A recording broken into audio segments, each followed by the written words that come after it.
So before your final year at Miami, there's a lot of conversations revolved around Shedeur Sanders.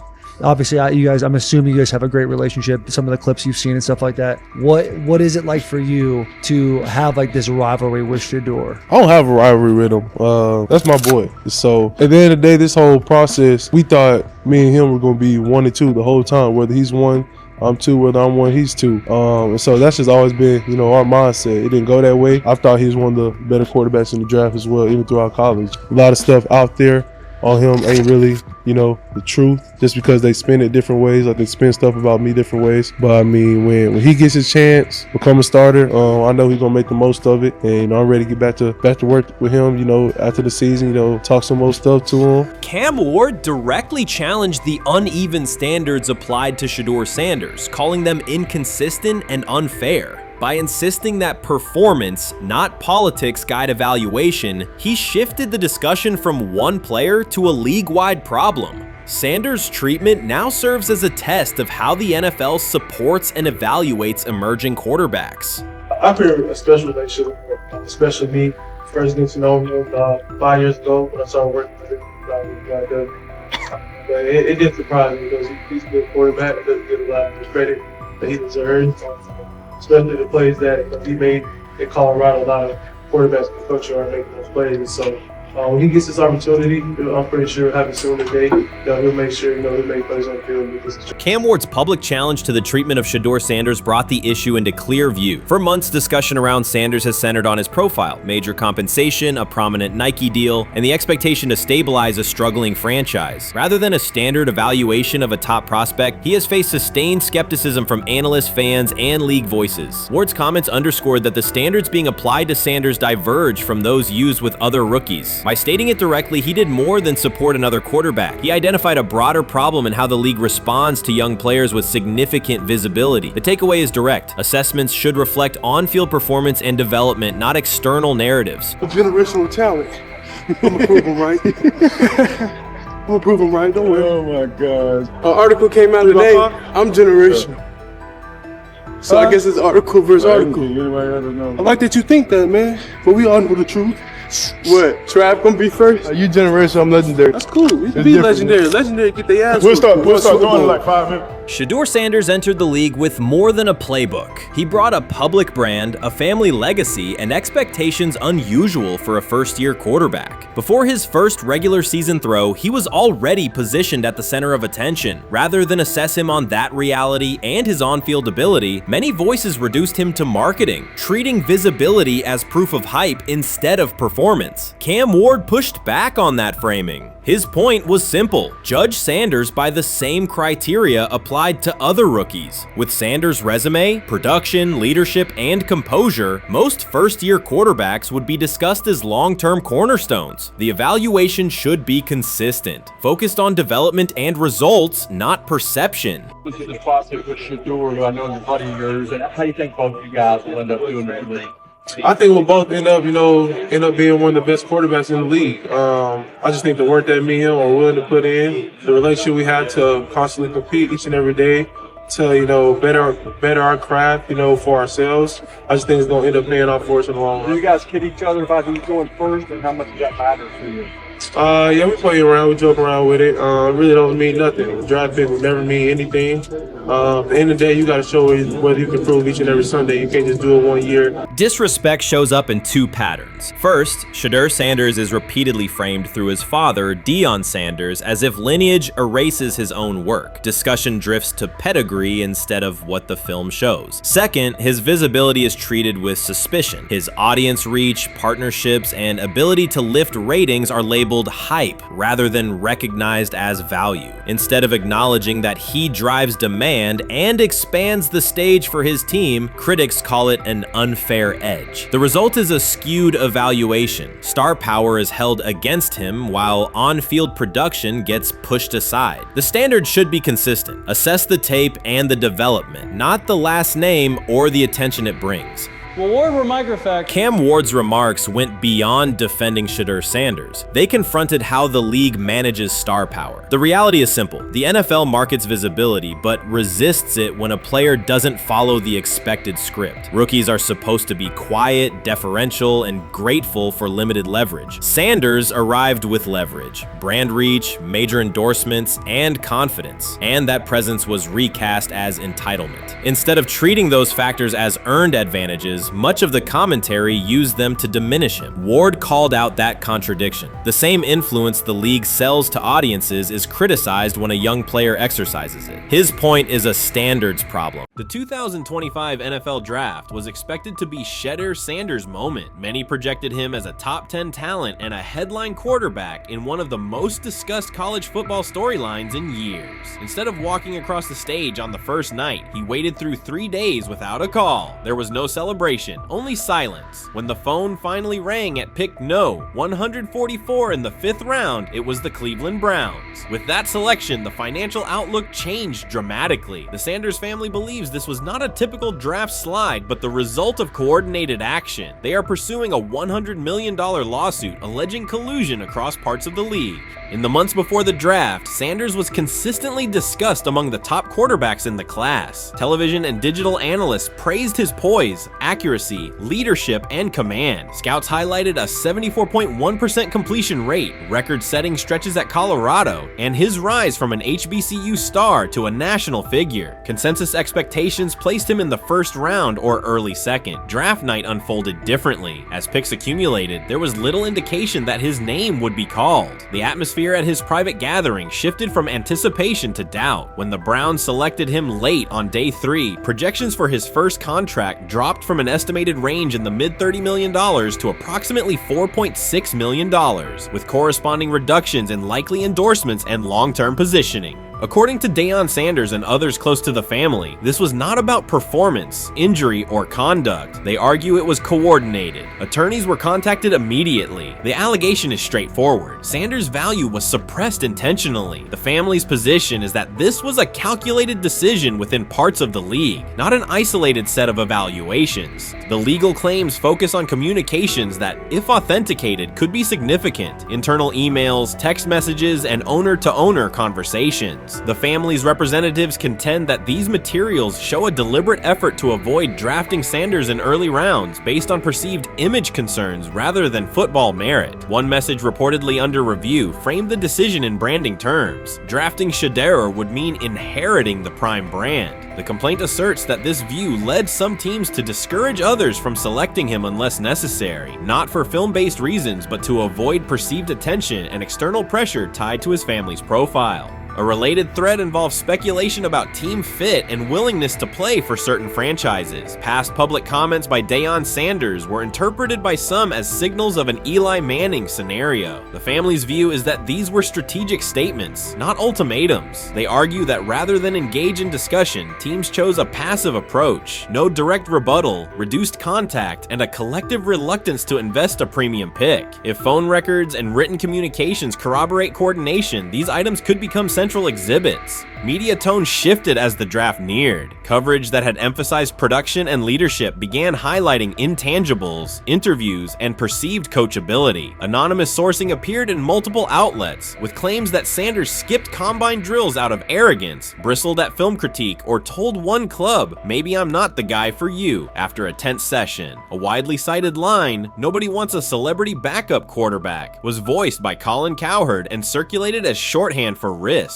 The Sanders legal position is that these narratives did not arise organically, but reflected a coordinated leak pattern that undermined his market value. The family's contention is that this was primarily about control and compliance rather than football ability. They point out that Sanders did not fail a drug test, was not suspended, and did not produce poor athletic testing. His college resume included elite stretches and significant program elevation at 2 stops. The legal claim asserts that the league's power structure resisted a high-profile player aligned with a high-profile parent coach and an independent media presence. The allegation is that teams sought to avoid the perceived complexity liability that would come with selecting him early. The financial impact is a core component of the damages claim. Had Sanders been selected late first or early second round, projected 4-year compensation would likely have fallen between $30 to $35 million, with immediate access to higher tier endorsement opportunities and the brand leverage that accompanies a franchise quarterback designation. As a 5th round pick, the initial contract value is a fraction of that total, and associated off-field opportunities are typically narrower. The suit reportedly seeks not only lost salary, but also the broader economic value linked to draft position, sponsorships, licensing, and the visibility that accelerates an early career trajectory. The filing's scope, as described by sources close to the family, extends beyond the league office. It may involve media outlets, scouting firms, and specific executives if discovery shows coordination or materially false statements that affected value. The argument is that the draft slide harmed not only Shedeur, but also the broader Sanders brand, affecting perceptions of Deion Sanders as a recruiter, coach, and public figure. The family's view is that narrative construction around brand risk and celebrity backup produced a measurable economic and reputational loss. If a court authorizes discovery, the process would likely compel emails, internal draft notes, and message archives from teams and third-party intermediaries. Subpoenas could be served on media organizations for sourcing records related to anonymous quotes. That level of transparency would be unusual and could reveal how information flows during pre-draft periods. The legal theory moves beyond a single player's evaluation to the draft's integrity, whether owners or executives acted in concert to reduce a prospect's value for reasons unrelated to football performance.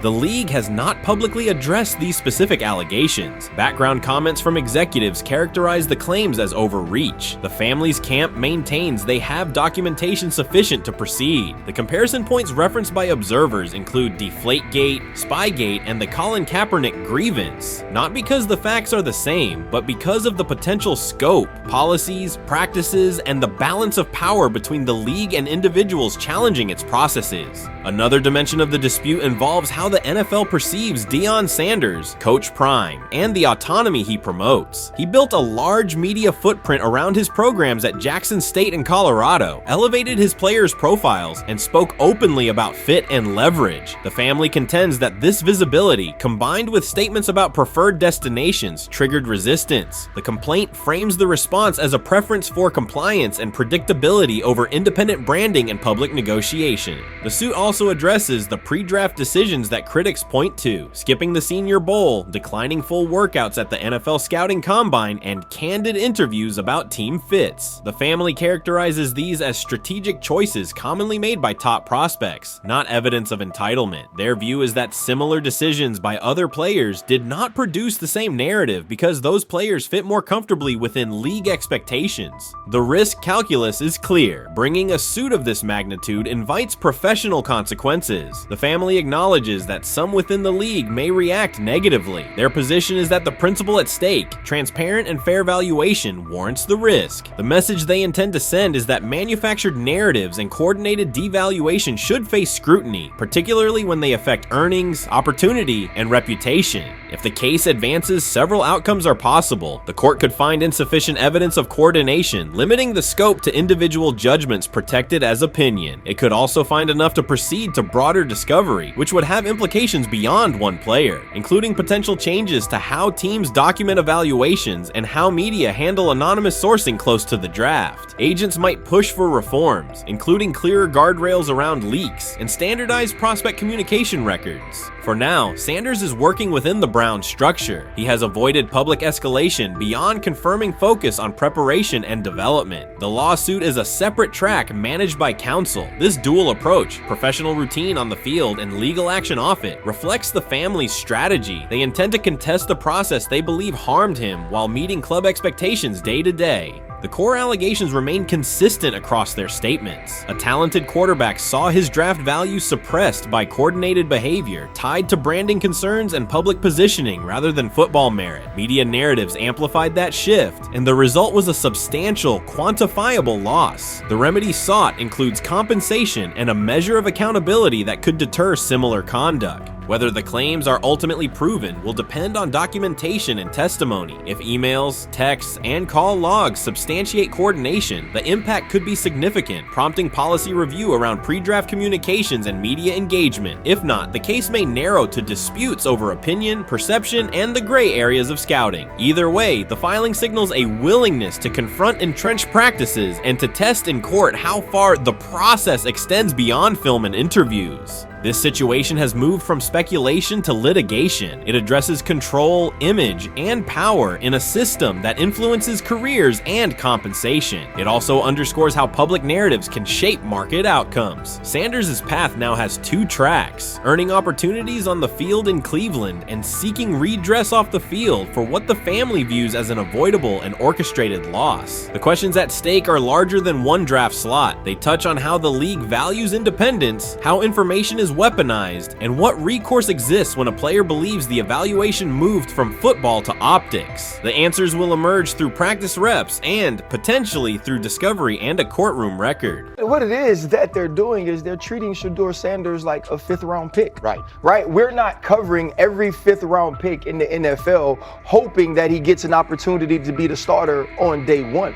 We felt like, oh my goodness, they got a diamond in the rough. Shedeur Sanders fell to the 5th round. They felt like they evaluated him there, and that's where they picked him. And they're playing the guy that they picked in the 3rd round over him because they evaluate him at a higher level than what they do Shedeur Sanders. And I get it. The Cleveland Browns are once again creating problems of their own. Their latest misstep centers on Shedeur Sanders. Ryan Clark and Dan Orlovsky have both noted that Cleveland is repeating the same mistakes. The team spent valuable draft capital and is now undermining that investment. This reflects a persistent issue in the organization's decision-making. It's not just a football decision, it's a pattern of self-inflicted setbacks. Habits and some of the traits that we saw show up in college were very prevalent this past weekend against the Rams. Holding onto the football, catching the snap and not reading the defense, kind of evaluating what the defensive line is doing, and then trying to see if you can go make a play, and that's the concern. Okay, it's 1st and 10. They want a play-action double move at the bottom of the screen. The route doesn't win, and then the protection breaks down a little bit. You're taught as a young quarterback, protection breaks down, find the closest check down. It's right there, it's 1st and 10.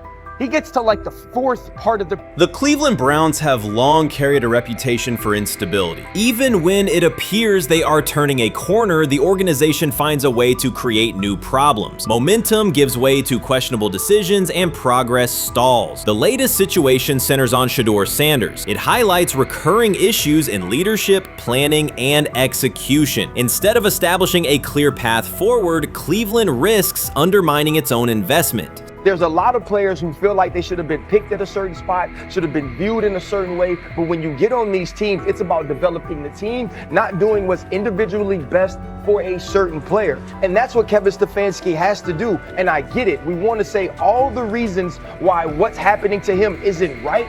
But maybe we aren't right on the way that not only the entire NFL viewed him, but now the Cleveland Browns view him as well. Shedeur Sanders was not brought in to be a placeholder or a scapegoat. He is expected to be the long-term solution, a high-upside quarterback with the tools, poise, and Sanders' pedigree to elevate the roster. The focus should be on developing him and positioning him to lead the team forward. They sabotaged it. They rigged it against him today, putting him in with 3rd and 4th stringers, 5th stringers. You got no shot at quarterback. They threw him in because they didn't want him to make any more splash and put any more heat on Stefanski. It's a desperate, dangerous situation in which he's got no shot, man. He's throwing to Sal freaking Canella. What? But he got sacked 5 times because he's hanging on the ball trying to make a play, and nobody can separate. Then it comes down to a couple of minutes are left, and Shedeur tries to go on the field, and Stefanski puts Tyler Huntley in place of him. Excruciating to watch. Shedeur Sanders brings accuracy at all levels, steady leadership, and the kind of composure that comes from handling pressure. Fans were energized, and the league was paying attention. For once, Cleveland had a credible source of hope at quarterback, then the familiar pattern returned. Instead of committing to a clear development plan, first-team reps, stable direction, and a defined timeline, the Browns introduced uncertainty and slowed his progress. Rather than building around him and giving Shedeur a direct path to lead, they split priorities and sent mixed signals. The result is momentum stalled at the very point it should be accelerating.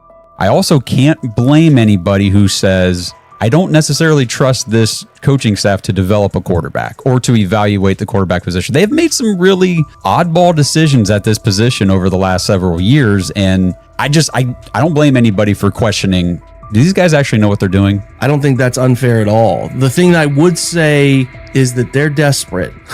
They're very desperate. Like the entire organization is desperate.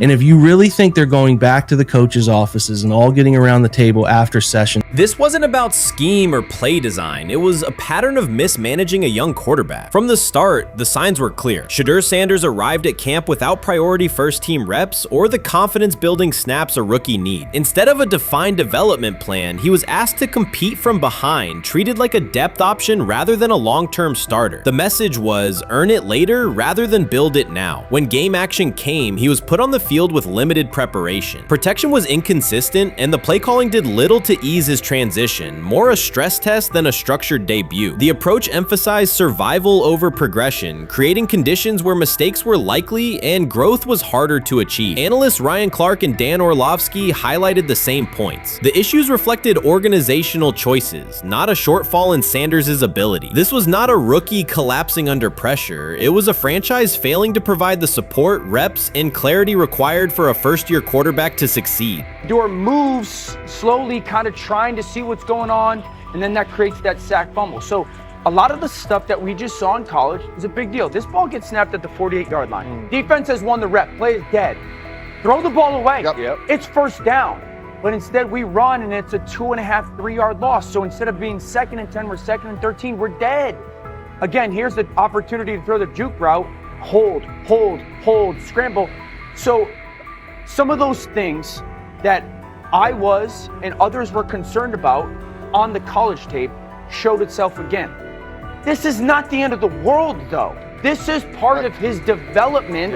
Cleveland managed to take a highly promising rookie and within weeks put him in a position where he looked unprepared. Ryan Clark called out the core issue. A first-year quarterback cannot succeed without protection, clear situations, and a controlled environment. Dan Orlovsky added that when a young quarterback isn't given structure, support, or coherent schemes, you're not evaluating ability, you're manufacturing failure. That's what happened to Shedeur Sanders. Browns fans weren't just disappointed with the results, they were alarmed by the process. This is a fan base familiar with quarterback missteps, yet even they recognize the pattern. A talented prospect subjected to poor planning and inconsistent guidance. After one preseason setback, the conversation shifted toward maybe Shedeur isn't ready instead of examining coaching, play design, and preparation. The reality is clear. The question isn't whether Sanders is ready, it's whether the Browns were prepared to develop and support him. Well, that would be a nice exit strategy because he would come up as doing Shedeur a favor. Like I mean, one's got to go, right?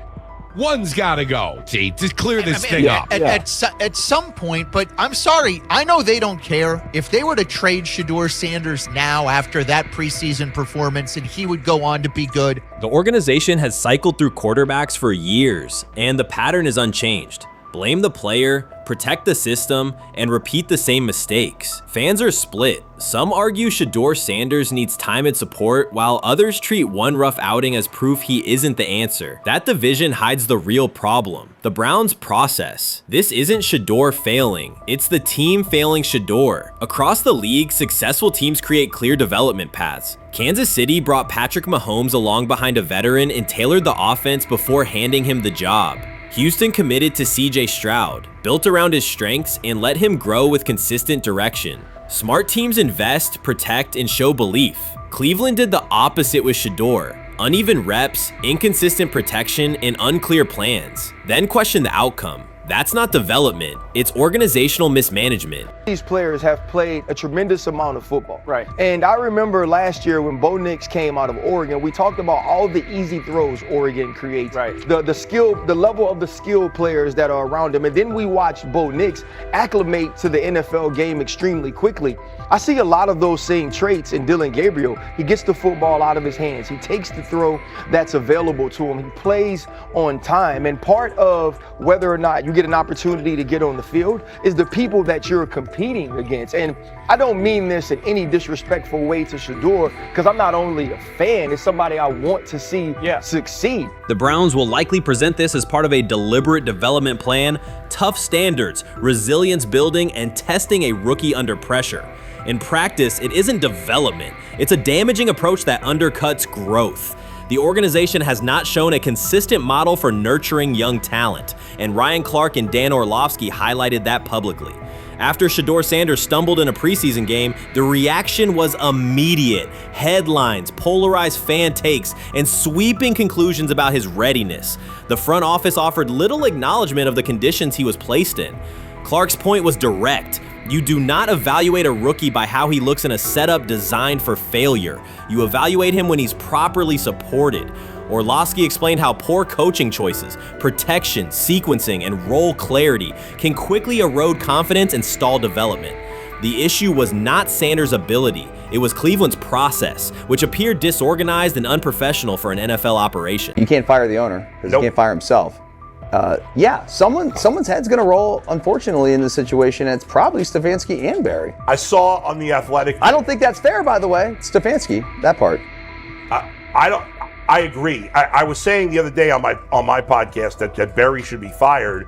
And I said I wouldn't fire Stefanski, but a couple of people made the point of saying, well, if you fire the GM, you got to give him a chance to hire his own coach, which is fair. That's true. So I would fire Barry. I would hire a new GM. If that GM thinks Kevin Stefanski's a good coach, wants to stick with him. Right. The situation in Cleveland has escalated with the NFL. Sources indicate GM Andrew Barry is prepared to move on from head coach Kevin Stefanski if he refuses to elevate Shedeur Sanders. The Browns are weighing a major quarterback change. Leadership appears to be aligning behind Sanders and pushing for immediate action. This is a high-stakes decision about control and the team's direction. I think it's unfair for me to comment in I guess, maybe on behalf of the industry. All I can say is this, the time that we spent with Shedeur, and what he's done throughout his college career is impressive. He's an impressive young man.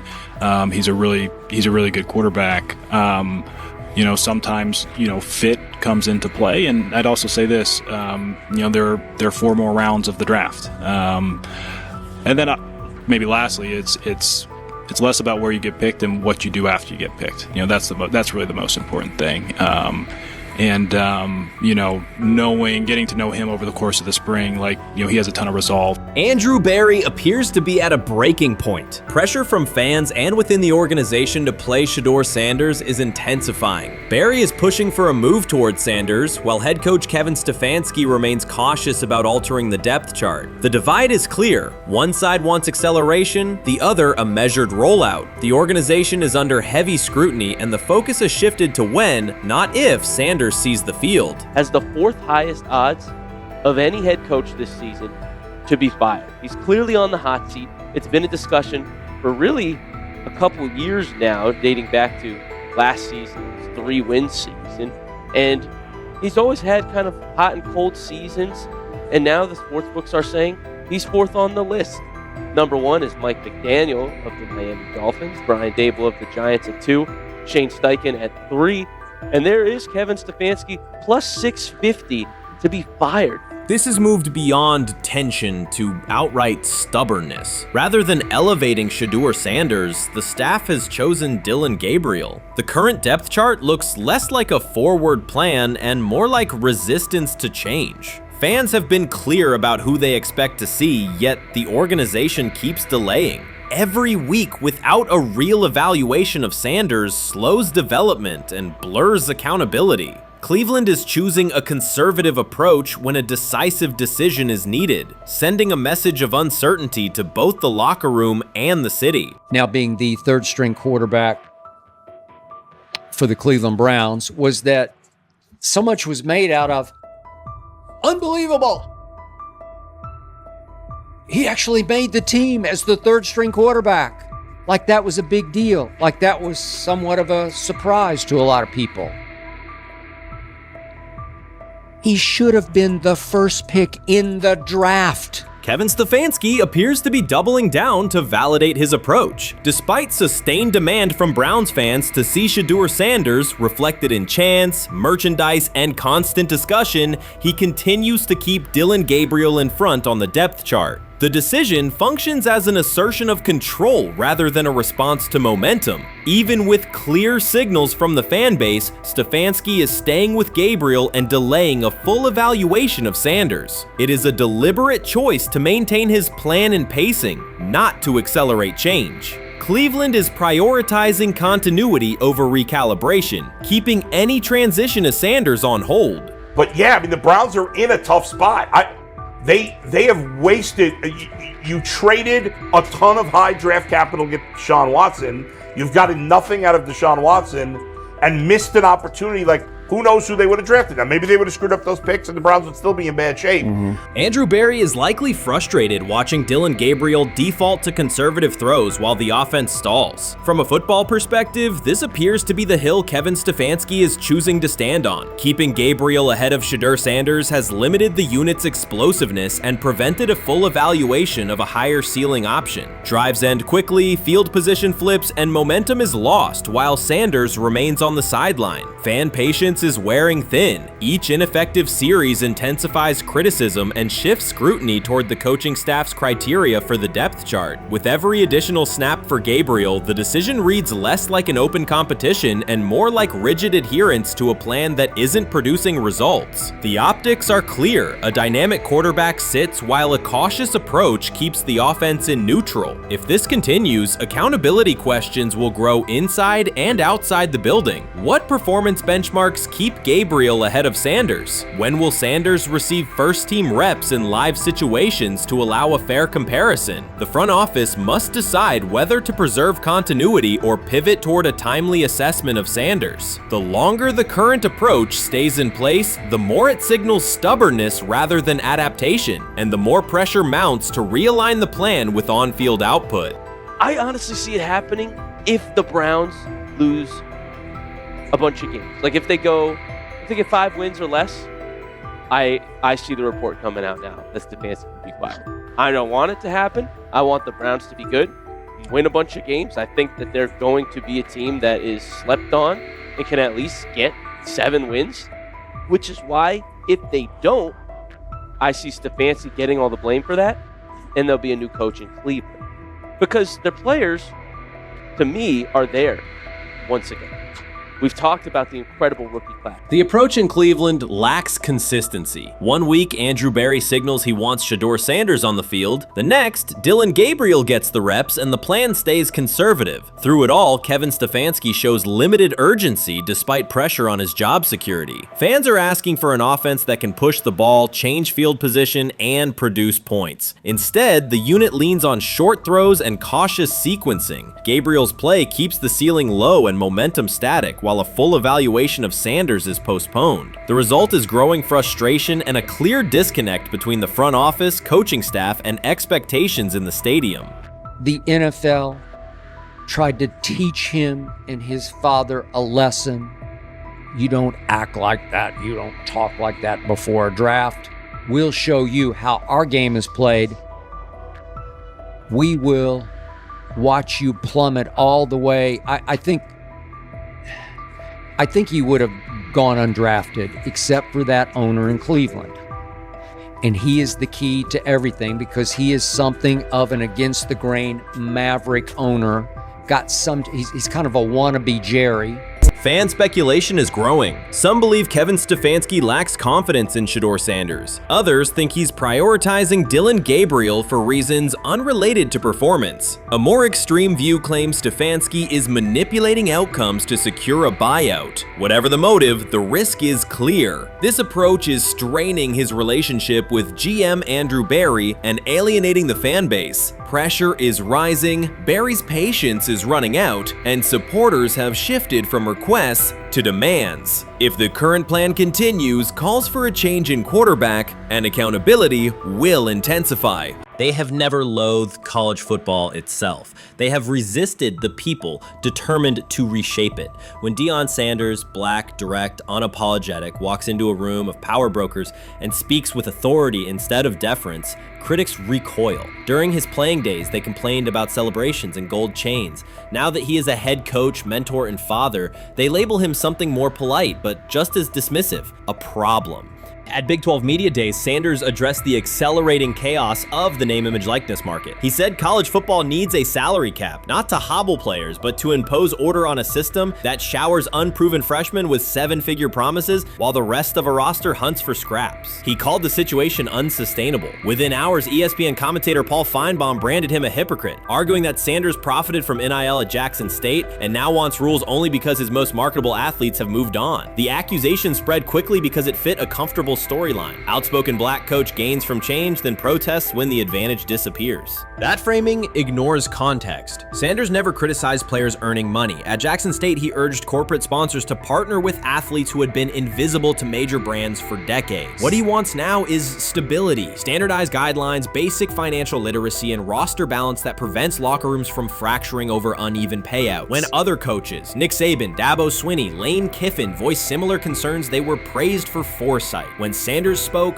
the tone shifted to suspicion. The difference is not the message, it is the messenger. Feinbaum's response followed a familiar script. When black leaders question the structure of the sport, their motives are interrogated, their credibility attacked, and their competence doubted. He did not level the same charge at Jimbo Fisher when Fisher complained that NIL disturbed recruiting. He stayed silent when Kiffin lamented the transfer portal. But Sanders, who raised enrollment and television ratings at Jackson State, brought unprecedented attention to Colorado in one season and consistently mentors players beyond football, was called opportunistic. Feinbaum dismissed the cultural impact Sanders created. The exposure for historically black colleges, the draft picks developed, the infrastructure improved, reducing his work to a marketing stunt dependent on star sons Shedeur and Shiloh or two-way standout Travis Hunter. Sanders did not retaliate. He returned to practice, media obligations, and recruiting. His confidence is rooted in faith and in the responsibility he feels toward young athletes whose lives will extend decades beyond their highlight clips. When he asks for NIL boundaries, he is thinking about freshmen handed large sums without guidance,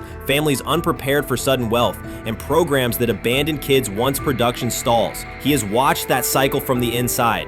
He wants protections, not restrictions. Critics predicted Colorado would fade once Shedeur and Hunter leave. Instead, Sanders signed blue-chip quarterback G.J. Lewis and a wave of transfers eager to join a program that values personal growth as much as on-field wins. Recruits see a coach who challenges the status quo, who places black culture at the program's center without apology, and who will remain visible when social media buzz cools. They recognize that Sanders does not chase attention. Attention follows his results. Media outlets reduced the upcoming Buffalo season to a win total prop. 6 victories, give or take. Sanders is playing a longer game. He wants to show young athletes, especially black athletes, that they can lead authentically, speak with conviction, and refuse to shrink for access. Success measured only by the scoreboard misses the point. If Sanders builds men who graduate with financial literacy, self-confidence, and community awareness, he will consider the mission successful, even if Colorado finishes with 5 wins instead of 10. None of that registers with commentators invested in an older hierarchy. For them, leadership should remain predictable, reserved posture, muted tone, minimal cultural expression. Sanders contradicts that image. The possibility that his methods could spread to other coaches, to other programs, threatens a model that has kept decision-making and revenue streams concentrated for generations.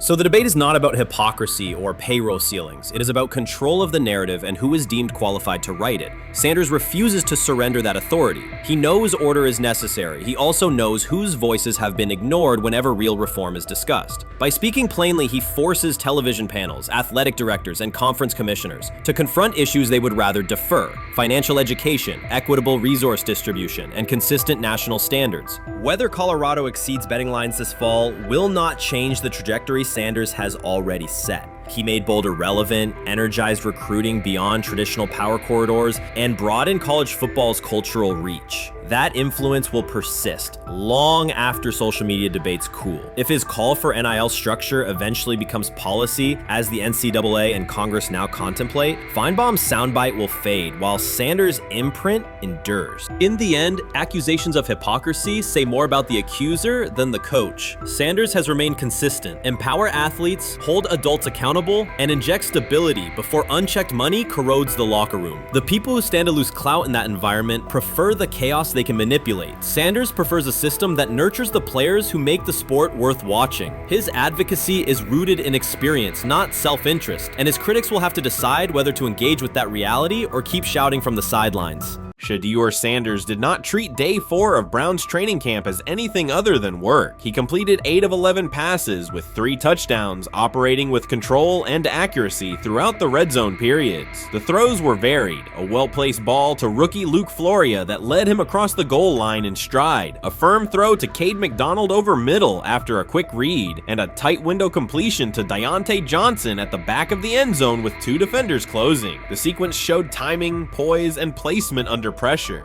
while national attention centered on Joe Flacco's underneath completions and Kenny Pickett's option and rollout periods, Sanders produced scoring plays on schedule. The performance was not the product of broken coverages or end-of-period reps. It came within structured work with defenders in position and the offense executing standard progressions. The accuracy rate, 8 completions on 11 attempts, reflected consistent mechanics and decisions. The operation was steady from huddle to snap to finish. Despite that session, the distribution of first-team snaps did not change. Camp logs indicated that Pickett and Dillon Gabriel continued rotating with the starters, while Sanders remained primarily with the second unit. With the first preseason game approaching, that choice drew more attention from observers who expected productive days to be followed by expanded opportunities. The question surfaced again: what additional evidence is required to evaluate Sanders with the top group? The 3 touchdowns illustrated different aspects of his profile. On the throw to Floria, Sanders used a measured trajectory to lead the receiver away from contact and into the end zone. On the ball to Johnson, he identified leverage, held the safety with his shoulders, and delivered to a precise spot at the back line. On the throw to McDonald, he eliminated the first read, reset, and drove the ball into the window before the hook defender could squeeze it. Each score reflected a particular tool: anticipation, manipulation, and velocity within standard timing.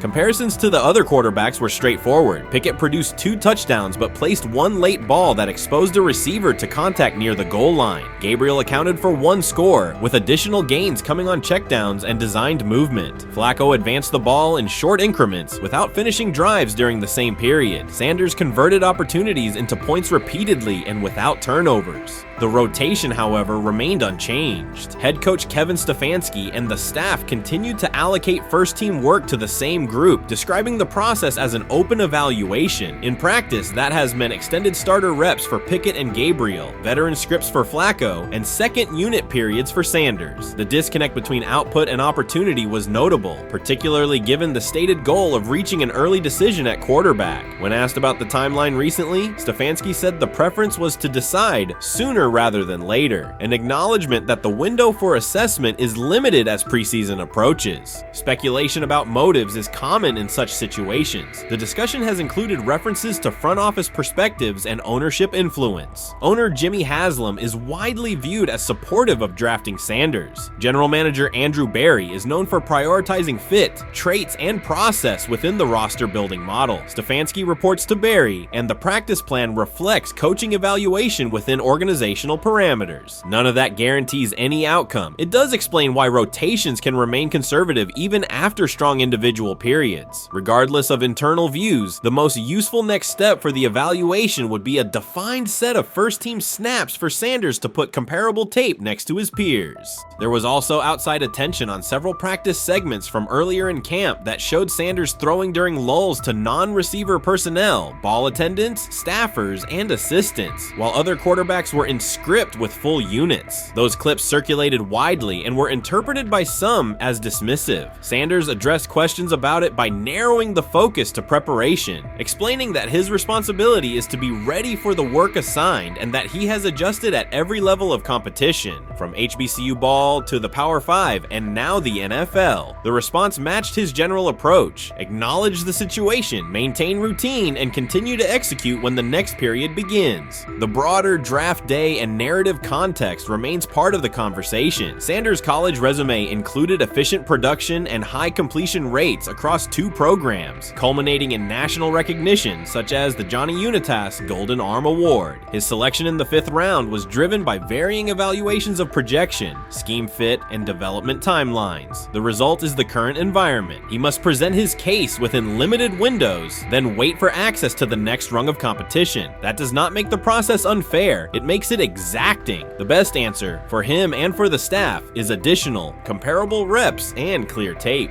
Fan reaction after day 4 was direct. Social accounts and comment threads filled with assessments that centered on performance rather than reputation. Sanders produced 3 touchdowns, avoided negative plays, and showed command in the red zone. Supporters pointed to that tape and asked for opportunities with the starters to verify whether the same rhythm carries over with the top receivers and linemen. The message was not about headlines. It was about the logic of evaluation in a compressed calendar. From an operational standpoint, Sanders' day reflected consistent fundamentals. His base was disciplined, his eyes matched his feet, and his timing aligned with route depths. On the Johnson score, he used a subtle shoulder turn to hold the safety before resetting and throwing to the back line. On the McDonald throw, the ball was out on the second hitch, arriving before the defenders could converge. On the Floria play, the arc and placement minimized the hit risk and maximized the run-through. Those are portable traits. They translate across units if the timing with receivers is established through reps. The staff's balancing act is real. They must prepare the presumed Week 1 starter with sufficient continuity, while also giving developmental players enough exposure to judge ceiling and floor. That tension is present in every camp. The cleanest path through it is to carve out defined first-team sequences for each competitor and evaluate the tape against comparable defenses and situations. High red zone, low red zone, third and medium, and 2-minute. Sanders' performance on day 4 strengthened the case for such an allocation. Context matters off the field as well. Earlier in the offseason, 2 speeding citations, 91 miles per hour in Brunswick and 101 miles per hour in Strongsville, prompted public comment from Barry, who emphasized standards and safety. Sanders accepted responsibility, stated that he learned from the incidents and moved on. In camp, he has kept the focus on football tasks, install retention, cadence management, protection IDs, and post-practice review. He has also continued to build rapport across position groups, including veteran receivers and defensive backs, so that timing and expectations are clear when reps arrive.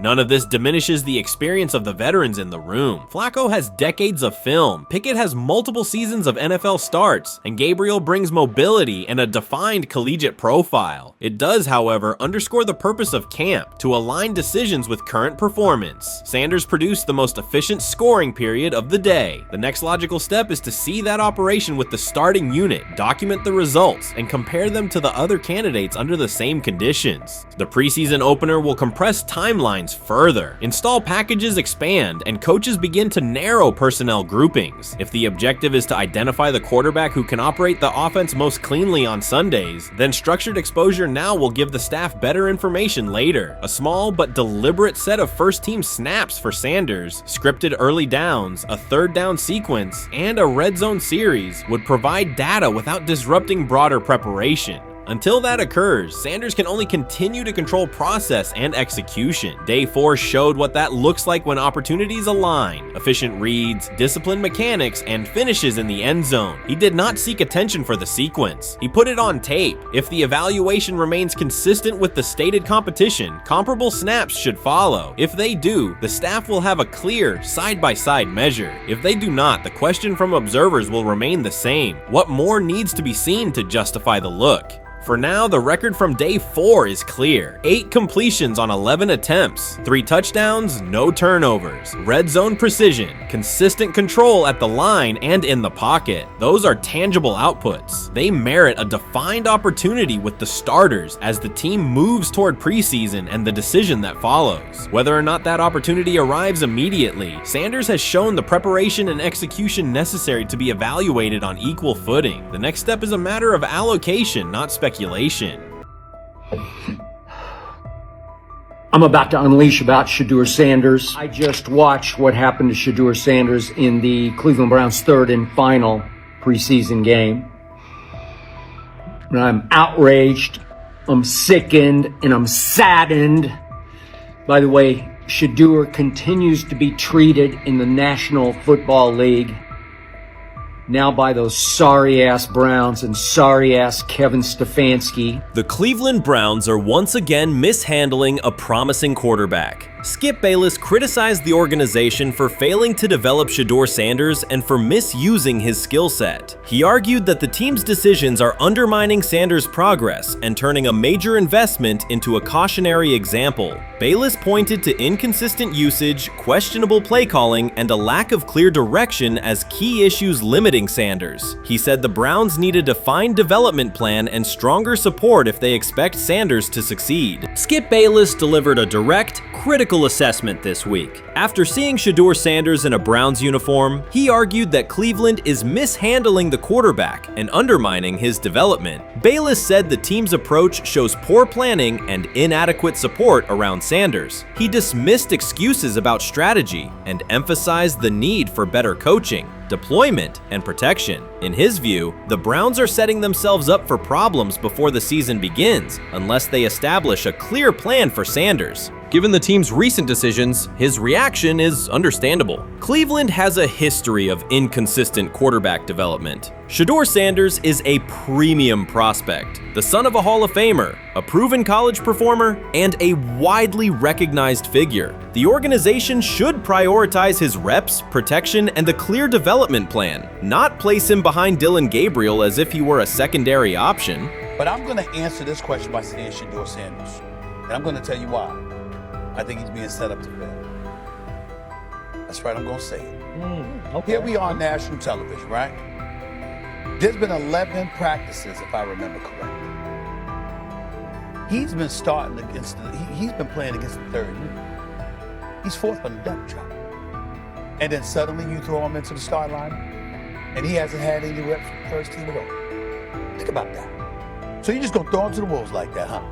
I mean, you know, if he had first team snaps in practice. Yet here we are. Cleveland has one of the most publicized prospects and is handling him like a depth piece. The broader issue is the franchise's long record of quarterback instability and inconsistent development. That history colors every move they make. When the Browns draft a quarterback, fans don't anticipate a long-term answer. They brace for another reset. Shedeur Sanders should be treated as a priority, not as an afterthought behind Dillon Gabriel. Let's give him a chance. Let's give him a chance with the play calling. You know you have an offensive line that isn't playing that well. So what do? Why not just play the short game so he can get the ball out of his hands very fast to run a competent goddamn offense?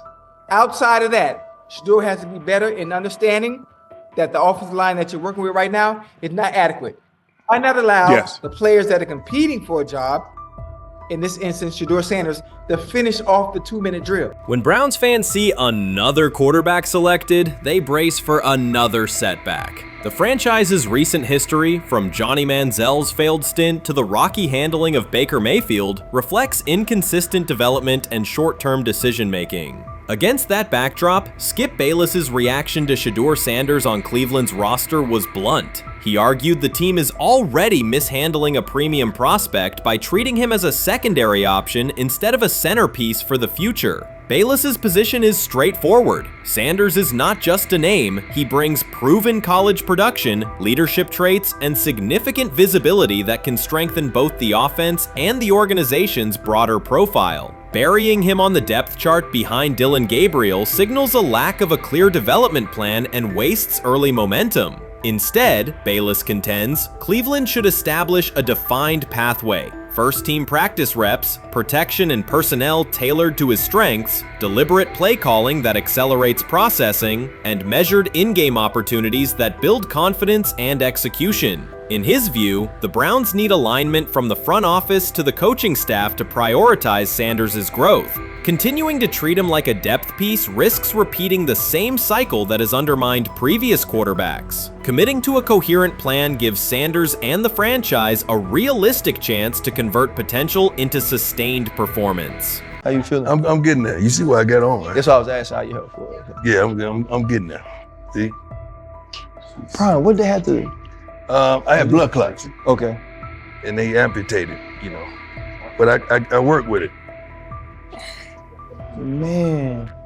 Yeah, I'm amputated. So I get that work done a couple times a day. Keep the blood circulating, blood flowing, but it's a new normal. And the best thing about here, we have a whole medical team on the second floor. Right. We have a whole medical floor, which is great. Deion Sanders is shaken, this time not by a hit on the field. In a sudden turn, Ryan Clark has uncovered a serious plot affecting Shedeur Sanders' NFL draft status, and the disclosure is reverberating across the sports community. What once looked like a simple scheduling delay may actually be a calculated effort to undermine Deion's son. The facts suggest intentional sabotage, a breach of trust, and repercussions that could be far-reaching. This is no routine football headline. It is personal personal, and Coach Prime did not see it coming. The sports world loves to celebrate underdogs, yet it often takes even greater pleasure in tearing down rising stars. Deion Sanders is witnessing that cycle now, not from the sidelines as Coach Prime, but as a father. The lights in Boulder remain bright, the cameras keep rolling, and Sanders still wears his gold watches, sunglasses, and natural swagger. Still, behind that familiar smile is a man carrying deep pain as criticism aimed at his son mounts daily. How much of that is opening press conference saying, okay, we are family, saying that he was sent to do certain things? Do you feel like people got attached to that, or it just was the fact that prime time is at Jackson State? It's prime time.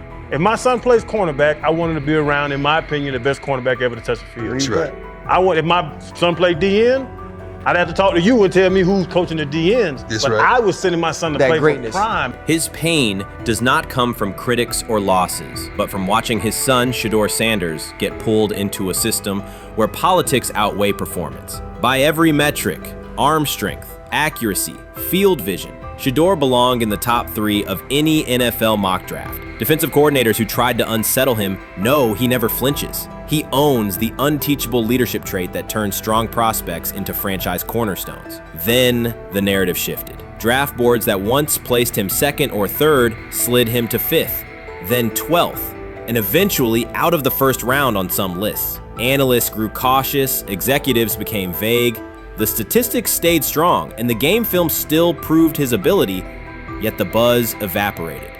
The abrupt silence felt deliberate and wrong. Former NFL safety and respected analyst Ryan Clark then delivered an unfiltered disclosure, not on a scheduled TV segment, but in an unscripted comment. He stated plainly that influential figures inside the league were not overlooking Shedeur Sanders. They were actively holding him back. The motive, Clark said, was political, and the real target was Deion Sanders, Hall of Famer, architect of Jackson State's resurgence, and the coach who turned a 1-11 Colorado program into a national headline. Deion's refusal to conform, wearing sunglasses indoors, dancing with players, speaking candidly, challenged an establishment that favors predictable images and rehearsed statements. According to Clark, that resistance to tradition was not forgotten. When Shedeur displayed the same mix of talent and confidence, concern spread through front offices and media circles. Questions about leadership style and attitude surfaced. Coded language for discomfort with a quarterback who mirrors his outspoken father. Clark's point was clear. The issue is not Shedeur's performance. If he had posted identical numbers at Ohio State or Alabama, endorsements and media specials would follow. Instead, interest cooled, because the Sanders family embodies a self-made identity the league cannot easily manage. Their visible pride and independent brand challenge a system that prizes control. And that threat, not football ability, is what Clark believes is suppressing Shedeur's draft stock. Shedeur is lighting it up in practice every day. You're not even a half bit curious to see what he could do with the ones. That makes no sense. And then on top of all of that, you got players going on podcasts and talking to people in the media saying this guy is really good. Like, this guy is legit. So even your peers respect you enough. How is it that the coaches can't see that? It always starts with the players, where the player's like, hey, you see that? You seen that pass he threw? The Cleveland Browns were taken by surprise when quarterback Shedeur Sanders stepped in for first-team snaps, asserting control of the drill and instantly highlighting deficiencies across the rest of the room. His confident command forced coaches to pause practice clips, reevaluate progressions, and consider immediate adjustments to the depth chart. Within minutes, discussions spread throughout the facility and online forums as fans weighed what Sanders' showing means for the current starters. The organization now faces an urgent, data-driven decision on whether Sanders should move up permanently. Shedeur Sanders arrived at Browns practice, took several first-team reps, and the entire quarterback group immediately felt the pressure. Coaches erased the whiteboard and reviewed their plans. Staff members exchanged concerned comments, and observers began asking whether Sanders was positioned to assume a larger role. Tony, every year we see at least 1 to 2 teams. They were in last place in their division the year before. No one thought they'd be good, and then they were good. It almost seems like no one's even assuming the Browns can be that, but we see it happen every year. And I get the quarterback stuff, but like, correct me if I'm wrong, Tony. The Browns are trying to run the football, play good defense, not turn the ball over in the passing game, and try and take advantage when they can, correct? That's what they're trying to do. That was the 2020 offense. The Cleveland Browns are still searching for stability at quarterback. Deshaun Watson is yet to deliver consistent starter-level production that justifies his contract, and each game renews doubts about whether he can regain peak form. Behind him, rookie Dorian Thompson-Robinson shows promise but remains inexperienced and unpolished. Coaches are evaluating alternatives each week and may need to adjust the depth chart if progress stalls. The roster around them is built to contend now, so ongoing uncertainty under center is increasingly costly. As we talk about, we do believe in best player available. We do believe in positional value, and we didn't necessarily expect him to be available in the in the 5th round, and so we love adding competition to every position room and adding him to compete with the guys that are already in there. We felt like that was the appropriate thing to do. The Browns quarterback group is unsettled. Deshaun Watson has yet to provide the reliable, high-level play his contract demands, while rookie Dorian Thompson-Robinson remains promising but unpolished. Depth behind them consists mostly of veterans whose experience lies more in holding clipboards than leading offenses. The coaching staff needs an immediate answer, not a 3-year development project. Shedeur Sanders enters as that potential solution. At Colorado, he passed for more than 3,200 yards despite working behind one of college football's poorest offensive lines, consistently demonstrating poise, quick processing, and accurate ball placement under heavy pressure. Film shows steady reads and disciplined footwork, traits that offset concerns that his profile is built on family name or media attention. Cleveland viewed the signing as a low-risk, high-reward move. Early in camp, Sanders received a handful of first-team snaps intended merely as an evaluation. Those plays quickly changed practice tempo. The ball came out on time, receivers hit their landmarks, and the defense struggled to adjust. Coaches immediately expanded the review, using phrases such as evaluate every option, an indication that the depth chart was no longer fixed. Watson sensed the scrutiny. Thompson-Robinson increased his urgency. Within minutes, competition in the quarterback room intensified. Sanders repeated that performance in subsequent sessions. His footwork remained clean, progression sharp, and throws firm and precise. Each strong rep forced staff to reassess the plan to keep him buried on the developmental track. The broader context magnifies the pressure. Cleveland's roster is built to contend now. Fans are weary of quarterback turnover, and the front office cannot afford another costly misstep under center. Around the league, rookie passers rarely wait multiple seasons anymore. Joe Burrow, Justin Herbert, CJ Stroud, and even late pick Brock Purdy established that precedent. If Watson opens the regular season and struggles, public calls for Sanders will grow, especially if the rookie flashes in preseason. Alternatively, another team could attempt to acquire him if Cleveland hesitates to elevate his role. Each scenario underscores the same reality. Sanders' emergence has turned a routine camp evaluation into a critical decision point for the franchise. And we saw Dylan Gabriel go 11-11 with the first team, Shedeur Sanders go 11-11 with the second unit. So that was really the big wrinkle today. Yes, and of course, it was the first time that we have seen Shedeur Sanders get any of those coveted 11-on-11 reps. Of course, again, it wasn't with the first team offense or against the first team defense, but it's progress. And that means that he's going in the right direction, that the arrow is pointing up. He's coming up the learning curve. So that's good for him.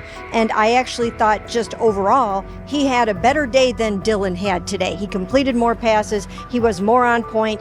In fact, in that 11-on-11 period, he threw a near touchdown. Desperation can push franchises toward aggressive decisions, especially when their quarterback options appear unconvincing or outdated. One scenario now emerging is that Sanders earns enough confidence to take full preseason reps with the starters, forcing Cleveland to revisit a depth chart it believed was settled at the beginning of July. His practices demonstrate that the excitement around him is grounded in measurable performance. Accurate, high-velocity passes against first-team defenses, and confident command of the huddle. Each strong outing also heightens league-wide interest. Rival scouts adjust evaluations, and general managers revisit their notes, aware that a viable young quarterback may soon become available. Inside the facility, the personnel staff must balance short-term results with long-term roster planning, knowing that an early move could reshape salary cap allocations and locker room dynamics. The pressure on Watson and Thompson-Robinson escalates accordingly.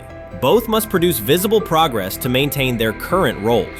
Cleveland's recent history shows how quickly promising quarterback situations can devolve into controversy. The franchise has turned potential breakthroughs into organizational turmoil before, so observers remain cautious about how this competition will unfold. What do you think is happening in Browns camp?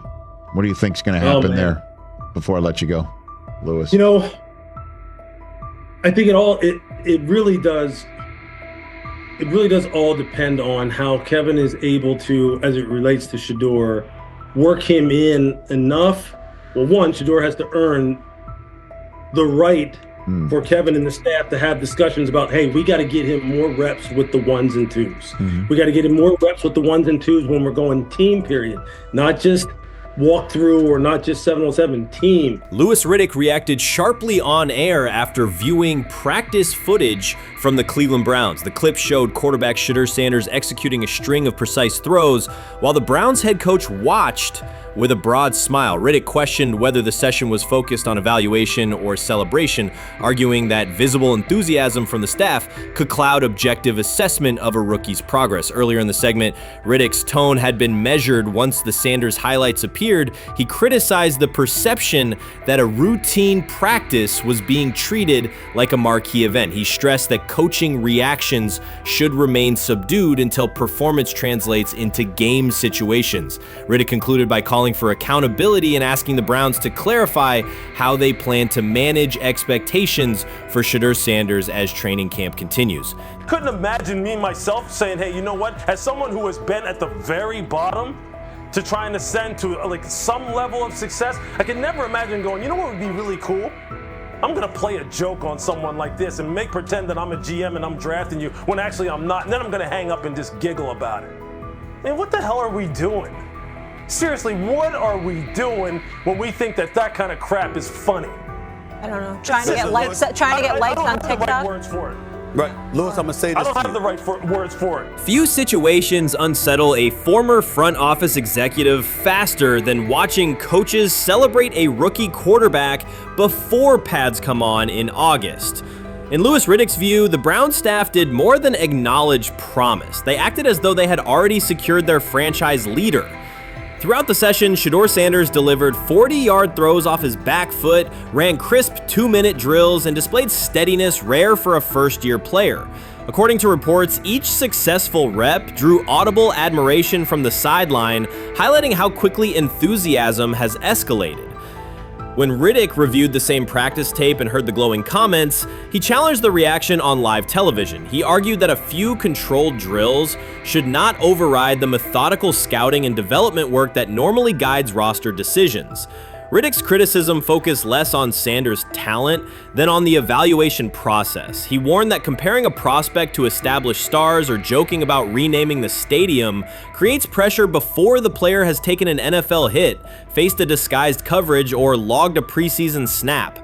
Praising potential is acceptable, he said, but anointing a savior in July risks repeating the organization's history of premature quarterback expectations. Sanders brings confidence shaped by his father's legacy and his own disciplined preparation, yet Riddick insists that progress must be confirmed over time. He urged the Browns to temper public excitement, follow a structured development plan, and reserve celebratory reactions for on-field results that matter. Regular season production under live pressure, not highlight clips from a midsummer workout. He has to earn that. Kevin has to figure out a way to do that. So then you can reasonably assess what you have in him compared to Dylan Gabriel, compared to Kenny, compared to Joe Flacco. If you don't, then the conversation surrounding him is going to continue to be what it's been, which is, but for some people, he was overhyped all along. He's not that great of an athlete, doesn't have a big enough arm. There's a reason why he was a 5th-round pick, blah, blah, blah, which I don't believe.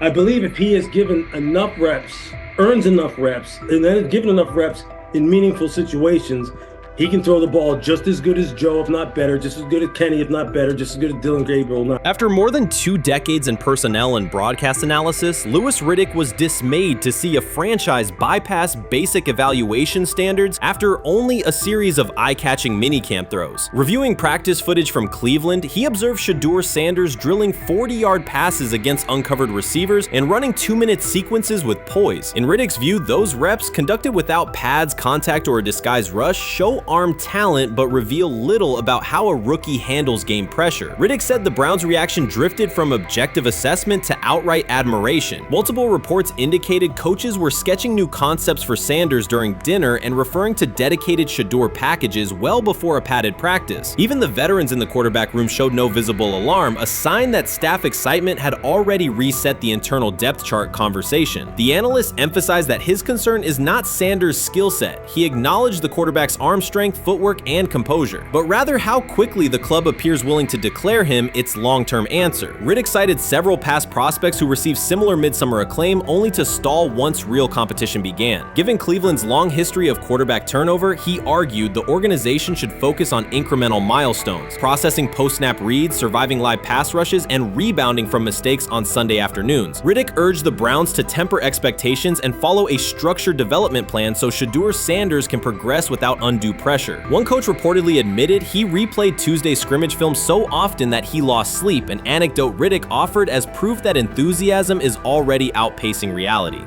All asking now is what is going on with Shedeur Sanders, and so the floor is yours. Maybe you can make sense of this free fall with what was at one point the top-rated quarterback in this draft class.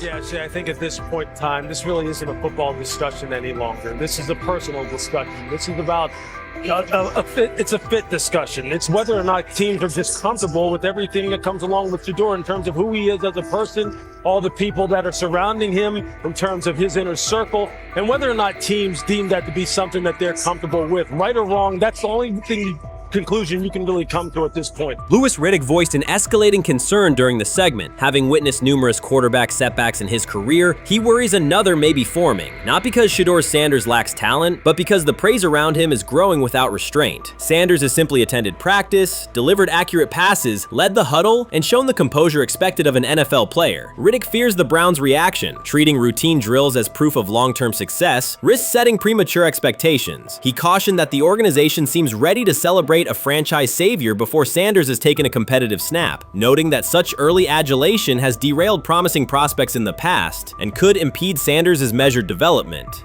Chris Carter's televised assessment of Shedeur Sanders triggered immediate pushback from Cleveland fans, local media, and even several Browns veterans. Carter dismissed Sanders, a fifth-round pick, as unprepared to start and framed the growing interest around him as purely a byproduct of surname recognition. Since that segment aired, practice reports have told a very different story. Observers inside the Browns facility describe a rookie quarterback who is closing the gap on Kenny Pickett and Dillon Gabriel with surprising speed. Sanders first turned heads in rookie minicamp by directing the huddle with a calm that belied his inexperience. Position coaches reported that he rarely repeated mental errors during installation periods, a trait they rank highly when grading young quarterbacks. In organized team activities, he showed consistent timing on intermediate routes, kept turnover numbers low in 7-on-7 periods, and demonstrated early command of Kevin Stefanski's protection calls. That steady execution earned him a handful of first-team snaps, reps that would ordinarily have belonged to Pickett by default. By mandatory minicamp, the rotation had shifted again. Practice notes from beat reporters detailed a rise in Sanders' workload each day. Red zone series against the starting defense, 2-minute drills, and full field scrimmage possessions in which he checked out of called plays when fronts dictated it. Mary Kay Cabot, initially skeptical Sanders would challenge for game day snaps in 2025, wrote after consecutive sessions in mid-June that his footwork, release speed, and pocket management had, quote, meaningfully tightened since rookie camp. Her tone marked a clear departure from early spring projections that labeled Sanders a long-term developmental project. The broader quarterback context in Cleveland magnifies that progress. Deshaun Watson's availability and form remain uncertain after 2 injury-interrupted seasons, while Pickett's transition from Pittsburgh has been uneven. Dillon Gabriel's arm strength is evident, but coaches continue to stress hesitation in his full-field reads. Against that backdrop, Sanders' quick decision-making and mechanical efficiency have begun to look less like a pleasant surprise and more like the roster's most reliable short-term plan. Inside the locker room, acceptance has followed performance. Wide receivers cite Sanders' ball placement on outbreaking routes, noting that the ball routinely arrives on the upfield shoulder, a small but essential detail that allows for yards after the catch. Offensive linemen appreciate his pocket awareness. Joel Bitonio remarked privately that Sanders slides up instead of bailing when edge pressure flashes. Defensive backs say his eye discipline forces them to hold coverage longer than they expected against a rookie. Such cross-positional respect develops only when day-to-day tape shows tangible improvement. The reaction to Carter's critique highlights a recurring double standard applied to young black quarterbacks. Traits celebrated as swagger or confidence in other players were labeled arrogance when associated with Sanders, yet the quarterback himself has not responded publicly. There have been no subtle social media jabs, no mention of critics and interviews, only repeated references to competing for every rep and learning from veterans. That measured approach, combined with hard evidence from practice, has softened earlier doubts among coaches who prioritize demeanor as much as arm talent. Within the coaching staff, the discussion now centers on readiness thresholds. Stefanski's scheme relies heavily on quick rhythm throws, defined reads, and disciplined pocket movement. Those requirements align with Sanders' strengths: a compact release, willingness to target the middle of the field, and instinctive timing on RPO concepts carried over from his college tape. Staffers reviewing cut-ups from joint practices note that his internal clock already approximates NFL speed, a metric they did not expect to see until mid-season at best. If that trajectory continues through preseason games, the Browns face a consequential decision. Starting a 5th-round rookie 6 weeks after training camp opens would unsettle salary cap assumptions, depth chart politics, and external perceptions of organizational stability. Yet the internal mandate remains clear: the most prepared quarterback will play. That standard places Sanders in genuine contention because every practice metric used to grade readiness, turnover ratio, red zone efficiency, third down conversion rate has trended in his favor since early June. The organizational stakes are considerable. Cleveland has cycled through starting quarterbacks at a startling pace over the past decade, shifting from first-round investments like Baker Mayfield to high-cost gambles such as Watson, each move packaged as the long-awaited solution. A rookie chosen outside the first 100 picks ascending to the top of the depth chart would challenge long-held league assumptions about draft pedigree and opportunity. It would also validate the evaluation philosophy that prioritized Sanders' intangibles: processing speed, leadership presence, over conventional arm strength thresholds that pushed him down the draft board. Carter's televised remarks now sit awkwardly alongside daily updates from Berea. His critique relied on pre-draft labels and the presumption that a late-round passer with a famous father would need a redshirt year. Practice film contradicts that stance. Sanders checks protections at the line, manipulates safeties with shoulder fakes, and has reduced turnover-worthy throws and full-speed sessions to single digits. Statistics normally cited for veteran backups, not rookies. The longer that evidence accumulates, the more Carter's comments appear rooted in legacy bias rather than objective performance review. None of this guarantees Sanders will open the season under center. Preseason defenses test quarterbacks in ways practice cannot. Defensive coordinators will disguise pressure and boundary rotation to force late decisions. Sanders must show he can adjust protections and exploit mismatches without the benefit of a controlled environment. Yet within the Browns facility, the conversation has shifted from if he will be ready to when. Quiet confidence from Amari Cooper and other veterans suggests they believe Sanders can steady an offense searching for consistency more than highlight reel heroics. Sanders' rise also affects long-term roster calculus. If he earns the job and performs competently, Cleveland gains starter-level production on a cost-controlled rookie contract, freeing cap space allocated to other positions. That scenario could reshape roster-building strategy in a division featuring Joe Burrow and Lamar Jackson, quarterbacks whose contracts consume significant percentages of team payroll. A capable, low-cost starter would allow the Browns to reinforce their offensive line and secondary while retaining core veterans, a competitive advantage few teams enjoy. For now, the focal point remains daily improvement. Sanders continues to arrive before sunrise, reviewing the previous day's install with the quarterback coach, then staying after practice to throw on-air routes with receivers low on the depth chart. Coaches track those habits closely because consistent routine underpins performance when adversity strikes in live games. Each incremental gain strengthens the argument that readiness depends on preparation and aptitude, not draft slot. Carter's segment reminded the league how quickly assessments can become outdated when they lean on perception over evidence. Sanders' steady climb up the depth chart underscores the counterpoint. In the NFL, tape is the final arbiter. Should Sanders translate practice efficiency to preseason success, the Browns may discover that the solution to their long-standing quarterback riddle arrived quietly in the 5th round, carrying little more than confidence and a willingness to work. We've got news. Got news. About my Cleveland Browns. We've got an oblique problem. Obliques are big deals, especially when it's your quarterback. Now, he might be 4th on the depth chart, but he was number 1 in the preseason game last week, and he did a great job. 138 yards, 2 touchdowns. Shedeur Sanders has an oblique injury.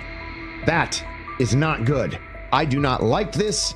I hate this because I want to see more reps for Shedeur Sanders. Shedeur Sanders, a projected breakout this season, has been sidelined unexpectedly. The Browns coaching staff confirmed an oblique injury significant enough to keep him out of all activity. No reps, no drills, no warm-ups. Concerns are rising about how this may affect his momentum and force adjustments to the team's plan. The focus now is his recovery timeline, the impact on his development, and the next steps for the quarterback depth chart. Browns rookie quarterback Shedeur Sanders injured his oblique during practice today, putting his status in doubt for Saturday's preseason game against the Eagles. He's the latest quarterback on Cleveland's roster who has dealt with a health issue, joining fellow rookie Dillon Gabriel and Kenny Pickett.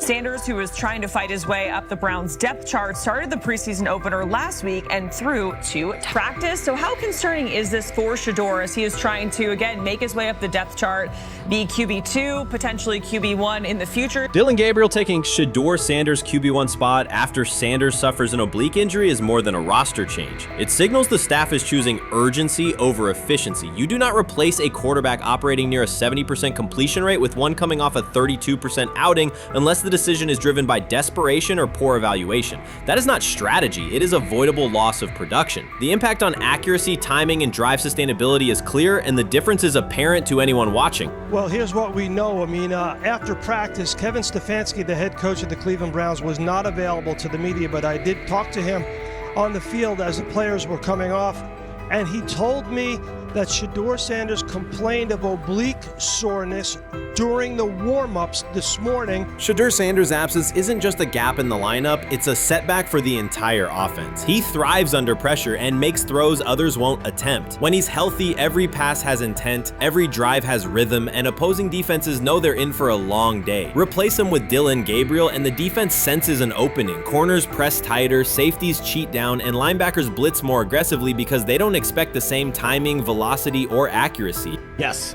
I mean, yeah, I'm a fan. I'm not even going to try to hide it. Rich, you guys are fans. Like, you guys talk about the Cleveland Browns quite a bit. Yeah, it's almost annoying to me. It aggravates people. Like, people don't like the fact that Rich talks a lot about They must love I'm here. But it's like, you have a friend, and that friend's child is following in the family's footsteps. You want them to do well. I don't know why people have such an issue. I know Rich is supposed to be impartial, but it's kind of hard when you have that type of tie to it. But yeah, I'm rooting for Shedeur, man. And Dillon Gabriel's 32% completion rate isn't just poor, it's untenable at this level. A number that low needs no context. It means 2 misses for every completion. Weather, opponent, and play calls are secondary when efficiency is that limited. That output does not sustain drives or keep the full playbook viable, yet he is starting while Shedeur Sanders is sidelined. The contrast is clear. Sanders brings accuracy, timing, and command. Gabriel's recent performance reflects inconsistency and missed opportunities. Choosing Gabriel under these circumstances reduces offensive reliability and invites defensive pressure. It is a decision that sacrifices efficiency and field position. So it'll be interesting to see what happens with Dillon Gabriel, but to the Shedeur Sanders point, it is unfortunate because I thought he was gaining some momentum. I know the practice that they had before they left for Philly, Daniel Oyefusi reported that he actually took the most reps of all of the quarterbacks.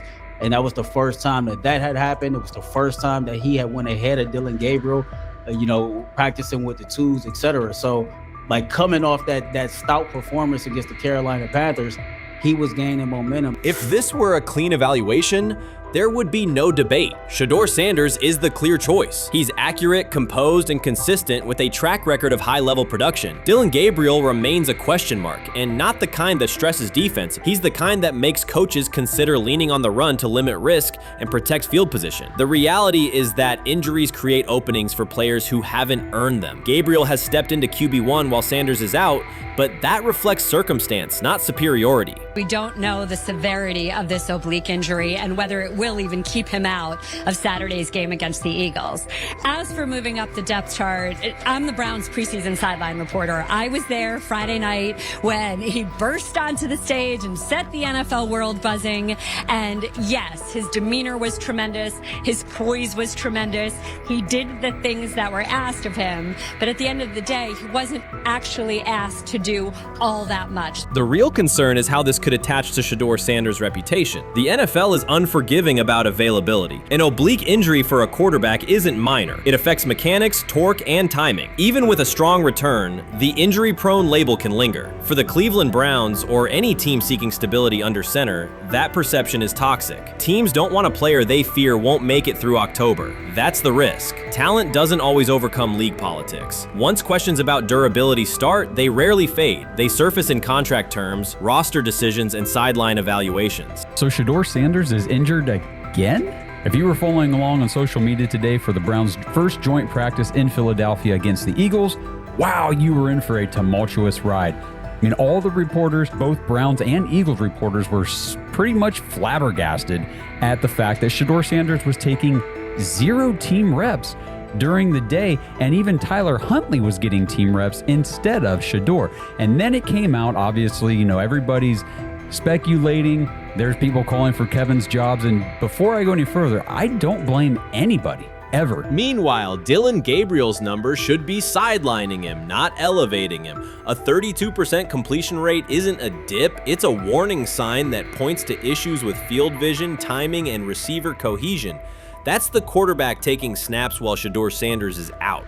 Put their work side by side and the gap is obvious. Sanders shows consistent placement, timing, and footwork that reflect high-level execution. Gabriel's recent output introduces variability that shrinks the call sheet and stalls drives. You can't claim the priority is winning while starting a quarterback who isn't reliably delivering routine completions.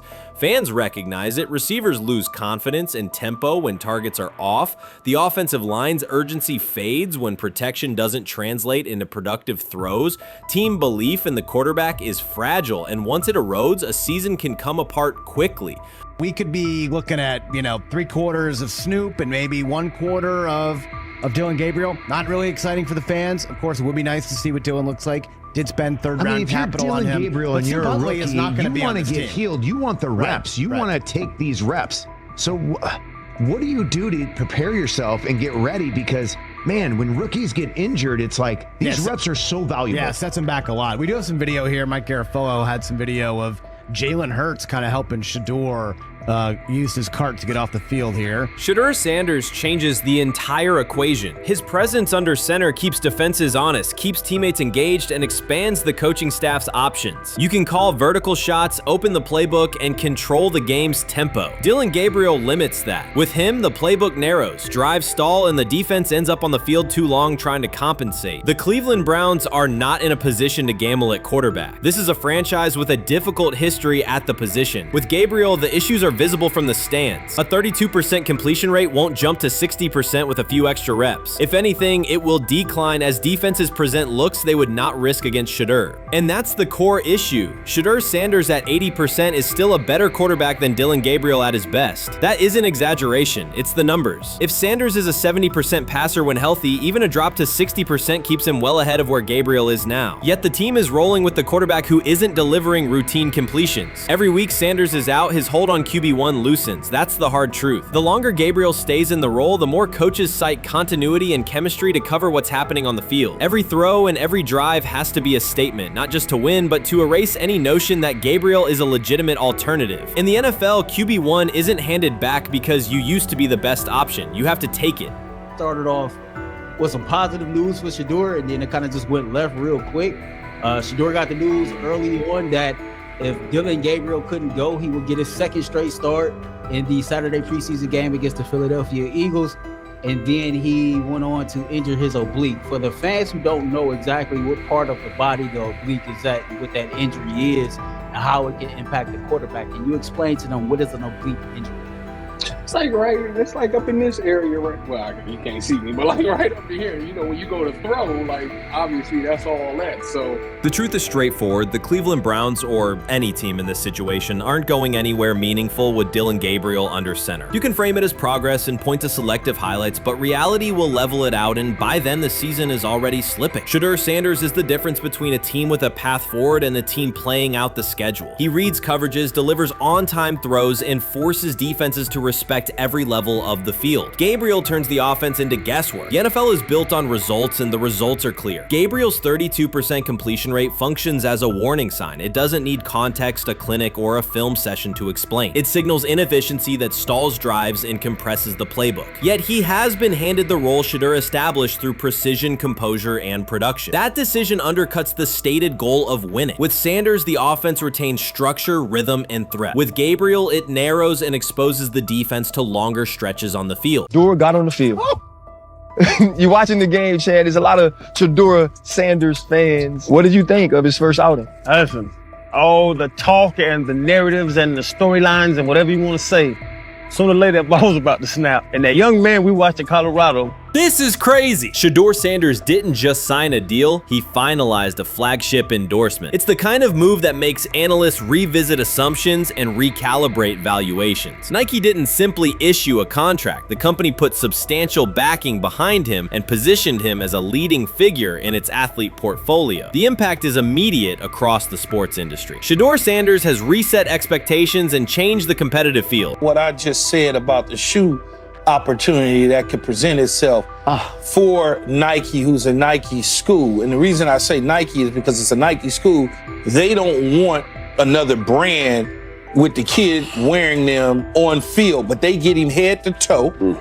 Okay, not just off the field. They can get him head to toe with a signature shoe.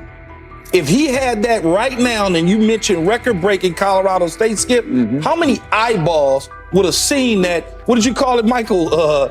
Number 2, prime 2. Shedeur Sanders finalized an agreement that forces analysts to revise their projections. Moments earlier, many expected Nike to prioritize other quarterbacks. Instead, Sanders signed and moved to the center of the discussion. The deal signals clear commitment from Nike and resets expectations across the sports business. Speculation has been replaced with a definitive statement about his market position and upcoming campaigns. Shedeur was fantastic last night. I'm rooting for him to succeed in the NFL, but this is a little too much here, right? This is just a little too much. Last night after the game, Nike drops an ad, only a matter of time, with the caption, when you get your opportunity, create your next one. I get what they're doing. They probably hit their social media impressions and engagement goals last night because this went off.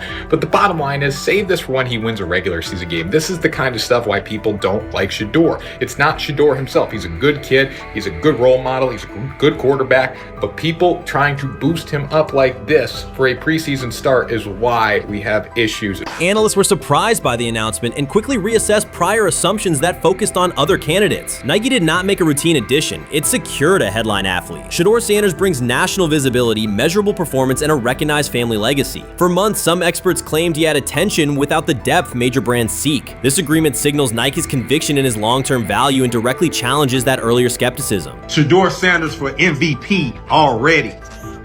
Now, let me not take it too far, but it's another example of how quick and fast Nike is with their marketing. Perfect. Shedeur is the perfect athlete to work with. He's unique. He sticks to himself and his family for the most part. He's marketable. He's charismatic. He smiles. All of the above.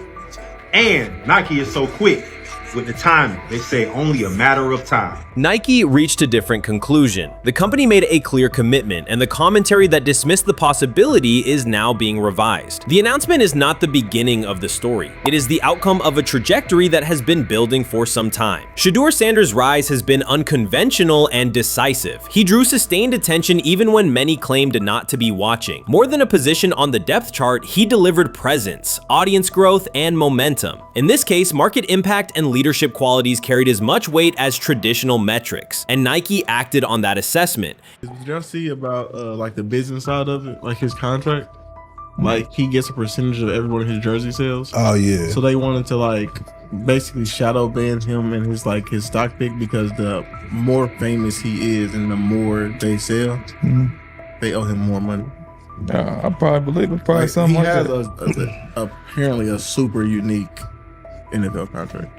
Damn, that's interesting. I would love to see that. I gotta do some more research, but and that Browns fan base, bro, they have been through some shit. They are happy for everything to come that way. So everybody's buying them jerseys. And did y'all see the price of tickets for that preseason game after he announced that he was gonna be the starter?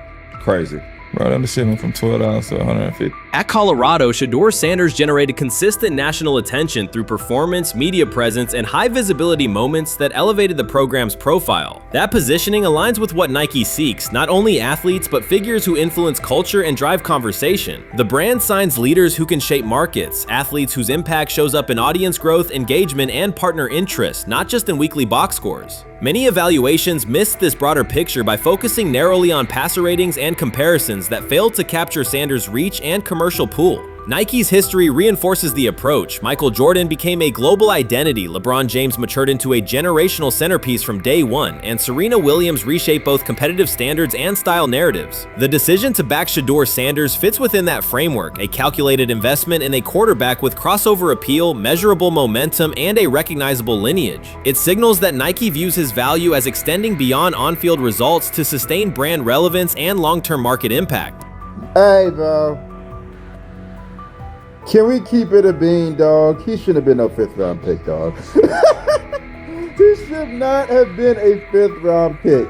Now, he plays on the Browns. I'm a Steelers fan, so, like, him doing well, it's like, do I really want to see him? Not really. I'm rooting for the brother, though. I'm rooting for him. Probably the one Cleveland Brown player I root for. But 14 of 23, 138 passing yards, 2 TDs. He missed a couple throws here and there. I was like, damn, Shedeur, really? You missed that? You missed that throw? Was it early? Many analysts argue yes. That view reflects an older assumption that endorsement value tracks narrowly with box score output. In 2025, brand decisions weigh audience reach, reliability of attention, and cultural relevance alongside performance. Shedeur Sanders doesn't only produce plays, he generates sustained visibility across platforms and demographics. Nike prioritizes athletes who can maintain conversation even between games. Sanders delivers consistent engagement, repeatable storylines, and measurable spikes in impressions when he appears, factors that translate directly into marketing efficiency. This is less about highlight reels alone and more about dependable distribution, an athlete who moves awareness, traffic, and product sell-through. Recent commentary suggested the NIL market was cooling and that brands would tighten spend. This announcement points the other way. A flagship commitment from Nike undercuts the caution-first narrative and affirms that attention with durability still commands premium terms. Whether audiences tune in to support him or to critique him, the net effect is the same: predictable viewership that reduces campaign risk. The implications extend beyond one signing. This elevates expectations for top college athletes and shifts negotiations toward quantifiable reach, conversion, and content output. Where the question once centered on whether emerging stars could secure 6- or 7-figure packages, the discussion now moves to structure, multi-year horizons, equity or revenue components, creative control, and integrated media plans. Brands will benchmark against Sanders' deal, and athletes will price to the standard it sets. The clause is called prime equity. This clause gives Sanders a percentage of revenue generated from merchandise, sponsorships, and promotions linked to his name and likeness. When they got NIL in the NFL. Oh yeah, that's why people ain't fucking with him. That's what they said. It wasn't that his character was stupid. They was trying He's too smart. Yeah, that's why he got picked so far back, because apparently his agents wanted this clause in the contract. That's interesting. I didn't know that. I didn't either. Shedeur Sanders' agreement establishes a new benchmark for athlete marketing. It confirms that brands will invest at scale when a player demonstrates influence beyond performance, being able to sustain attention, shape narratives, and move product across platform. For the NIL market, the standard shifts from pure statistics to a broader profile: audience reliability, cultural relevance, and content output that can anchor campaigns. There is also an NFL draft dimension. Visibility and expectations intensify when a prospect carries both a high-profile surname and a flagship brand relationship. As Deion Sanders' son and now a leading Nike partner, every snap will be evaluated as a proof point. Strong stretches will be read as validation of the investment. Mistakes will draw outsized scrutiny. The spotlight becomes a constant variable in his development. This deal reflects a family strategy as much as an individual one. Deion Sanders understands sports branding and has built a repeatable playbook around it. Nike did more than sign a quarterback. It aligned with a multi-generational national platform that consistently commands attention. Analysts who framed this as a single athlete decision missed the leverage of the broader enterprise. The Sanders name functions like an established asset, recognizable, durable, and connected to a large, engaged audience. Nike's bet is not only on Shedeur's on-field trajectory, but on the continuity of a legacy brand that spans eras. The value proposition is clear: storyline, lineage, and long-term market impact, with on-field results serving as an accelerant rather than the sole driver. I think Shedeur can play. I thought he was the best quarterback in college football a year ago. Okay, he was supposed to be the #1 pick 6 months before the draft. It paid 1-to-1, from an odds standpoint. But Will, and I know how. I already know how this is going to go. I already know how this is going to be received by a lot of people, because I'm going to be labeled a hater or even worse. What comes next is expansion. This agreement is not only a payout, it is a platform.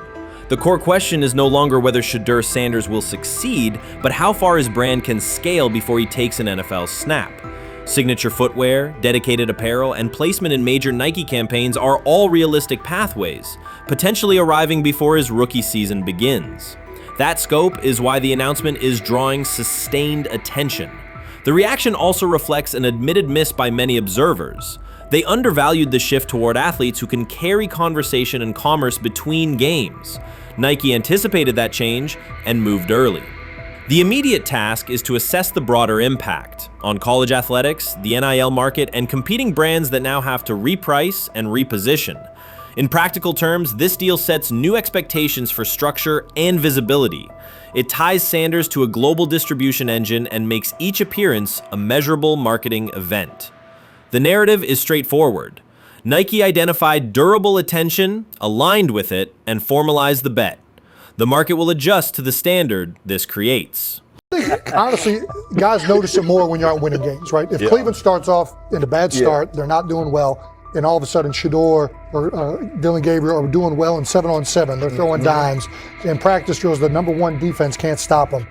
People take notice of that, and the more that the players see it, they're gonna then the comments start happening over the lunch table. They start happening throughout the building, and that's when the pressure really will get severe. The Cleveland Browns were focused on resolving their quarterback situation until Jason Kelce made pointed comments that triggered a strong reaction from ownership. The response inside the organization was immediate and intense. What exactly did Kelce say that has the dog pound on edge and the front office under pressure? We've seen that miserable game by the Cleveland Browns. So they throw Joe Flacco in there, and I like Joe Flacco. He did good, but they gave him the resource of all the first-team guys.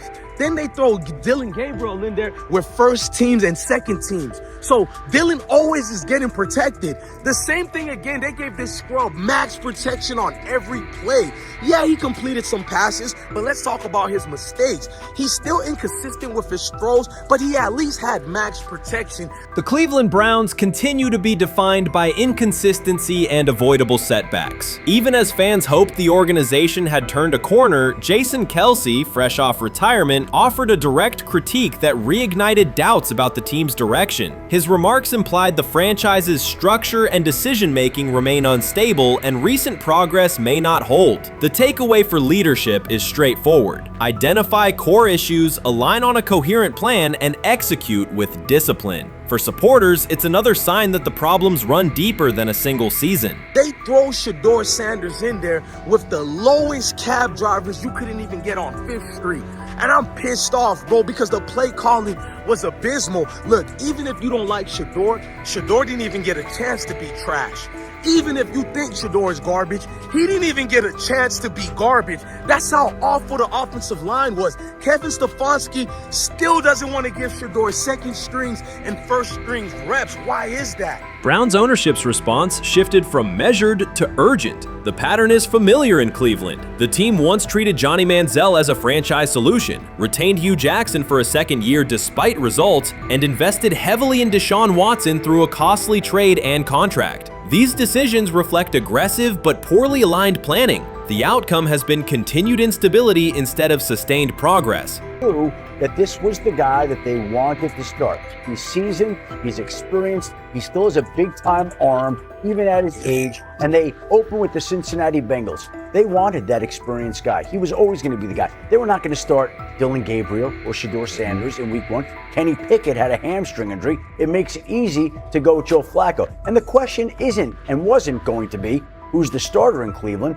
The question is who's going to be the backup in Cleveland? Who's going to be the number 2 quarterback when they open the season against these Bengals? Fans still show up season after season, expecting improvement and bracing for setbacks. The usual pattern has been early optimism followed by a gradual collapse. But last season was different. For a sustained stretch, the Browns looked organized and competitive, resembling a functioning team. Couple days, 3 days until roster cutdowns, how do you feel about that? Do you feel like you belong here on this team? Obviously, I think overall as a player, I feel like I put in the work. I feel like everything I do, I try to do it to my best, and that's all I ask for. So I feel like everybody feels like they should be on the team. And if you ask anybody on the team, would they feel like they belong? They belong, in their own eyes. So I feel like I do, but I'm my own player.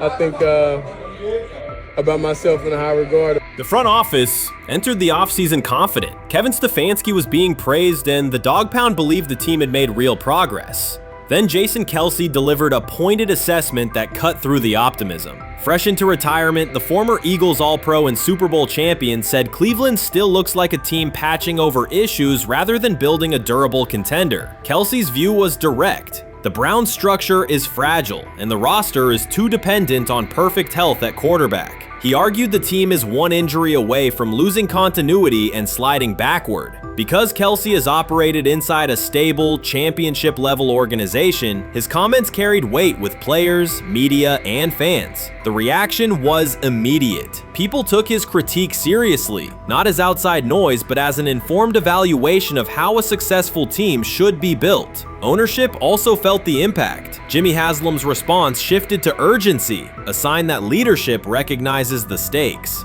The criticism arrives in the context of prior high-risk decisions, especially the fully guaranteed $230 million commitment tied to Deshaun Watson. Watson has missed time and shown inconsistency when available, and the contract has constrained flexibility. Kelce's remarks highlight why depth, alignment between the front office and coaching staff, and a clear contingency plan at quarterback are non-negotiable. The takeaway is straightforward. Cleveland must convert last season's progress into a stable framework, protect the quarterback, deepen critical positions, and establish a plan that survives injuries and short-term setbacks. Without that, the games that fueled optimism will remain temporary.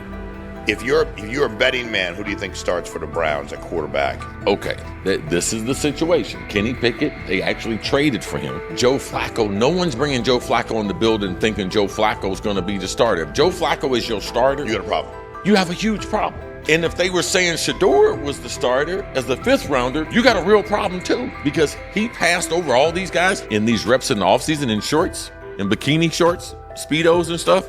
Like, no. That kind of stuff. So I'm not that surprised. When you put down a 3rd round pick on a quarterback, you do believe he has a certain skill set. Jason Kelce stated the obvious. Cleveland committed to a quarterback who hasn't played at an elite level in years, and Joe Flacco's playoff run didn't change the long-term outlook. Ownership appeared more upset that the criticism was public than by the substance of the critique. Many fans agreed. They've seen this pattern before. Rosters age, injuries are inevitable, and when a single contract dominates the cap, one setback at quarterback can undermine the entire season. Kelce's broader point was about structure. The Browns prioritized the high-cost, uncertain starter over depth and contingency. The late-season surge masked issues that remain: limited cap flexibility, thin depth at key positions, and an offense that lacks a credible Plan B. Fans recognize how quickly a strong defense can decline with injuries, and how an offense without redundancy stalls. The AFC North raises the stakes. Baltimore with Lamar Jackson sustains a top standard. Cincinnati with Joe Burrow returns to contention when healthy. Pittsburgh rarely slips below .500 under Mike Tomlin and wins with defense and consistency. In that environment, Cleveland can't rely on perfect health or peak form from one player. The path forward is clear. Diversify cap allocation, reinforce the offensive line and receiver depth, carry a legitimate backup plan at quarterback, and install a scheme that functions regardless of who is under center. Given what we saw yesterday with Shedeur Sanders, somebody on the Cleveland Browns is 100% getting fired, probably by the end of this year. The person who's probably going to end up getting fired is Kevin Stefanski, because I know that he didn't want Shedeur Sanders on the team. It was Andrew Berry who made that pick. You can't really go against your GM. Bad things happen in this situation. But Shedeur Sanders is not without fault for what we saw yesterday. This is the play that we saw yesterday that has the internet just exploding, where Shedeur Sanders took like a 24-yard sack.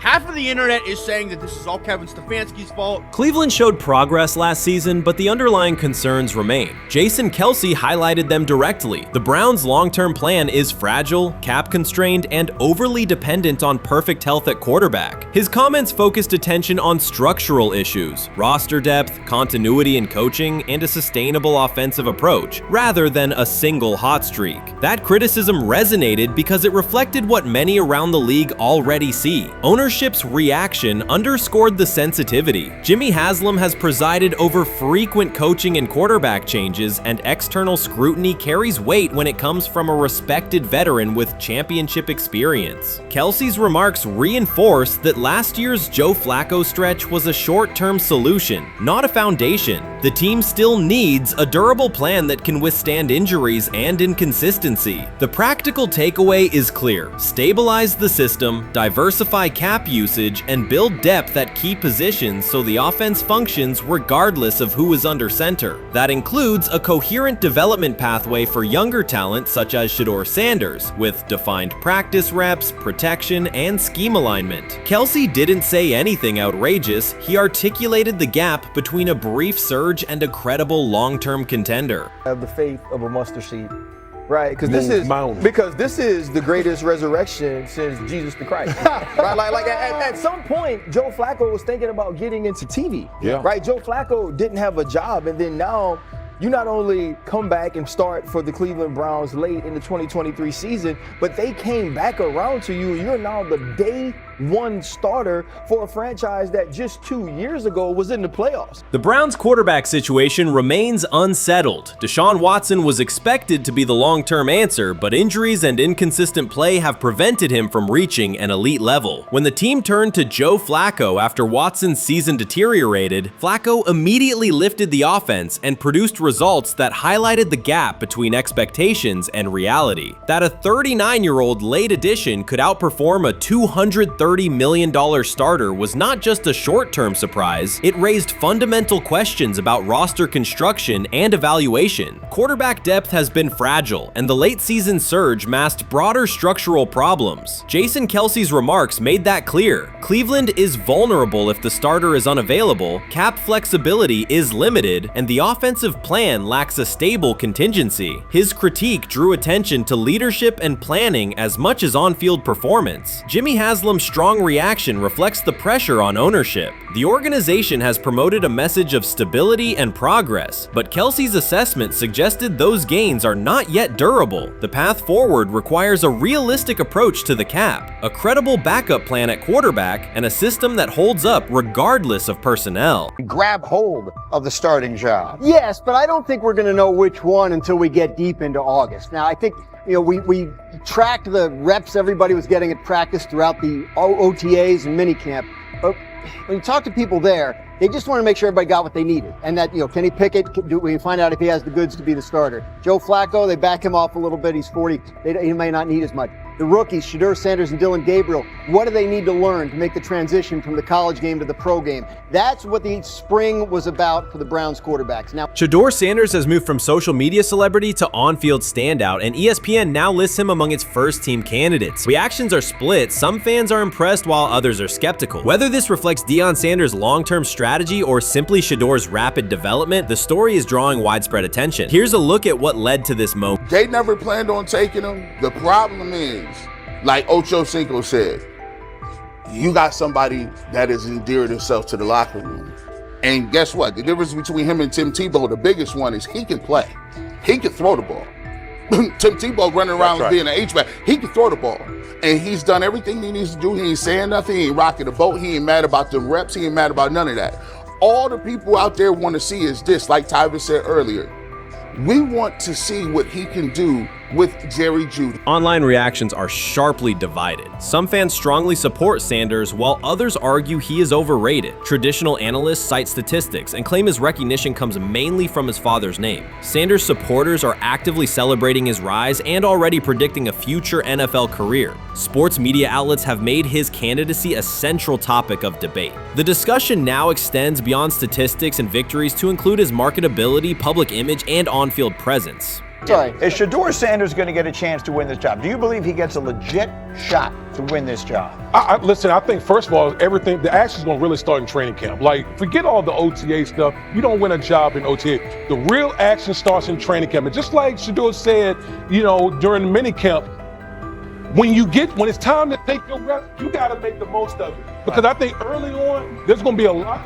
Remember, Joe Flacco didn't hardly practice in OTAs and mini camps because they were giving the young guys. Right. So when he gets his opportunity, he's going to have to make the most of it. Analysts are closely reviewing game footage to evaluate Sanders' decisions and mechanics, while others examine his social media activity to see how he balances content creation with quarterback duty. Shedeur Sanders' placement on ESPN's early first-team list has taken over the college football conversation. Supporters circulate his highlights and argue that his on-field production and leadership justify the honor. Skeptics claim the recognition relies too heavily on his family name and question whether his resume is strong enough for first-team status. Analysts are rewatching game footage to assess his reads, accuracy, and pocket presence, while others examine how he balances a high-profile social media presence with quarterback responsibilities. The debate has pushed other storylines, such as conference realignment and NIL issues, into the background, leaving fans and commentators focused on Sanders' performance, marketability, and overall impact on the sport. I'll keep saying it. I believe Shedeur Sanders should play more games than any other quarterback on this roster this year, because he's the only guy that I look at and say they might have something here. Because I'm telling you right now, they left night one of the draft saying we are taking our quarterback next year. So it's on Shedeur or Dylan or Kenny, probably not Joe, to change their mind. To change their mind. But you got to find out.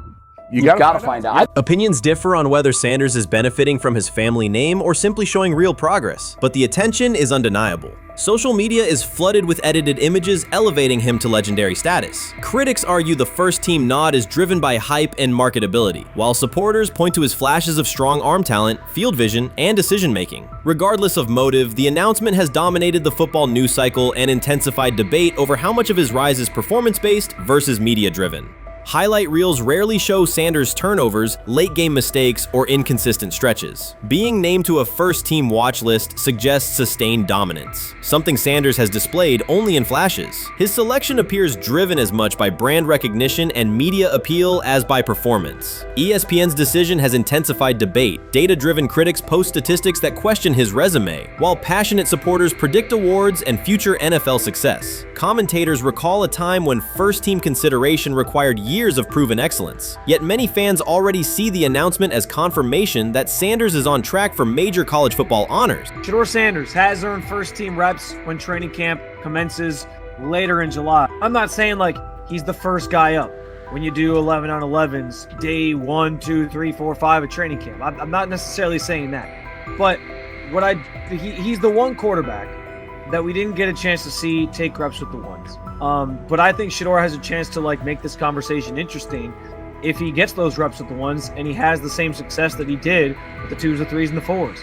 I have confidence he can show you something, but I got to see it. We all got to see it before we can actually judge that. Some believe Deion Sanders is already preparing for an award ceremony, while others are furious, threatening to protest ESPN's credibility over Shedeur's first-team mention. Critics argue that honoring Sanders without a full season of elite play undermines college football standards. Supporters insist his performance and profile justify the recognition. The debate reflects a broader clash between traditional merit-based evaluation and modern brand-driven visibility. In today's landscape, first-team consideration is no longer only about statistics. It also involves marketability and audience engagement. Whether welcomed or rejected, Sanders commands attention and embodies the sport's shift toward both performance and personal brand.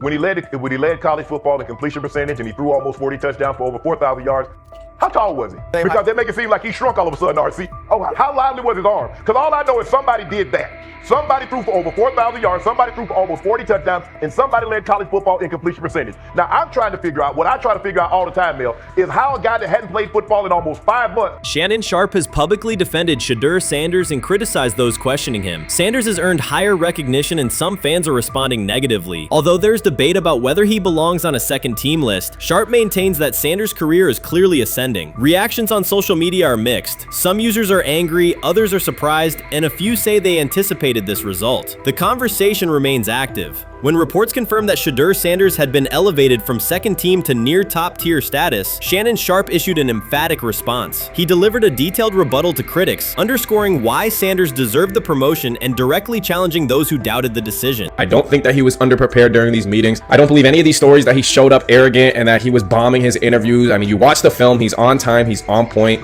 You watch his interviews, he answers like a 10-year NFL veteran. Like, he's clearly dominating OTAs. It's every single day there's a new report of how well he's doing for the Browns in OTAs. And I mean, you can say what you want, it's just OTAs. Okay, if that's your new narrative, then he's doing exactly what he needs to be doing. He's on point, he's on time, he's getting the respect of his teammates, and he's making plays. So we're gonna see years down the line, something's gonna come out that I don't know what exactly it was, but something will come out. Critics have been waiting for an opportunity to dismiss Sanders. They labeled him overrated, accused him of benefiting from nepotism, and claimed his profile came only from his last name and polished image. Within their own echo chamber, they cited every game in which he fell short of huge passing numbers as validation of their doubts. Since Sanders has begun receiving formal recognition, criticism has escalated. A wave of self-appointed analysts is dissecting his throwing mechanics and team role, and many online commentators now argue that his promotion reflects deeper problems within the sport. Shannon Sharpe rejected each criticism directed at Shedeur Sanders. During the broadcast, he turned a routine segment into a detailed examination, acting as presenter, interrogator, and fact-checker. Sharpe walked viewers through game film, season statistics, and scouting reports to show why Sanders merited his recent promotion. Whenever a panelist claimed Sanders had not earned the role, Sharpe countered with completion percentages, efficiency ratings under pressure, and documented late-game drives that changed outcomes. He stressed that the backlash was driven less by on-field evidence and more by reluctance to revise earlier opinions. Sharpe argued that critics were upset not because Sanders lacked qualifications, but because his progress contradicted their initial narrative. By the end of the discussion, Sharpe had moved past simple defense and reframed Sanders as a clear example of performance-based advancement, demonstrating that early predictions can be wrong. Never heard of no Dylan Gabriel or Tyler Shock. What the hell is that? So how is Shedeur Sanders going behind them? I'll tell you how. Collusion. 4 different times they passed on him. How the hell does that happen? 4 rounds. It doesn't happen to a quarterback. We've never seen anything like this before. Shedeur Sanders with the watch. Shedeur Sanders with his bravado. Shedeur Sanders with this supposed arrogance or whatever. Shedeur Sanders' advancement did not happen by chance. While detractors questioned his resume online, he continued to prepare, attend every practice, and deliver accurate throws under pressure. The contrast between his output and the complaints directed at him has been stark. Some critics even argued the selection committee was, quote, biased toward performance, as if rewarding strong play were improper. Rumors quickly followed. Certain commentators speculated that a public relations push from the Sanders family must have influenced voters, suggesting everything from coordinated media strategies to alleged favors for coaches. None of these theories addresses the basic point. Sanders earned his promotion through consistent production, poise in the pocket, precise ball placement, and efficient decision-making. Shannon Sharpe highlighted these facts during his response. He noted that Sanders' performance metrics justify the recognition and emphasize that resistance to the move stems more from prior prejudice than from substantive evaluation. For Sharpe, the goal was clear: present the data, challenge unfounded claims, and correct the narrative. The discussion therefore became a broader statement about acknowledging merit and abandoning outdated assumption. Colin Cowherd defend college basketball coaches who have gotten a DUI, come to their defense and say they didn't need to be fired, that they deserve a second chance. But Shedeur Sanders drives 40 miles over the speed limit, gets a one-on-one ticket, and Colin Cowherd comes on his show today and says he's out on Shedeur Sanders. He's seen enough. He can't support him anymore. He can't be in the Shedeur Sanders camp. because of the speeding ticket. Shannon Sharpe addressed commentators who portray constant doubt as expertise. Those who discount strong performances with "we'll see" but declare bust after a single mistake. He noted their belief that progress only counts if an athlete visibly struggles. Sharpe's response was methodical rather than emotional. He presented evidence, cited statistics, and calmly refuted each claim. Following his remarks, several critics began revising or deleting earlier posts, recasting themselves as longtime supporters of Shedeur Sanders despite having questioned him for months. Sharpe insists on accountability, naming specific individuals and dates while requesting public acknowledgement of prior errors. He argues that analysts cannot spend months undermining a player's potential and then quietly adopt a supportive stance once the athlete succeeds. These are serious, big-time, top-of-the-line playmakers that they have. If you can go 45 to 42 in the fourth quarter because your quarterback set the school record with 510 yards passing. He was flawless. Shedeur is big time. I didn't know for sure, will it translate to the next level of competition? Yes, it might translate to the next level of competition as he can play. Critics who once claimed Shedeur Sanders was unprepared now hesitate to acknowledge their mistake. They resist retracting earlier comments and struggle to accept that an athlete can succeed without their approval. Sanders continues to share practice clips and game highlights without engaging the debate, while Shannon Sharpe documents every dismissive remark, ready to revisit them on national television. The disapproval did not slow Sanders. It underscored his progress and exposed the gap between perception and performance. As a result, the conversation has shifted. Analysts who doubted him now describe him as undervalued and publish detailed evaluations of his mechanics and game management, suggesting long-standing familiarity with his career. In a matter of weeks, critics have recast themselves as advocates, demonstrating how quickly opinion can change when consistent results leave little room for doubt. Shannon Sharpe signaled that his commentary is not over. He considers Sanders' advancement a positive outcome for every athlete who has been overlooked or criticized for having confidence. Sharpe stressed that analysts do not have the authority to determine who deserves recognition based on personal preference. The reaction to Sanders' promotion, he argued, revealed how quickly opinions can shift once results are undeniable. Sharpe pointed out that many vocal critics became quiet when confronted with objective performance data. This exchange, Sharpe insisted, reached beyond defending a single quarterback. It challenged the practice of dismissing achievements that do not fit familiar narratives. He reminded viewers that success does not require external approval and that consistent talent will surface despite online commentary intended to minimize it. While critics reconsider their positions, Sharpe remains steady, assigning credit to the athlete and allowing the scoreboard to confirm the argument. In his view, the statistics speak clearly enough. Sharpe also emphasized that the intensity of the backlash must be placed in context. College football is a volatile environment where unexpected outcomes are common. Therefore, declaring failure based on incomplete evidence only weakens the credibility of sports analysis. The discussion underscored the need for measured evaluation rather than reactive judgment. Dak Jackson and him and everybody else that we talked to have said that Shedeur looks good. He looks really good. He looks better. And we got Zach that say Dylan Gabriel ain't even an NFL quarterback.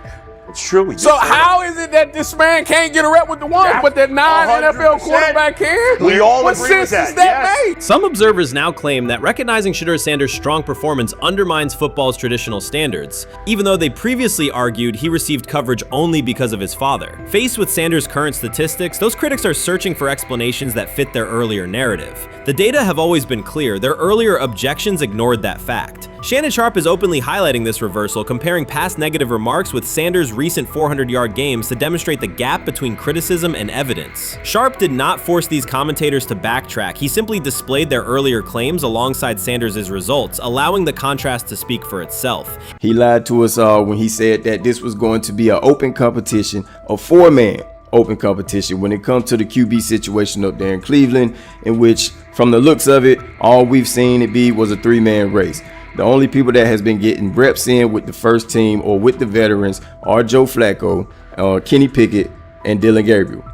We've never seen my boy Shedeur Sanders get a chance to get in. Even with him doing the things that he has been doing up there, he has yet to get in with the... Shedeur Sanders was caught off guard by Coach Kevin Stefanski's recent remarks, which have sparked talk of bringing in another starting quarterback. Commentators are debating whether Stefanski's comments reflect eroding confidence in Sanders or a brief lapse in judgment, but the rookie now faces intensified scrutiny over his role. The Browns, we got an analyst that says that Shedeur Sanders should have some kind of a ban?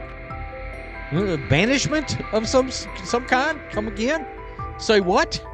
For what? And we've got, this would be more troubling. If I'm a Browns fan, and this is where we're going to start, potential dissension in the ranks of the front office and the coach. And over what? Quarterback. When a program's headline quarterback suddenly becomes the subject of sideline murmurs and quiet searches for replacements, the situation is unmistakable. It's a breach of trust. Shedeur Sanders, the passer who put Colorado back in national conversations with his production and profile, has just received a clear message that his job security is in question. Coach Kevin, the assistant previously considered to be in Sanders' corner, made remarks that ignited speculation about changing quarterbacks. Fans, analysts, and even Deion Sanders are now reassessing the team's unity and its true plan for the position. The comment was no accident. It was a deliberate signal that the staff may soon elevate a backup. For perspective, Shedeur Sanders did not step into ideal conditions last season. He was sacked so often that Colorado could have dedicated a locker to every opposing edge rusher who reached him. Could I possibly go to bat for Kevin Stefanski as a great head coach? No, I couldn't. Could you go at bat against him, saying he's a horrible head coach? No, I can't. I think that's why we fall in the middle. I think that's why in a lot of these discussions, and that's why a lot of the rankings, you see him right now in that 15 to 20 range, somewhere in that middle pack of NFL head coaches. I've said earlier, Kevin Stefanski has already been given more head coaches than any coach I've ever seen in Cleveland.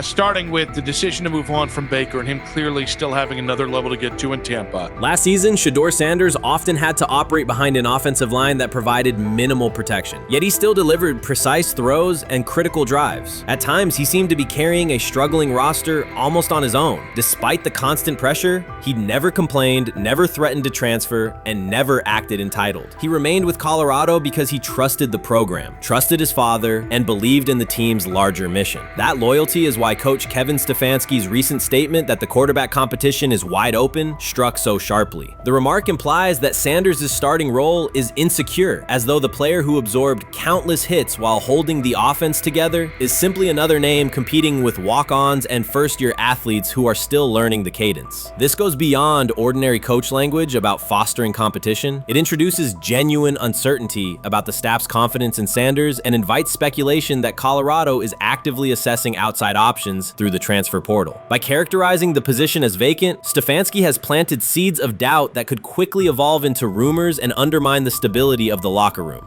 I'm sorry, but when it comes to quarterback, I'm gonna defer to my head coach, generally speaking, especially one with Stefanski's track record and how he's viewed across the league.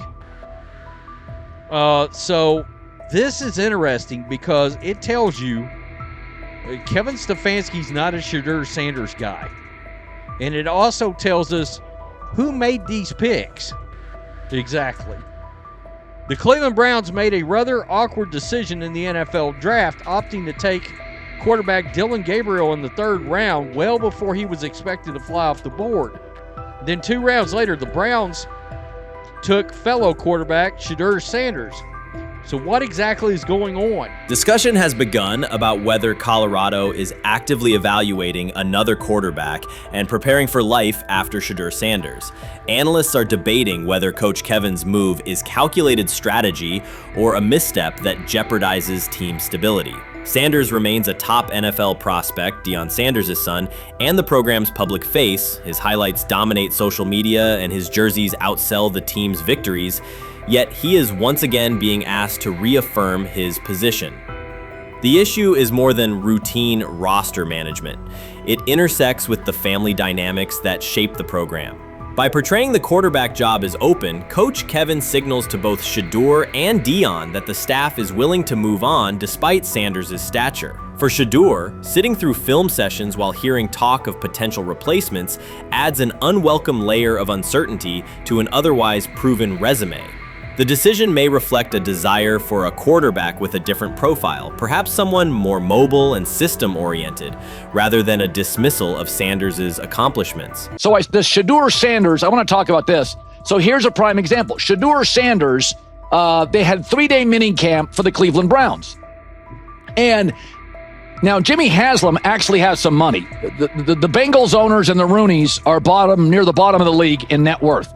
But what the Browns have is what I would call the Buffalo Bills used to have this years ago, pre-Josh Allen. What are Browns veterans saying about Shedeur Sanders behind closed doors? According to internal discussions, the feedback goes beyond casual praise. Several veterans describe his performance as franchise level. Private locker room conversations compare his command of the offense to established starters. And one senior assistant reportedly called him Sunday ready after a single walkthrough. The consensus is that front office staff and coaches have taken serious notice. Inside the Browns facility, informal conversations circulate among players and coaches. These remarks carry significant weight in personnel evaluations and often influence practice rotations. When veterans speak this strongly, the message typically reaches decision makers quickly, especially during roster planning. In short, the internal perception of Sanders is already affecting how the staff views the current quarterback depth chart. Browns vets kind of weigh in on Shedeur Sanders and how he's been since he arrived in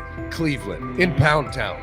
And I think it's very, very important that we discuss it, because it'd be really easy for these vets to, this wasn't like a on-the-record interviews. This is just kind of back channels into what the vets are saying, the rumors, but the sources telling us. And we have a couple quotes, but Shedeur Sanders, Cleveland Browns, it seems like it's going well. And it's almost like you don't want to talk about it. At the center of the growing internal buzz is Shedeur Sanders, the rookie who entered Berea with late-round expectations but is being discussed privately as a potential long-term starter. This is not a routine camp tale about an extra arm taking practice snaps. Sanders has seasoned teammates, players with playoff mileage, quietly reassessing his ceiling. Observers who overlook these conversations risk missing one of Cleveland's most deliberate personnel moves in years. Sanders is not on the roster because of his surname. The Browns reviewed their quarterback depth, weighed costs, and chose a controlled, development-oriented option they believe can stabilize the position. His presence is already changing practice dynamics. Veterans notice his pocket awareness, adjust routes to his timing, and acknowledge that he processes coverage at an advanced level for a first-year player. Leadership patterns in the huddle feel different. Sanders delivers with precision and composure that challenge defenders to reevaluate their calls. The strategic upside is clear. A 4-year rookie contract offers cap flexibility while other franchises cycle through expensive stopgaps. Coaches and front office staff view Sanders as a calculated investment, not a publicity experiment. Outside chatter still focuses on Joe Flacco's age or Kenny Pickett's development. Inside the facility, however, veterans pause film sessions to dissect Sanders' ball placement and progression speed. Position coaches highlight clips where he works through reads decisively and delivers on time, traits rarely attributed to rookies. Sanders' confidence is measured rather than theatrical. He moves as though the NFL tempo is familiar, and that calm spreads across the roster. Experienced defenders are rechecking the depth chart and asking if the quarterback competition is tighter than publicly acknowledged. Great kid, and whether it's a following that he's earned, I mean, that's something that he's done a great job of interacting with fans. And but he is a great kid. You guys will get to know him more. He's working like crazy, just like all the guys. He's another young man. These rookies, my office is downstairs. As they got to walk by my office as they come in. They come in early. And Shedeur, just like all those guys, he's in there early. He's getting his work done. He has not yet secured the starting job. Evaluations so far come only from brief practice periods, no comeback drives, no national headlines, just steady execution in shorts and helmets. In a league that celebrates splashy debuts, Shedeur Sanders is earning trust rep by rep. Veterans typically withhold judgment until late in camp, yet several are already studying his footwork and timing, which suggests genuine respect. Inside the building, coaches sense that the Browns may have finally found a stabilizing presence at quarterback. Cleveland's recent history underscores why this matters. The team has started 9 quarterbacks over the past 2 seasons, an indicator of instability rather than depth. Sanders arrives with composure, arm strength, and a well-known surname, so any sign of readiness is magnified. Financial context also plays a role. The Browns are allocating a significant portion of the salary cap to Deshaun Watson, whose performance has not matched that investment. To manage costs, the front office signed 4 additional quarterbacks on low-impact contracts. Together, they account for far less than Watson's annual cap figure. If Sanders continues on his current trajectory, that structure could give Cleveland both competitive clarity and much-needed financial flexibility. He's the only person who's come out and say, hey, man, this dude look kind of good, man. Let me tell you what I heard. A lot of people reaching out to players in the locker room and stuff. To me, I think this is it's a red herring. Like, that I'm supposed to suspend myself to disbelief that he was going to look bad. I've never expected him to look bad to start with. The 5th round quarterback stuff, that's involving perceptions, pre-draft analysis, and other teams. Cleveland's veterans have endured every kind of quarterback turmoil, poor reads, major injuries, shaken confidence, and sideline disputes. When a young quarterback like Shedeur Sanders steps in and appears composed rather than overwhelmed, people notice. The attention comes not just from coaches and reporters, but from the linemen and defensive leaders who have watched previous backups struggle. They are not exchanging doubts, they are sharing nods of approval. Sanders demonstrates instinctive pocket awareness, reliable accuracy, and steady poise, qualities that quickly circulate through team conversations. After years of instability under center, the Browns need someone who can remain calm and effective deep into the season. Although expectations have fallen over time, genuine interest is growing. Praise is coming from teammates who rarely commend anyone unless his performance demands it. The rumors have ended. The decision is public. Cleveland Browns owner Jimmy Haslam has informed every level of the organization that unless an unforeseen injury intervenes, Shedeur Sanders will start at quarterback in week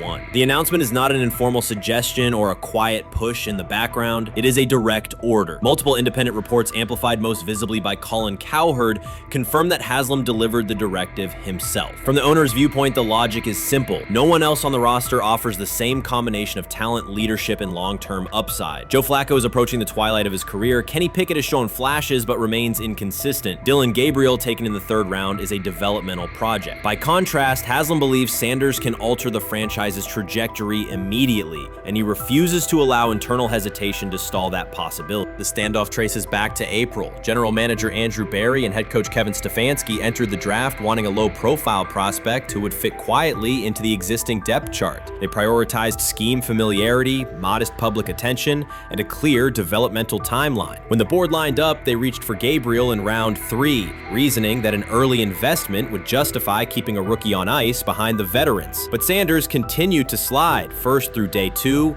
then deep into round 5. Haslam watched the names come off the board, convinced the league's bias against Deion Sanders' outspoken son was obscuring legitimate first-round talent. When Cleveland's 5th-round pick arrived and Sanders was still available, Haslam intervened. He did more than approve the choice, he overrode the original plan, making it clear that the organization would select Sanders and give him every chance to compete. From that moment on, the Browns' internal narrative splintered into 2 camps, those ready to accelerate around their owner's vision and those still trying to protect their original approach. Once rookie minicamp began, Sanders erased much of the speculation. He commanded huddles, processed coverages quickly, and delivered throws with anticipation that belied his draft slot. Teammates noted his willingness to accept blame for missed timing, then correct the error without dramatics. While Flacco and Pickett split most first-team reps, Sanders treated limited opportunities as full-speed auditions. During organized team activities, he identified blitz looks, redirected protections, and consistently found his second read when the primary route was covered. More than one defensive veteran told local reporters that Sanders looks like the best arm in the building. That assessment forced Berry and Stefanski to reevaluate their timetable. They could no longer label Sanders a long-term project without contradicting on-field evidence. Drafting Gabriel 2 rounds earlier had provided the staff an excuse to slow roll Sanders' ascent.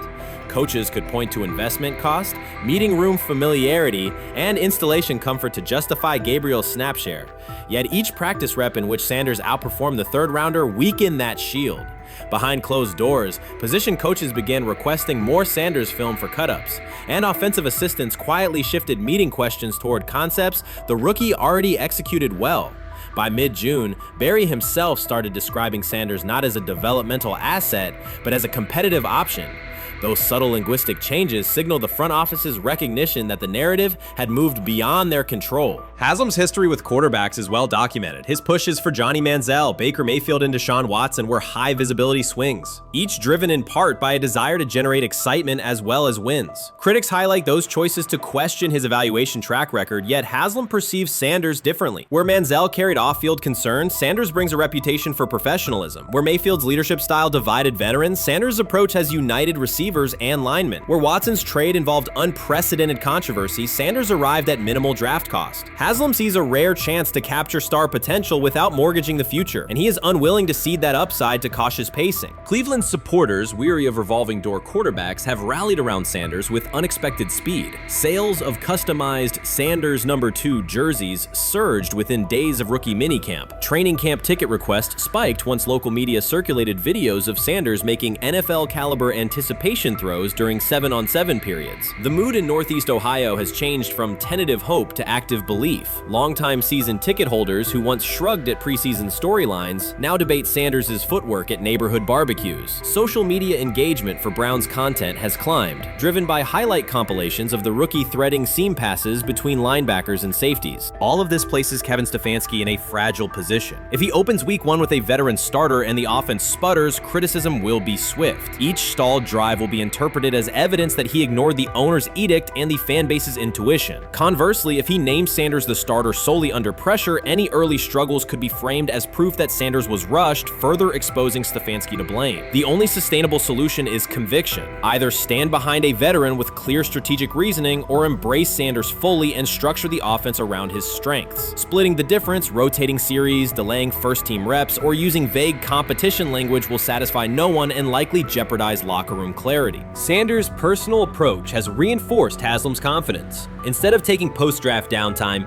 he traveled to Texas to train in full Browns gear at facilities near his father's home. The leaked clip of Sanders executing footwork drills in helmet and pads wasn't a marketing ploy. It was a glimpse into a quarterback visualizing Week 1 live. Team personnel who viewed the footage recognized purposeful rehearsal, cadence calls, pocket movement against simulated pressure, and follow-through adjustments based on imagined rush lanes. Observers asked why a rookie would conduct such intense solo sessions in May. The answer is straightforward. Sanders does not view himself as a developmental pick. He considers himself the starting quarterback of the Cleveland Browns and prepares accordingly.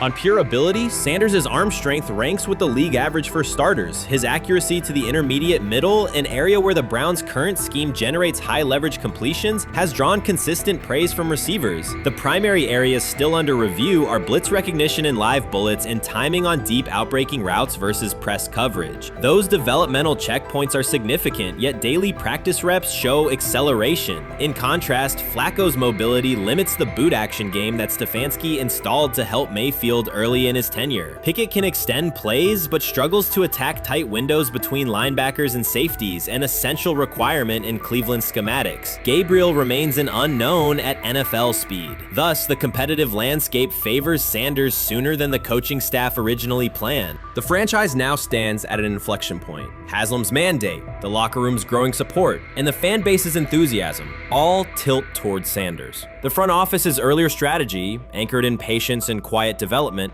is increasingly untenable. Barry's shift in messaging indicates grudging alignment, but final authority over the depth chart rests with the coaching staff, unless ownership directly intervenes on game day decisions. A move rare, but not unprecedented in the NFL. Should Stefanski align with the owner and name Sanders the starter before preseason concludes, he can claim proactive vision and tailor the offense through training camp. Should he resist and open with a veteran who falters, he risks rapid loss of credibility and possibly his position. Either path carries pressure, but only one aligns with the momentum sweeping through the building.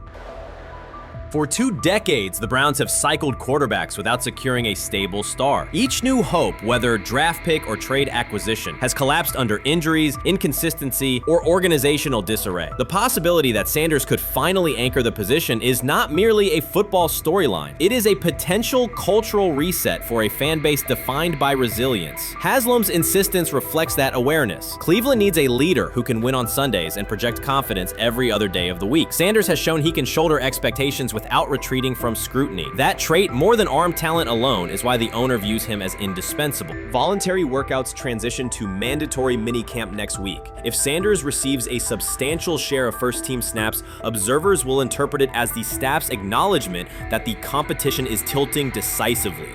A public declaration may not follow immediately, but every rep allocation is a signal. If, however, the staff continues funneling most top unit snaps to Flacco or Pickett, tension will escalate. Local media will question the evaluation process, national analysts will debate the merits of letting a rookie learn through live action versus controlled practice. Inside the facility, players will recognize any disconnect between performance and opportunity, and unity could fray. The Browns have reached a decisive moment. Shedeur Sanders has demonstrated the skill, poise, and work ethic to justify starting in Week 1. Jimmy Haslam has publicly positioned him as the future, and by implication the present of the franchise. Kevin Stefanski and Andrew Berry must either endorse that vision or brace for the consequences of delaying it. For Cleveland fans, the significance is clear. A legitimate chance to exit the cycle of quarterback uncertainty and rally behind a signal caller capable of commanding the field and galvanizing the city. Whether that opportunity is seized promptly or postponed will define the Browns' 2025 season and likely the tenure of the decision makers involved. They say training camp decides depth charts, but Shedeur Sanders began fighting for his job long before he will step inside the Browns facility. While most first-year players squeezed in one last vacation, he slipped onto a private field in Texas, strapped on Cleveland's helmet and shoulder pads, pulled a fresh number 2 jersey over his chest, and started rifling timing routes as if it were the opening drive of Week 1. No cameras, no hype track, no product placement, just sweat, cadence, and ball placement. A rookie does not rehearse in full game gear unless he already envisions himself commanding the huddle. Plenty of observers shrug that clip off. They insist the 5th rounder, quote, isn't ready, cling to depth chart conventions, or whisper that the name across his shoulders did most of the talking on draft day. Maybe it is the Deion connection, maybe it is a preference for prospects who blend quietly into the background, or maybe the league's gatekeepers fear the possibility that the kid is better than the quarterbacks they have spent months promoting. Whatever the motive, the countdown has started, and video rarely lies. Shedeur Sanders is not preparing to arrive. He is preparing to lead. Footage of a 22-year-old quarterback running live reps in July should dominate highlight loops, but it barely registers on national outlets. Why? It ruins the tidy narrative. The easy storyline paints Shedeur as a pampered legacy prospect banking on his father's fame. Yet the tape shows something different. A rookie drenched in afternoon heat, drilling footwork, calling protections, and imagining cover 2 rotation before the first official meeting ever takes place. Elite mental prep looks boring on social feeds. It looks devastating when the season starts. Walk into Cleveland's quarterback room and you step into politics, not simply competition. Joe Flacco, a Super Bowl MVP in decline, carries institutional trust. Kenny Pickett, rescued from Pittsburgh's reset, carries hometown intrigue. Dillon Gabriel, the 3rd-round system fit, carries draft capital the staff must justify. And then there's Shedeur, the lightning rod whose presence alone spotlights every bias in the evaluation process. Coaches frame it neatly. Rookies must wait their turn. The truth is less polite. Practice snaps are currency. Perception is elastic, and early allocations already favor Pickett and Flacco. It is the oldest playbook in the league. Lock vets into the headline roles before pads even crack. Then let repetition shape reality.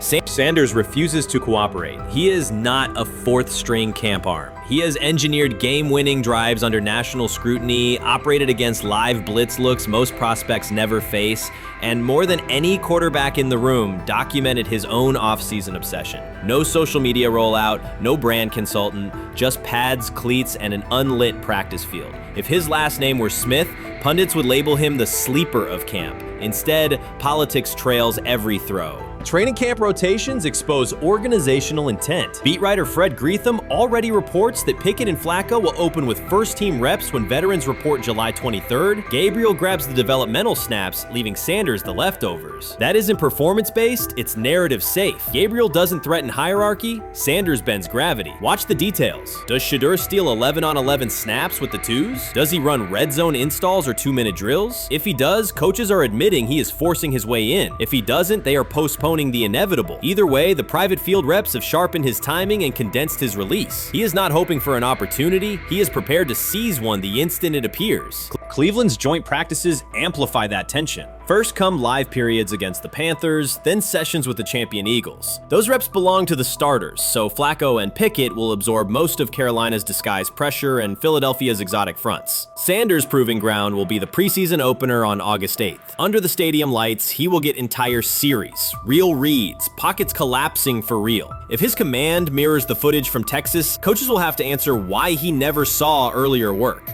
Reps are scarce. 10 padded practices separate veteran arrival from game 1. Even an even split, something that never happens, would hardly suffice. Instead, the staff will funnel snaps toward the comfortable choices. That strategy can bury a rookie, but it can also spark an eruption when limited opportunities turn into highlight drives. One flawless touchdown march in the second half of a preseason game, and the dog pound will chant his name. Then the staff's narrative control evaporates. Criticism of Sanders has never matched the scrutiny applied to his peers. Analysts nitpick a ball pat, a foot angle, a pump fake, Pickett's inconsistency, Flacco's diminishing velocity, Gabriel's college system crutches. Discuss politely, if at all. With Shedeur, the critiques arrive as coded doubts. Does he rely on the family brand? Is he coachable? Can he stay humble? That double standard is as old as the league's resistance to outspoken black quarterbacks. Add Deion's unapologetic persona, and each Sanders rep becomes a referendum on establishment comfort levels. Shedeur answers not with rebuttals, but with work. Work captured in silent footage more deafening than any debate show monologue.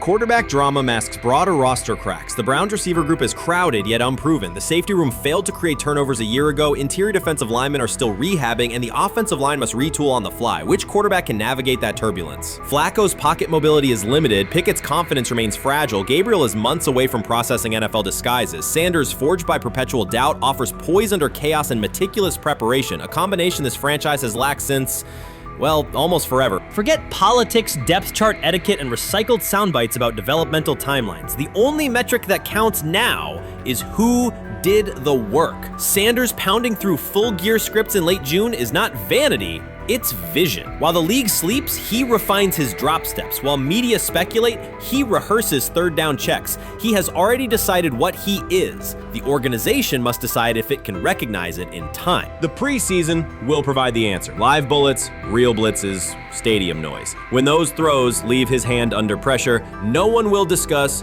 ball pats or surnames. They will ask how a quarterback this prepared slipped to round 5. And if the performance matches the preparation, excuses about lack of reps will dissolve. It will be production against perception, and Shedeur Sanders has been producing where no one could see. Ready is the wrong word. He has been ready. Watson says he has been mentoring Shedeur Sanders at the quarterback position. The biggest failure in the NFL is now mentoring quarterbacks. The most overpaid underdeliverer at the position is now mentoring 2 rookie QBs and a Super Bowl champ. So what exactly are you mentoring him at? You have had 24 civil lawsuits that you paid off to go away. And when you play, you are as ass as those massage therapists are, apparently. Shedeur Sanders is also a show. It's all about him. It's all about anything else. If you don't see that by now, then you're just blinded. Cleveland's second most talked about player has yet to take a professional snap, and it isn't Deshaun Watson. Rookie quarterback Shedeur Sanders has already captured the locker room's attention and the fan base's enthusiasm, creating a visible shift in the team's internal dynamics. Watson, once the uncontested focal point, now shares the spotlight with a newcomer who has only practiced in shorts. The Browns are experiencing a rapid, unforeseen change in popularity within their roster. 4-man competition. It's not. It's 2 guys versus 2 guys. It's the 2 older guys to be the starter. Yeah. It's the 2 younger guys to position themselves however it may be and show little improvement every single day. Right. So, of all the things I'm watching the first 5 when they break a session, the first 5 with the veterans, with the ones. Who's in there? Where are they going? The ball's going to Jerry Jeudy. Right. Flacco's no dummy. Lasts as long as he has. Right. He can really whiz it.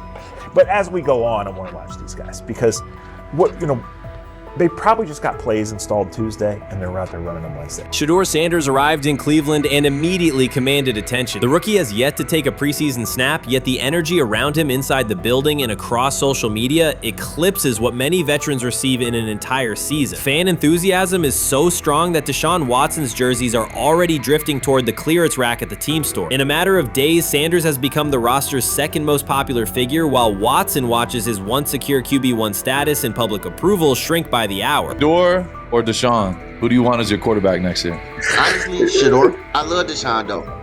Like, I don't understand all the hate for Deshaun. You get hurt and you get booed, bro. That's foul. That might be the foulest I ever seen. The Browns' social media staff posted a single candid photo of rookie quarterback Shedeur Sanders releasing a warm-up throw, and the response was immediate and overwhelming. Fans saturated timelines with edits of themselves alongside him, while Deshaun Watson's routine practice reps drew comparatively little notice. Although an official Sanders jersey has not been released, unauthorized versions are already moving at a pace that exceeds merchandise sales for several other AFC North teams. The surge in interest interest marks one of the most intense fan reactions Cleveland has experienced in recent memory. The excitement surrounding Shedeur also triggers a wave of criticism. Veteran analysts, anchored in a 1980s mindset, question whether his style will translate into lasting success. They focus on his NIL earnings, social media presence, and visible confidence, arguing that the image overshadows substance. To them, outward self-assurance appears to be a distraction rather than a competitive asset. Even a simple smile or brief display of personality is cited as evidence that he lacks the measured discipline they expect from a starting quarterback. Critics claim Shedeur Sanders is notable only because of his father, overlooking the performance he delivered at Colorado. Many of those same observers ignored the Buffaloes until Deion Sanders made national headlines, yet they now question whether his son has earned the attention. They want rookies to keep quiet, carry clipboards, and wait 2 seasons before challenging for a starting role. Sanders is disregarding that script from the moment he arrived. His presence has already turned Cleveland's quarterback discussion into a genuine 2-man competition before a single preseason snap. Deshaun Watson maintains publicly that the situation does not concern him, but it is hard to believe the pressure is not real. A fully guaranteed contract protects his paycheck, not his standing in the locker room. Sanders, meanwhile, is translating charisma and early momentum into tangible influence with teammates, coaches, and fans, reshaping expectations for who will lead the Browns on opening day. I'm a firm believer. If I wanted Shedeur Sanders at 2, at worst at 33, of course I already think that he's better than other quarterbacks. Because that's the type of talent, that's where I would have picked him at. And if he was at 2 or 33, and he still had this same exact skill set, we would be talking about him starting and playing. Right. Well, there'd only be 3 quarterbacks. It'd be here, 3 quarterbacks, not 4. Yeah. But since he moved to the 5th round, that's cool. They might have to go along with it. But to me, I think if you ask who got the best tools, I'm going with Shedeur. Shedeur Sanders has not taken a single professional snap, yet discussion about him has split NFL social media into 2 camps. One side already argues he should start immediately. The other worries about what that means for veteran quarterbacks like Deshaun Watson. Reporters now line the perimeter of Browns camp, scrutinizing every inconsistency in Watson's spiral and every precise throw from Sanders during drills. Each well-placed pass is clipped, posted to TikTok, and captioned as evidence of a future QB1. Cleveland is no stranger to quarterback drama, but this situation is different. Rather than cycling through another unproven starter, the franchise is dealing with a rookie who entered with more polish, public attention, and perceived readiness than most first-year players. Fans chant Sanders' name before he has appeared in a preseason game, while the established starter works to maintain his relevance. The atmosphere is not yet a full controversy, it is a countdown. Traditional analysts insist on the importance of experience and respecting the process, yet Sanders is progressing on the timeline set by the supporters who already view him as the next leader of the offense.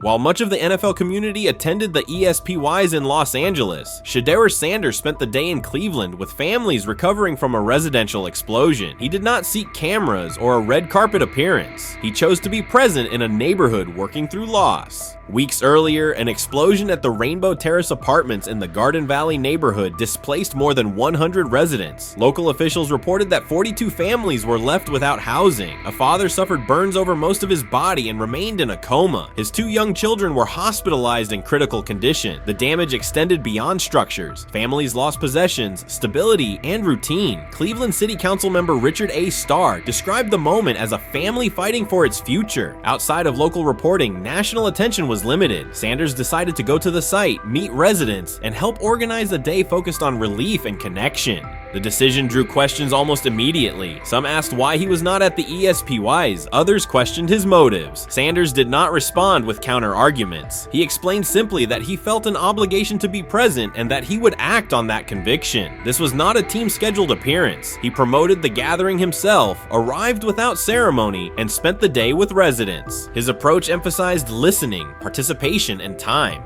The event, which he called the Garden Valley Fun Fest, brought a large turnout over several hours. The purpose was straightforward: create space for families to reconnect and for children to play, even as recovery work continued. Sanders threw passes with kids on the blacktop, joined in games, and spoke with parents and grandparents about what they were facing next. He moved through the apartment complex and common areas with minimal staff support. Browns defensive lineman Michael Hall Jr. attended and interacted with residents as well. There were no speeches or stage staged moments. The focus remained on residents and their needs. Questions about visibility persisted as photos and short clips circulated online. Some criticism framed the visit as a substitute for a higher profile appearance in Los Angeles. Sanders kept to the same message. The priority was to support a neighborhood coping with displacement and uncertainty. He did not present the choice as a protest of any event. He presented it as the correct use of his day. When local media asked about his intent, Sanders said his goal was to provide families with a day of enjoyment and a reminder of community. He added that financial support can help, but that showing up in person also matters. Standing with people, listening to them directly, and offering time. The statement matched the structure of the day. He stayed on site, remained accessible, and left the focus on residents rather than on himself. The timeline mattered to him as training camp approached. Sanders did not connect the visit to his role on the depth chart or his draft position. He kept references to football confined to preparation, learning the playbook, protections, cadence, and timing, seeking guidance from veterans, including Joe Flacco, and staying ready for opportunities when they come. He has repeated that he has time to grow and intends to use it to learn the system and earn trust. The visit did not alter those priorities. He returned to his regular schedule the next day. Since arriving in Cleveland, Sanders has treated community work as part of his responsibilities. Before his jersey went on sale, he visited schools, including John Marshall High School, speaking with students about goals, accountability, and effort. He set public objectives confidently, such as long-term aspirations for the franchise, but paired them with routine work in the building. Meetings install, film, and on-field reps. The day at Rainbow Terrace fit that pattern. Identify a need, show up, contribute, and avoid unnecessary attention. For residents, the FunFest provided a brief reprieve from ongoing challenges: housing transitions, school logistics, medical appointments, and the paperwork that follows an emergency. For teammates and staff who observed, it was an example of a rookie investing time locally without seeking a headline. For Sanders, it reinforced how he plans to operate in Cleveland: be consistent, be present, and let action speak. The setting at Rainbow Terrace underscored the scale of recovery ahead. Families described the first weeks after the explosion: nights in temporary housing, efforts to replace clothing and essentials, coordination with agencies and community groups. Sanders moved from group to group, speaking with parents about their immediate needs, greeting elders who came to watch the activities, and encouraging kids who wanted to throw a football, run races, or take a photo. He kept the schedule flexible so residents could arrive and leave as they were able. Community partners and volunteers handled tables for supplies, simple games, and refreshments. There were no sponsor banners or organizational pitches. Residents organized as they usually do, checking on neighbors, guiding children, and sharing updates. Sanders' role was clear: participate, make time, and listen. The presence of a recognizable player brought energy, but the purpose remained practical: create a normal afternoon in a place that had not felt normal since the blast. Online reaction covered the full range of opinion. Some posts praised the decision and the event's tone. Others questioned why a rookie would skip a high visibility awards show. Sanders did not try to manage that conversation. He maintained the same explanation. He chose to spend the day where he believed he could be useful, and then he returned to his football schedule. The approach was consistent with how he addresses other topics: answer directly and move on to the next task. The same measured approach appears in his preparation for camp. Sanders has not asked for public guarantees about reps. He has focused on install recall, cadence, and protection IDs, route timing, and situational work. He has sought input from veterans, thanked teammates who have provided guidance, and spent time with receivers and linemen to align on communication. Coaches have emphasized that the quarterback competition is a process, and Sanders has accepted that framework. His emphasis remains on readiness. None of this overshadows the experience and resumes of other players on the roster. It does provide a clearer picture of how Sanders operates as a professional. He separates off-field actions from promotional efforts. He keeps football preparation focused on what he can control. He communicates with teammates across position groups so that timing and expectations are shared. He does not try to steer attention in his favor. He tries to make steady progress. The day in Garden Valley was one example. He arrived without a speech, stayed for hours, and left without an announcement. He did not ask for recognition. He offered time. Residents responded in kind. Kids lined up for catches and races. Parents and grandparents asked about camp and wished him well, and neighbors coordinated rides and schedules around the event. The atmosphere felt like a neighborhood gathering, not a media production. Local leaders who were present or who spoke later emphasized that recovery will take months. Families will continue continue to navigate housing, healthcare, and daily logistics. Events like the Fun Fest do not resolve those issues, but they help sustain community connections and morale. Sanders' contribution was to create a space for that to happen and to treat the day with the same seriousness he applies to practice, plan, execute, and keep the focus where it belongs. As the preseason approaches, Sanders will continue to compete for opportunities on the field. He has said he will be prepared when called upon, and that he understands the importance of mastering details before focusing on outcomes. The organization will make decisions based on evaluation, and he will accept the results while continuing to improve. The off-field choices will remain consistent, identify needs in the city where he lives, and contribute in direct, practical ways. The core elements are simple. A neighborhood suffered a significant loss. Residents faced immediate and ongoing challenges. A rookie quarterback chose to spend a day there, without a press conference, without a schedule of talking points, and participate in a community-led event designed to give families a break and remind children that play still has a place. He provided presence, not a headline. He listened more than he spoke. He returned to work the next day. In a league and media environment that often prioritize visibility, Sanders made a different choice. He kept attention on people, not optics. He placed value on time spent in person rather than on appearances. He continued to build trust in the locker room and in the city through steady conduct rather than declarations. That approach, measured, direct, and consistent, will shape how he is viewed in Cleveland as much as any public statement could. The outcome of his football career will be decided on the field by installations learned, reads made, throws delivered, and games played. The outcome of his role in the community will be measured by smaller, quieter moments. Afternoons like the Fun Fest, school visits, and unannounced stops where listening matters more than being seen. For Cleveland residents at Rainbow Terrace, the takeaway from that day was straightforward. Someone who represents their team showed up, stayed, and participated without fanfare. For Sanders, it was the same. Do the work in front of you, whether that is a practice period or a neighborhood event, and keep the focus on the people who are affected most. Rich Eisen addressed the armchair analysts and online critics head on. Shedeur Sanders just received his opportunity, and the backlash arrived immediately. Eisen responded with a clear point-by-point case explaining why the criticism misses the mark. If you thought Shedeur's rise was rapid, Eisen's analysis puts it in proper context. Here's what he laid out on air. Already speaking in Cleveland high schools. Weekend after, flying out immediately to get to work. But his character's terrible, right? You know, and listen, oh, he interviewed bad, you know. According to who? The New York Giants? No offense, Bert. The same New York Giants that gave Daniel Jones a huge contract and let Saquon Barkley out the door.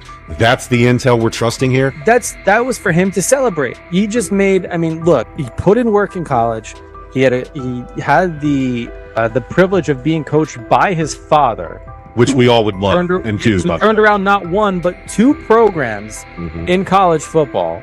And then literally for any athlete, being drafted at the highest level is a success story in itself. Rich Eisen delivered a direct response to the critics. He addressed the online claims reducing Shedeur Sanders to Deion Sanders' son instead of evaluating him as a quarterback on merit. Eisen challenged those assumptions and refocused the discussion on performance, preparation, and opportunity. Say Kenny Pickett had strained his hamstring. Shedeur, they say his first day in pass, 9 for 9, 2 touchdowns, no interceptions. Really was just hating on this young guy. Within minutes, Rich Eisen delivered a structured breakdown, addressing each claim with evidence and dismantling weak narratives through clear analysis. He replaced speculation with data and kept the focus on what matters: decision-making, accuracy, leadership, preparation, and game management. The reality is simple. Shedeur Sanders was not given this opportunity. He earned it through performance and consistency against real competition. He accepted the role, met the standard, and handled the moment with professionalism and urgency. No shortcuts, no favors, just results and readiness. Eisen's point was direct. Evaluate Shedeur on his work, not assumptions, and acknowledge that he has justified the opportunity on the field. I've done it at 2 locations already, so it's simple. So that's why when people say I'm not, one of the top quarterbacks or the top quarterback, is what are y'all going based off of? Because I did it year after year after year, and you see the progression. So it's like, obviously it got to be some type of external hate that you have for the family, for the last name, for anything. because I know I proved myself. While many were still debating whether he was NFL ready, Shedeur Sanders stepped onto the practice field and operated like a clear QB1, setting protections, controlling tempo, and executing the plan. The narrative that he is just flash, media attention, or his father's influence does not hold up against his work in installs, progressions, and situational drills. What he showed was composure, efficiency, and command of the offense. He processed quickly, protected the football, and delivered on-time throws, demonstrating preparation and control. I'm a firm believer. If I wanted Shedeur Sanders at 2, at worst at 33, of course I already think that he's better than other quarterbacks. Because that's the type of talent, that's where I would have picked him at.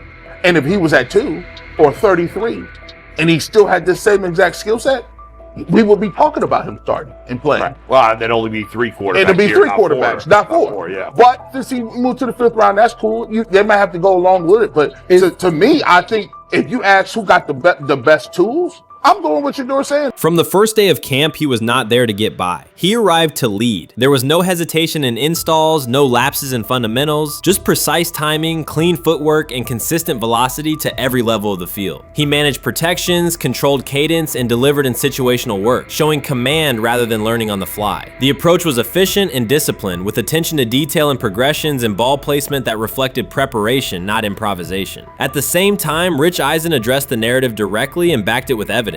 He laid out clips, context, and performance markers to cut through speculation. Eisen emphasized that Shedeur Sanders did not step into this moment because of publicity. He built toward it through sustained work, resilience, and results. The background, media readiness, high football IQ, and a professional approach was developed over years, not days, and it translated to immediate operational control of the offense. The resistance came from familiar places. Some in the traditional guard still framed mobile quarterbacks as limited and expected the nepotism label to define him. That view did not hold up against what was on the field. Composure under pressure, secure decision-making, accurate throws into tight windows, and consistent execution in red zone and 2-minute sequences. Eisen's point was clear. Evaluate Shedeur Sanders on performance and readiness. The evidence shows he earned the opportunity and is meeting the standard with accountability and consistency. Yeah, teams didn't draft him because they didn't think he was first-round talent.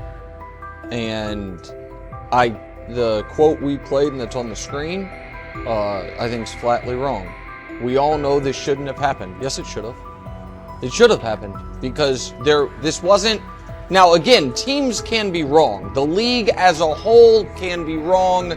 Hell, the Baltimore Ravens drafted a 25-year-old tight end before they drafted Lamar Jackson in the same draft. The die is not cast on who Shedeur Sanders. He stated it plainly. This is not a celebrity appearance. This is a quarterback with pocket presence, leadership, and decision-making that stands on its own. You either show it or you settle into a backup role. Shedeur Sanders is not auditioning. He is establishing himself as the starter. When the opportunity arrived, whether through injury, trade, or depth chart changes, Shedeur was prepared and delivered. He did not hesitate. He executed the offense and finished drives. As others tried to catch up to what they were seeing, Rich Eisen reinforced the same message he has been repeating. Evaluate the work. Camp reports have been consistently positive, but the important shift is how the performance is being received. Casual attendees who came to observe left talking about Shedeur's command and poise. Detailed observers focused on his pre-snap reads, protection checks, and audibles, highlighting the mechanics, timing, and ball placement that support efficient, controlled play. You first, when you take a look at both of these QBs, who had the most impressive start so far in the preseason? Well, to me, it was Shedeur. I didn't see any interceptions when he was out there. Didn't see anything like that.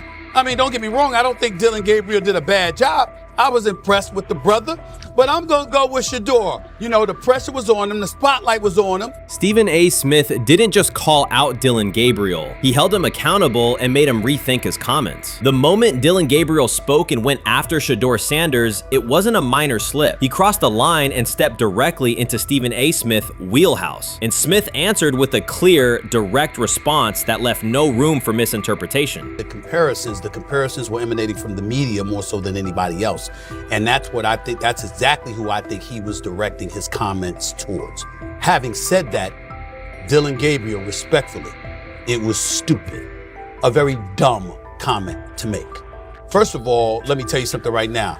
In every walk of life, far beyond the parameters of a football field. This wasn't casual sports commentary, it was a decisive critique. Dillon Gabriel's comments were taken apart by Stephen A. Smith with clear, direct points. Gabriel, a quarterback with solid stats but limited top-level achievements, chose to take a public shot at Shedeur Sanders. Shedeur, who has handled sustained media scrutiny and on-field expectations, became the target of an unnecessary criticism. Smith responded by challenging Gabriel's standing to make that claim and by defending Sanders on the facts. The outcome was clear. Gabriel overreached and Sanders didn't deserve the hit. Dan Orlovsky would sit up here in comparison to Shedeur Sanders, who did no such thing, and say, hey, thought he looked better. I thought, I got to give him the edge here. I thought it wasn't bad. A pick six and a fumble, and we can get over fumbles. Have you heard anybody say that? I know it's possible. Have you ever heard anybody say, we can get over? Stephen A. Smith responded immediately. As soon as Dillon Gabriel made his comments about Shedeur Sanders, Smith delivered a clear, point-by-point critique that drew national attention across the NCAA media cycle. Dillon Gabriel has a reputation as a good quarterback, not a dominant one. He can post strong numbers against opponents like Tulsa, but his performance has been inconsistent when the stakes and competition rise to playoff level. Well, those who produce get treated differently than those who don't. What he said echoes the mentality of all of America practically, and most certainly the world, as we see things being globalized more and more every day. It was a stupid, idiotic, immature comment, because clearly you were feeling the heat because a lot of people was talking about how Shedeur should be QB. Dillon Gabriel is a capable quarterback, but not a standout. Even so, he chose to talk down to Shedeur Sanders, a quarterback who has navigated constant scrutiny and pressure and still represents the future of a program that was struggling before he arrived. The comparison was weak. The criticism was unnecessary. Stephen A. Smith recognized that and dismantled Gabriel's argument with a clear, direct response. How the Browns react to this, how the locker room reacts to this, how Shedeur reacts to this, because it was a clear shot at Shedeur. But let's say Dillon Gabriel's talking about the media. How could you be a brand new quarterback in the NFL and the first time you get behind a mic after your first game, you throw the media under the bus? That's arrogance. Stephen A. Smith excels in moments like this. When Dillon Gabriel made his remarks about Shedeur Sanders, Smith responded with a focused, direct critique. He questioned Gabriel's standing to make that claim, noting that Gabriel has transferred between programs and has not been a Heisman finalist. Without theatrics, Smith laid out why Gabriel's resume doesn't justify taking public shots at Sanders. Smith's point was clear. Targeting Shedeur Sanders, a quarterback central to his program's future and consistently under intense scrutiny, was misplaced. Gabriel's criticism lacked the substance to support it, and Smith methodically showed why. Today on his 42nd I want you to be meaner birthday. That's number one. Number two, after the game, the Browns head coach Kevin Stefanski said there was a mix-up in the routes and that players were in the area that they shouldn't have been. Look at Stephen A's face. Look at Stephen A's face.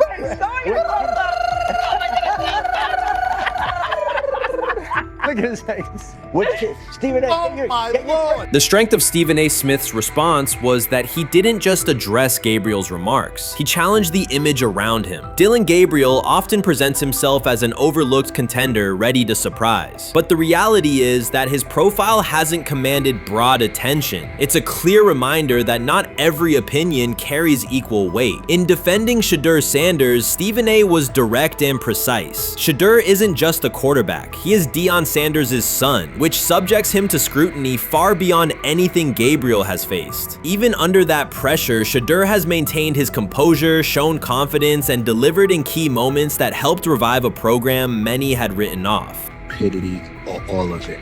I thought it was a clear shot at Shedeur due to the fact that his Oregon coach threw a shot at Coach Prime and Shedeur during their meeting at Colorado last year.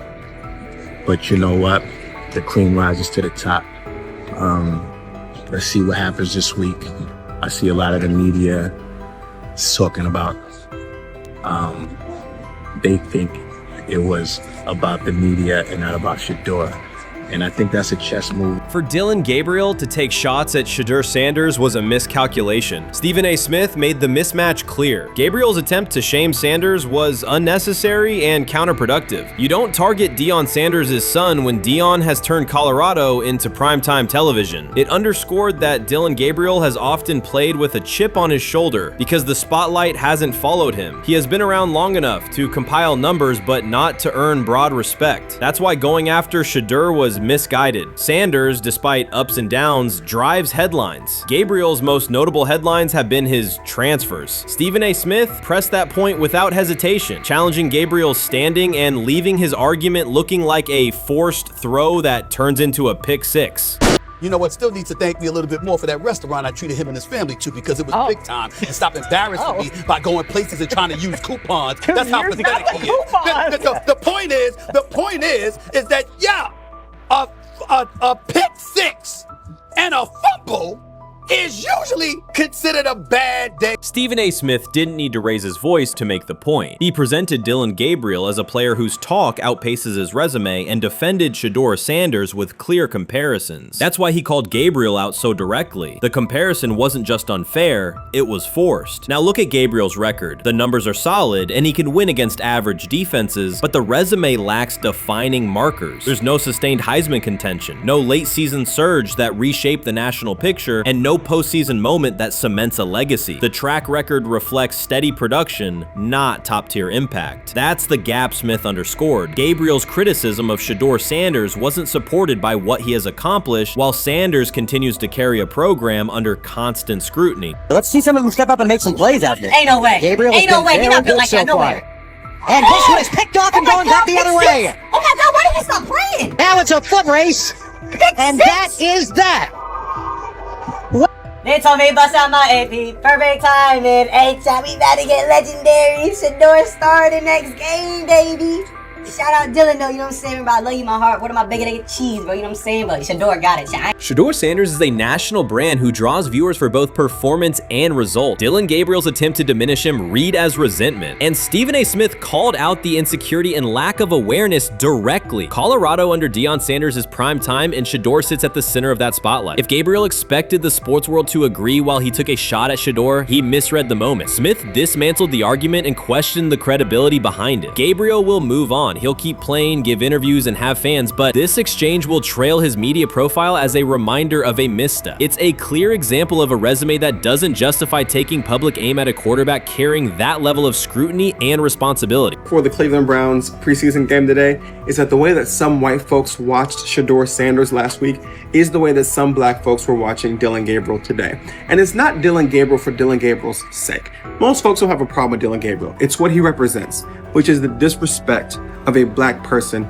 for no other apparent reason than they are a confident black person. Dillon Gabriel thought he was aiming up. Instead, he was placed back among quarterbacks who are good but not great. Stephen A. Smith made the central point. Dillon Gabriel doesn't shape the conversation. Sports are about narrative as much as numbers, and Gabriel's story doesn't move the culture, while Shedeur Sanders does. Smith highlighted that contrast clearly. By the end, Gabriel's credibility had taken a measurable hit. The critique was decisive and sent a broader message to any player considering public shots at Shedeur Sanders. If you step into that debate, you will be held to a higher standard and your resume will be tested. Dillon Gabriel learned that the hard way. This is exactly what he says. I'm told the footage of Shedeur Sanders meeting with the Giants is so bad that both the Browns and the Sanders family have threatened legal action if it is published. The New York Giants have released audio from their draft interview with Shedeur Sanders, and the disclosure has drawn intense public reaction. Fans want to know whether Sanders made critical remarks and why the Giants shared material that should have remained confidential. The situation revolves around an open microphone, contentious comments, and the broader implications of the leak. The New York Giants published a brief, edited segment from their interview with Shedeur Sanders and withheld the remaining footage. Observers are debating whether this was a strategic public relations decision or an attempt to discredit him. The team has offered no additional explanation, and many fans view the limited release as inadequate and potentially misleading. They are demanding full transparency and accusing the organization of orchestrating a negative narrative. While criticism of Sanders is vocal, his supporters are responding with equal intensity.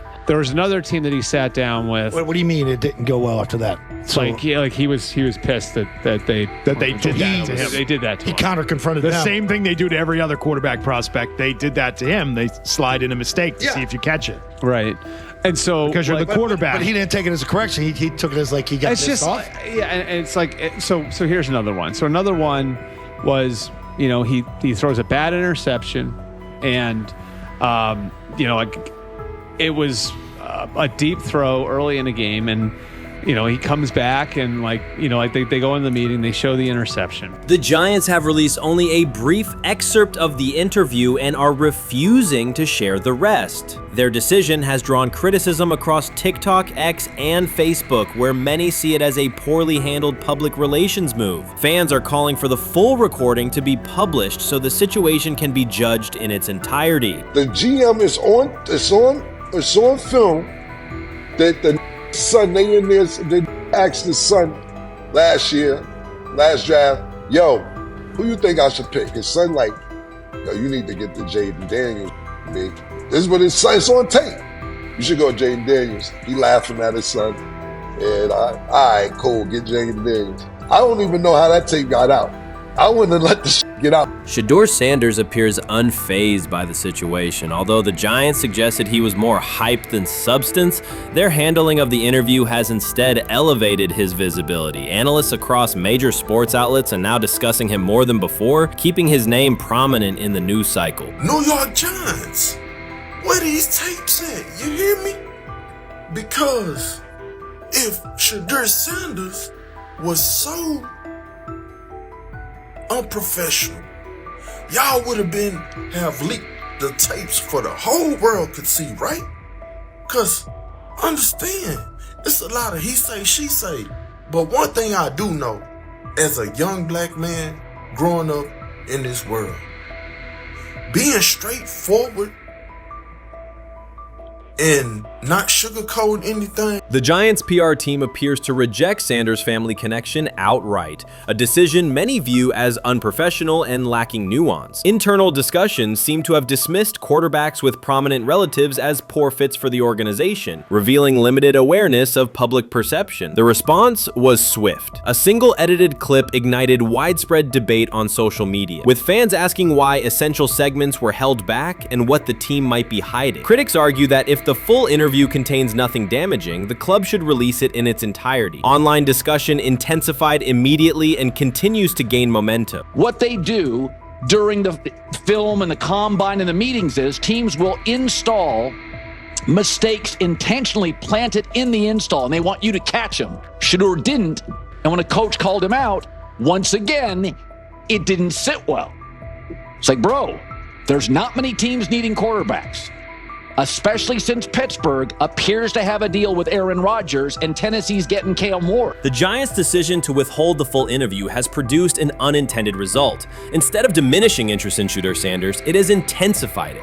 Media outlets and analysts are now examining every on-field rep, press comment, and public appearance as evidence of how he conducts himself under scrutiny. Each throw, adjustment, and answer is tracked and evaluated against league standards, reinforcing the view that he remains composed and professional. Many fans contend that the organization has misrepresented Sanders and suggest the issue may stem from the Giants' view of his father, Deion Sanders. They see the partial release as an attempt to raise doubts about his character by association. That perception has only made his profile more compelling. The discussion has shifted from whether he deserves a high draft position to how effectively he withstands sustained pressure. Sanders is now regarded not just as a talented prospect, but as a symbol of resilience, central to debates about transparency and organizational strategy. Even if the Giants eventually provide more context, the visibility they have created for him is unlikely to fade. The most fun yet the most difficult thing I cover and we cover all year long is not games. It's the NFL draft. Because I've said this many times,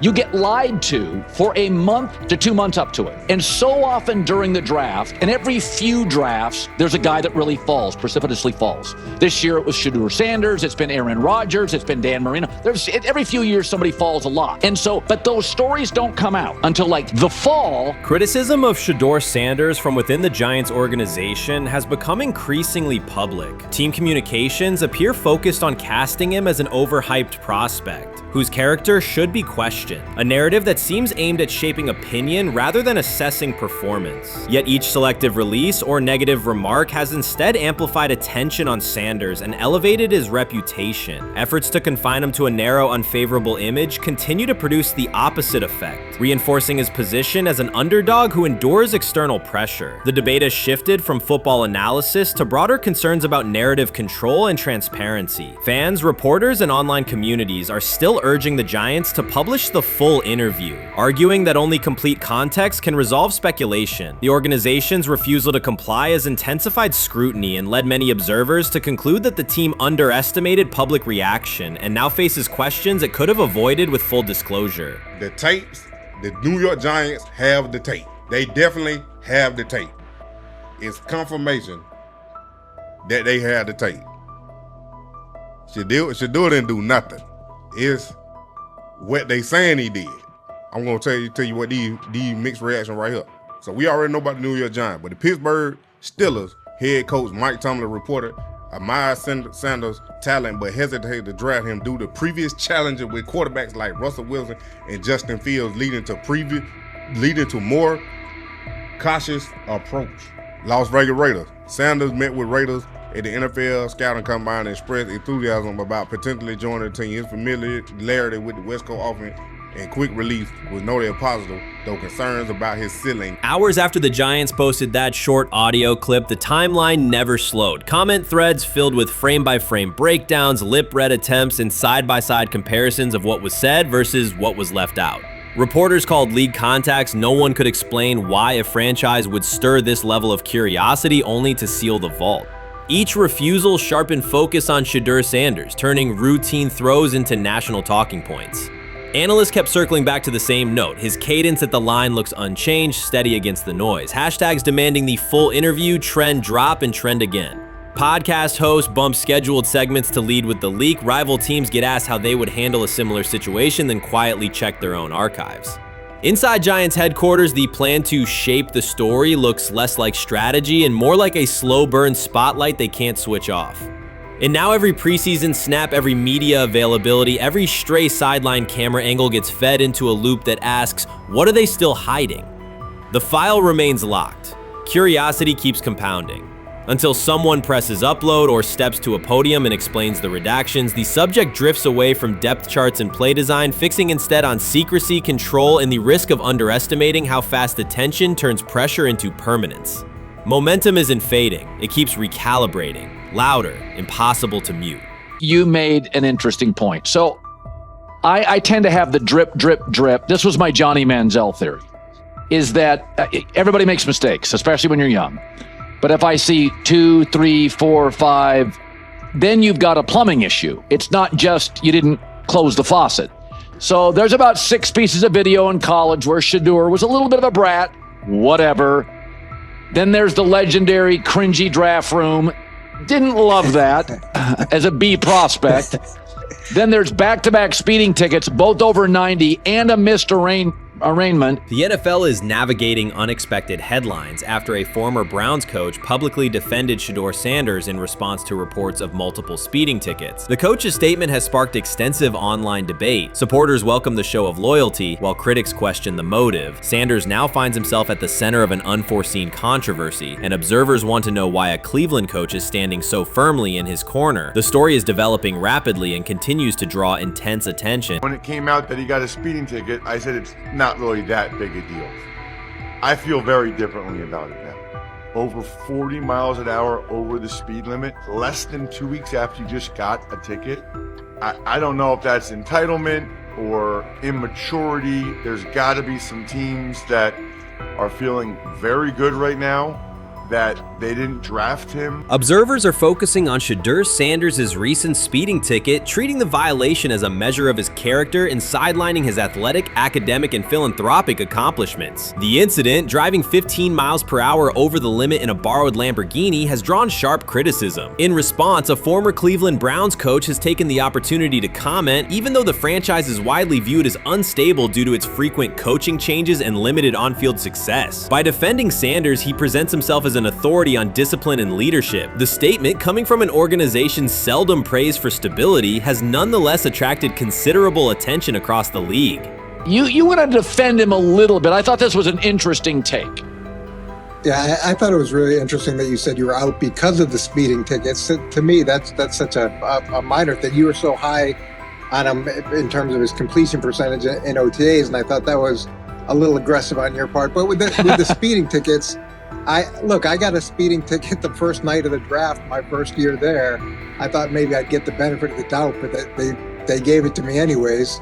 As soon as the former Browns coach defended Shedeur Sanders, social media erupted with commentary, resembling the volume of draft night coverage. Posts and opinions appeared within minutes, and criticism escalated rapidly. Detractors amplified Sanders' minor speeding violation, while supporters argued that such reactions were disproportionate to a single traffic citation. Shedeur Sanders received 2 speeding citations, and the minor traffic issue quickly drew national attention. Before considering the former Browns coach's response, it is useful to clarify the facts. Sanders, son of Pro Football Hall of Famer Deion Sanders and a current college quarterback, was twice ticketed for exceeding the limit while driving a high-performance vehicle. Commentary on social media escalated rapidly, with critics framing the incident as a significant character concern, even as the league has historically tolerated far more serious legal transgressions. Stepping into the debate, a former Cleveland Browns coach, best known for a tenure filled with losses and contested decisions, issued a strong public defense. He argued that 2 speeding tickets should not define Sanders' reputation or overshadow his on-field talent and community work, urging a balanced assessment of the player's actions. I don't love it from a 5th-round draft pick. I don't love that it happened multiple times, but I do think that this is the first time he's been away from his dad, and there's gonna be some growing pains now.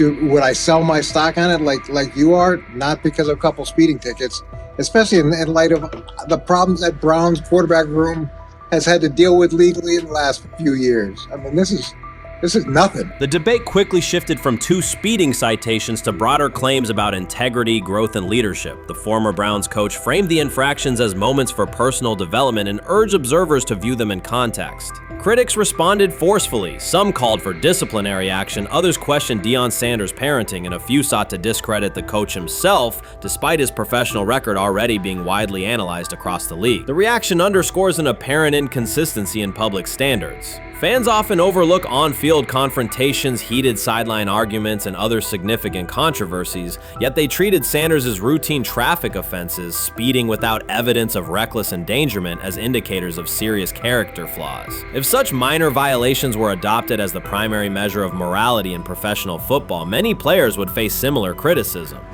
Sports media amplified the story almost immediately. Television panels dissected Shedeur Sanders' decision-making, treating 2 speeding tickets as indicators of deeper character concerns. Networks aired detailed segments under banners such as red flags and road rage, repeatedly questioning whether the citations might affect his draft evaluation. Although Sanders is already regarded as a first-round prospect, analysts emphasize that NFL teams value discipline and legal awareness when forming final assessments. Many commentators overlook the fact that other high-profile players have faced more serious offenses without similar scrutiny. Throughout the coverage, the former Browns coach defended Sanders, portraying him as a talented quarterback subjected to disproportionate criticism in a culture that expects near-perfect conduct. His argument was thorough and methodical, asserting that the traffic violation should not overshadow Sanders' skills, work ethic, or future potential.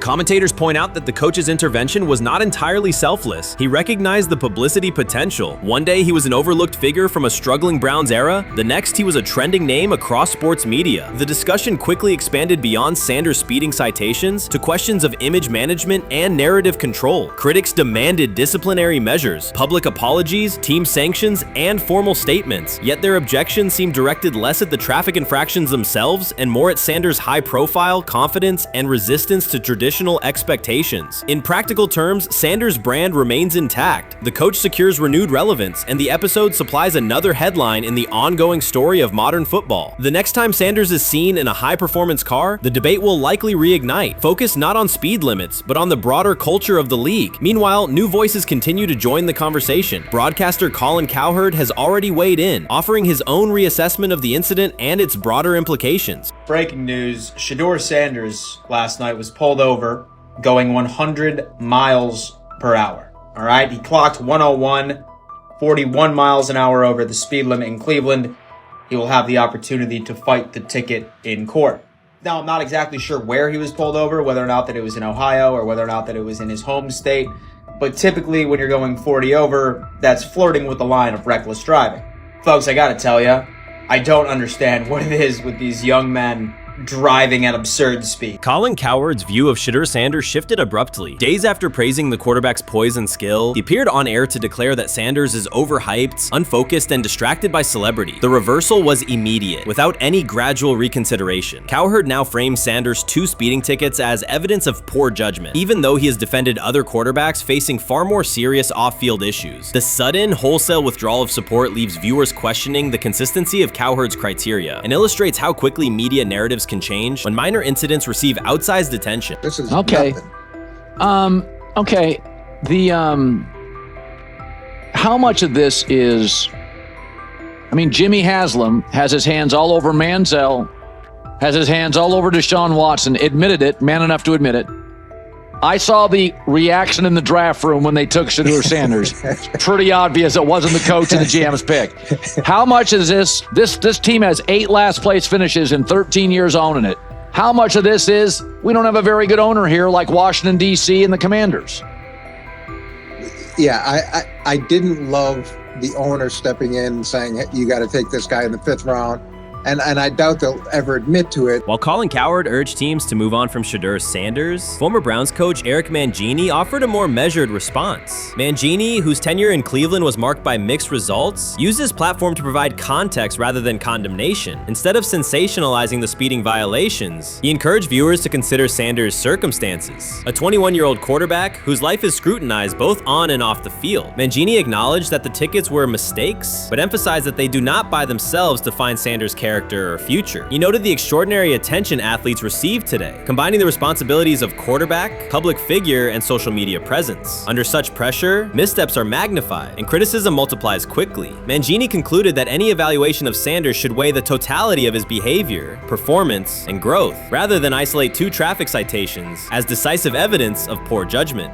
Sometime last week, and then, and I just tweeted that out again this morning, and then today, the Joe Flacco one got posted. So running through this, and then of course we'll still have Dylan will be next, and then Shedeur will come last. As training camp nears, Mary Kay Cabot is providing straightforward analysis of the Cleveland Browns quarterback competition. The starter has not been named, but she has moved away from her earlier skepticism of Shedeur Sanders and now acknowledges his talent and potential. Cabot explained that if Joe Flacco is chosen to start week 1, it will mean he is the most prepared to play immediately. This approach would also give younger quarterbacks such as Kenny Pickett time to adjust, refine their skills, and maximize their potential while Flacco handles the early workload. She added that a Flacco start would not prevent Sanders from earning the position later in the season. The depth chart remains flexible, and Sanders' continued development could put him in line for an opportunity as circumstances evolve. Cabot also noted that Pickett could win the job for week 1, but he must demonstrate he can integrate smoothly with the offense and perform reliably under pressure. The Browns want a leader who can control the huddle, execute plays efficiently, and maintain composure. Pickett's performances in upcoming practices and preseason games will be critical in determining whether he secures the starting role or Sanders ultimately takes the reins as the season progresses. Things like that. It doesn't mean that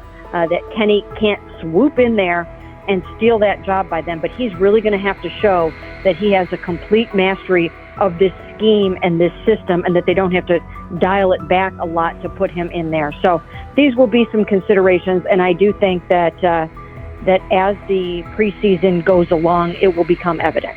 Mary Kay Cabot recently stated that Shedeur Sanders is ready, and the Cleveland Browns are monitoring him closely. After a strong showing during organized team activities and minicamp, Sanders has made notable strides in his development. With continued progress, he is expected to return to the field prepared to contribute meaningfully. The Browns coaching staff is tracking his growth, and anticipation about his long-term role is increasing. Cabot added that if Sanders maintains this trajectory and continues to demonstrate poise within the team, he will have a legitimate chance to earn the starting quarterback job. Each practice practice reps strengthens his case, reinforcing the possibility that his development could benefit both the player and the organization. As Sanders impresses, discussion about his future in Cleveland becomes more compelling. Cabot also emphasized Sanders' advanced understanding of the offense. She noted that his football IQ appears in every drill and that he seems ready to execute the Browns system at full speed. His ability to process defenses quickly and make decisive reads distinguishes him from his peers. With the appropriate opportunity, Cabot believes Sanders could become a genuine difference maker for the Browns. One area Cabot highlighted is Sanders' command of pre-snap adjustments. His capacity to diagnose defensive fronts and communicate changes gives him an edge and reflects high football intelligence. If he translates those reads into consistent connections with his playmakers, he could elevate the Browns' offense significantly. By comparison, Cabot said quarterback Dillon Gabriel is still refining his grasp of complex terminology and play calling. While Gabriel possesses upside, Sanders' comfort with intricate concepts and his ability to manage tight pockets under pressure give him a clear advantage at this stage. Gabriel must sharpen those elements to compete at Sanders' level. Cabot previously reported that Sanders had already earned first-team practice snaps ahead of Gabriel. Her latest update confirms that Sanders is now approved as the Browns' starting quarterback, solidifying the organization's commitment to him as QB1. Expectations are high, and his response to the challenge will be closely watched throughout training camp and preseason. Cabot further noted that head coach Kevin Stefanski authorized Sanders to take expanded first-team reps beginning next month. This milestone underscores Sanders' readiness and the coaching staff's confidence in his progress. As the regular season approaches, Sanders aims to cement his status as the starter, and the competition for that position is intensified. Though Sanders leads the race, Kenny Pickett remains in contention. Cabot stressed that Pickett must prove he can integrate seamlessly with the offense and perform consistently under pressure. His performance over the next several weeks will determine whether he can challenge Sanders for the starting role. With both quarterbacks vying for the top spot, the Browns' Week 1 starter will be one of the most scrutinized decisions of the upcoming season. For now, Cabot's reporting underscores Sanders' rapid ascent, strong football intellect, and growing command of the offense, qualities that position him well to lead Cleveland's offense when the opportunity arrives. Many observers declared Deion Sanders was finished. They argued that his public style attracted unnecessary attention, that his health had deteriorated too far, and that his coaching career was approaching an abrupt conclusion. They misread his resolve. When speculation intensified, Sanders did not schedule a press conference or issue a formal statement. Instead, he released a short video recorded at his Texas home, walking alongside recording artist Lil Wayne. The footage established two facts. Although Sanders still walks with a limp, he remains active, and he intends to return to the sideline. Reports from USA Today and ESPN confirmed that Sanders had temporarily left Colorado to recover from a significant, undisclosed medical condition. He lost 14 pounds and missed several summer practices, leading to widespread debate about his future. Unofficial sources suggested complications related to previous blood clot issues, but no official diagnosis was provided. Throughout Sanders' absence, numerous media outlets framed his situation in crisis language, frequently questioning whether he would coach again.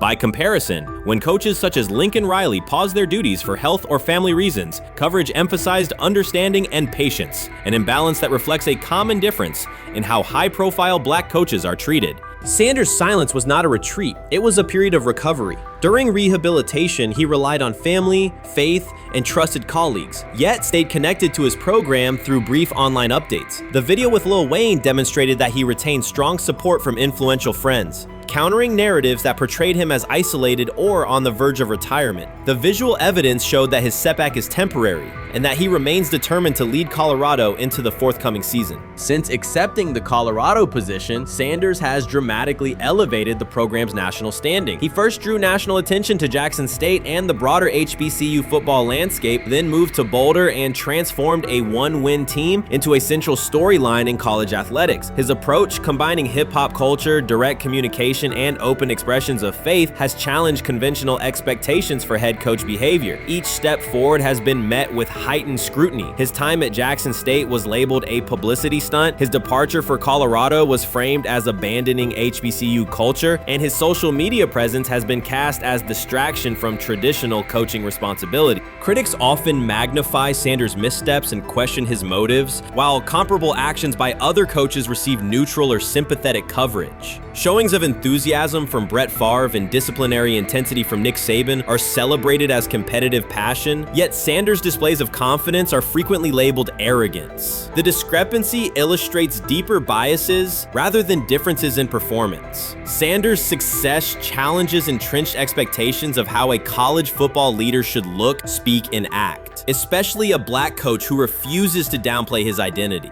During his convalescence, Sanders maintained close communication with his staff and athletes, reinforcing the standards he had established: discipline, accountability, and belief. The program's daily messaging continued to emphasize preparation and resilience, signaling that Sanders' influence persists even when he is away from campus. Athletes echoed his mantras during workouts, confirming that his leadership extends beyond physical presence. Sanders acknowledges the seriousness of his medical challenge, but has refused to let it define him. He has publicly discussed leaning on scripture and prayer, explaining that his purpose as a mentor, father, and coach extends beyond personal adversity. In that context, the video of him walking in the Texas sun was less a strategic media effort than a straightforward demonstration of continued commitment to his team and mission. Colorado still requires Sanders' vision. Prior to his arrival, attendance was low, national media attention was minimal, and recruiting momentum had stalled. Sanders' leadership brought renewed energy, authentic identity, and higher standards of accountability. Players who previously lacked representation in college football leadership found a coach who shares, affirms, and elevates their cultural background. Sanders supplements conventional coaching priorities, scheme, fundamentals, and execution with empowerment initiatives that cultivate self-confidence and authenticity. As preseason camp approaches, Sanders intends to resume full involvement, even if medical recovery remains ongoing. His presence is expected to restore on-site leadership, stabilize the locker room, and direct media coverage toward on-field progress. For Sanders, the objective extends beyond compiling wins and includes completing a cultural transformation that expands how success and leadership are defined in modern college football. Those who predict his decline overlook the underlying traits, faith, perseverance, and purpose that have supported Sanders throughout his career. Doubts, rumors, and disproportionate scrutiny have followed him from playing days into coaching, and he has consistently responded with results. His current health setback is another obstacle, not a conclusion. The broader initiative he leads, centered on authenticity, opportunity, and high standards, continues. When Sanders returns to the sideline, it will mark the next stage of a movement he has guided from Jackson State to Boulder. The recent period of quiet has been strategic rather than passive. Instead of defending himself in daily briefings, Sanders focused on rehabilitation, remote program oversight, and family support. Each brief social media message reinforced a consistent theme: faith and preparation. He has articulated gratitude for medical professionals and has reiterated that his mission at Colorado is unfinished. His public references to scripture have been direct but measured, aligning with his long-standing practice of integrating faith into leadership. By walking through his ranch with Lil Wayne, Sanders signaled continuity. The clip underscored that influential supporters remain engaged, that Sanders' broader network values his vision, and that he remains capable of navigating physical challenges. The visible limp was not evidence of imminent retirement. Rather, it documented the reality of ongoing recovery and the resilience with which he approaches each obstacle. Colorado's athletic administration and football staff continue to affirm Sanders' program direction. Recruitment communications cite his established record in fostering cultural relevance and national exposure. Prospective athletes respond to a coach who presents a transparent path to development, both on and off the field. Current players refer to Sanders' coaching points with clarity, citing specific drills and expectations that remain unchanged during his absence. These indicators demonstrate that the core structures Sanders implemented are functioning and that his return will be an amplification, not a restart. Criticism regarding Sanders' public persona often conflates media style with coaching substance. Analysis from opponents suggests that social media engagement dilutes football preparation, yet Sanders' staffs emphasize time management and delegation. Defensive and offensive coordinators handle in-game adjustments, while Sanders directs overall culture, recruitment, and leadership. He has articulated that visibility serves to amplify program accomplishments and enhance player opportunities, not replace strategic football planning. Some commentary has attempted to reframe Sanders' health issue as evidence that his coaching model is unsustainable. The argument ignores the documented health challenges faced by numerous coaches across levels of competition. For example, college coaches recovering from heart procedures or joint replacements have returned to successful seasons after appropriate medical clearance. Sanders' case follows a comparable trajectory. Medical complications require temporary separation, structured rehabilitation is prioritized, and a managed return is planned. Institutional medical protocols at Colorado dictate clearance requirements. Sanders will meet those before resuming full sideline duties. Colorado's players have expressed public confidence in Sanders' eventual return, citing regular virtual check-ins and continued accountability. Several athletes noted that positional meetings included recorded messages from Sanders reinforcing tactical goals and personal discipline. These details confirm that Sanders has remained actively engaged, albeit remotely, and that team culture remains aligned with his principles. Looking ahead, Colorado's schedule will attract national attention, both for on-field competitiveness and the storyline of Sanders' comeback. Analysts will evaluate how quickly he reestablishes day-to-day rhythm and whether his physical limitations influence practice oversight. Internal planning accommodates gradual escalation of responsibilities, with medical staff and strength and conditioning personnel contributing to phase reintegration.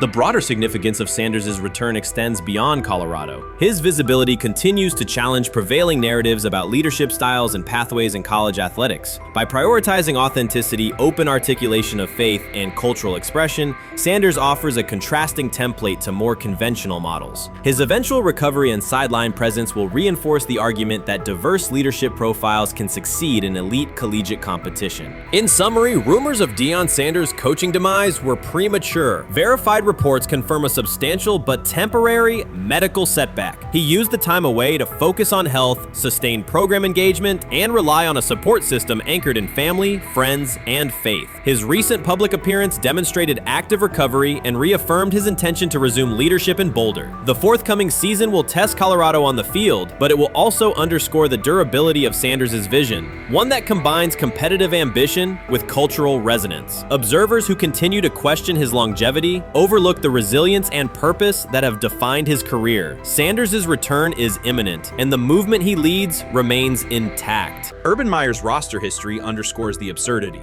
Meyer coached Aaron Hernandez, whose off-field crimes are well documented, along with other players entangled in assaults, academic misconduct, and more. Yet Feinbaum singled out Newton, a national champion, Heisman Trophy winner, and NFL MVP, as the worst. This selective condemnation is not new. When Deion Sanders recently suggested implementing an NIL salary cap to restore competitive balance, Feinbaum dismissed the proposal and called Sanders a hypocrite rather than engage with the substance. The pattern repeats. Feinbaum routinely targets Cam Newton, Deion Sanders, Jameis Winston, Lamar Jackson, outspoken black athletes and coaches, while extending grace to figures such as Nick Saban, Kirby Smart, Dabo Swinney, or Tim Tebow under similar circumstances. Newton is no longer content to remain silent while others distort his story. In response, he laid out an accurate chronology, highlighting facts the commentary networks rarely repeat. One long-standing myth is that Newton was expelled from the University of Florida. He was not.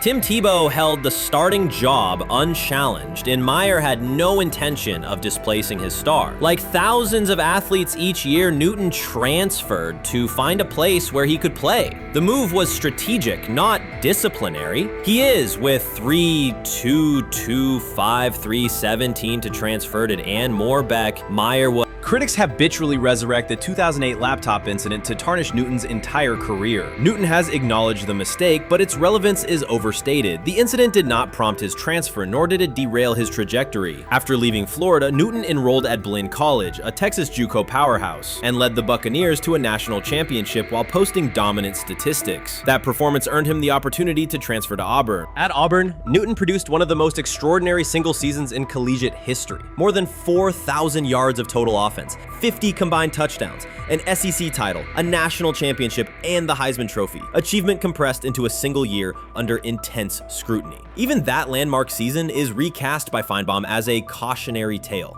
He claims Newton ignored head coach Gene Chizik by diving for a goal line touchdown when told to kneel, jeopardizing the game. In reality, Newton explained that the decision was a collective adjustment made in the huddle after reading the defense. While Auburn still held timeouts, the Tigers maintained control and secured the championship. Portraying that moment as reckless serves to recast Newton's success as selfishness rather than leadership.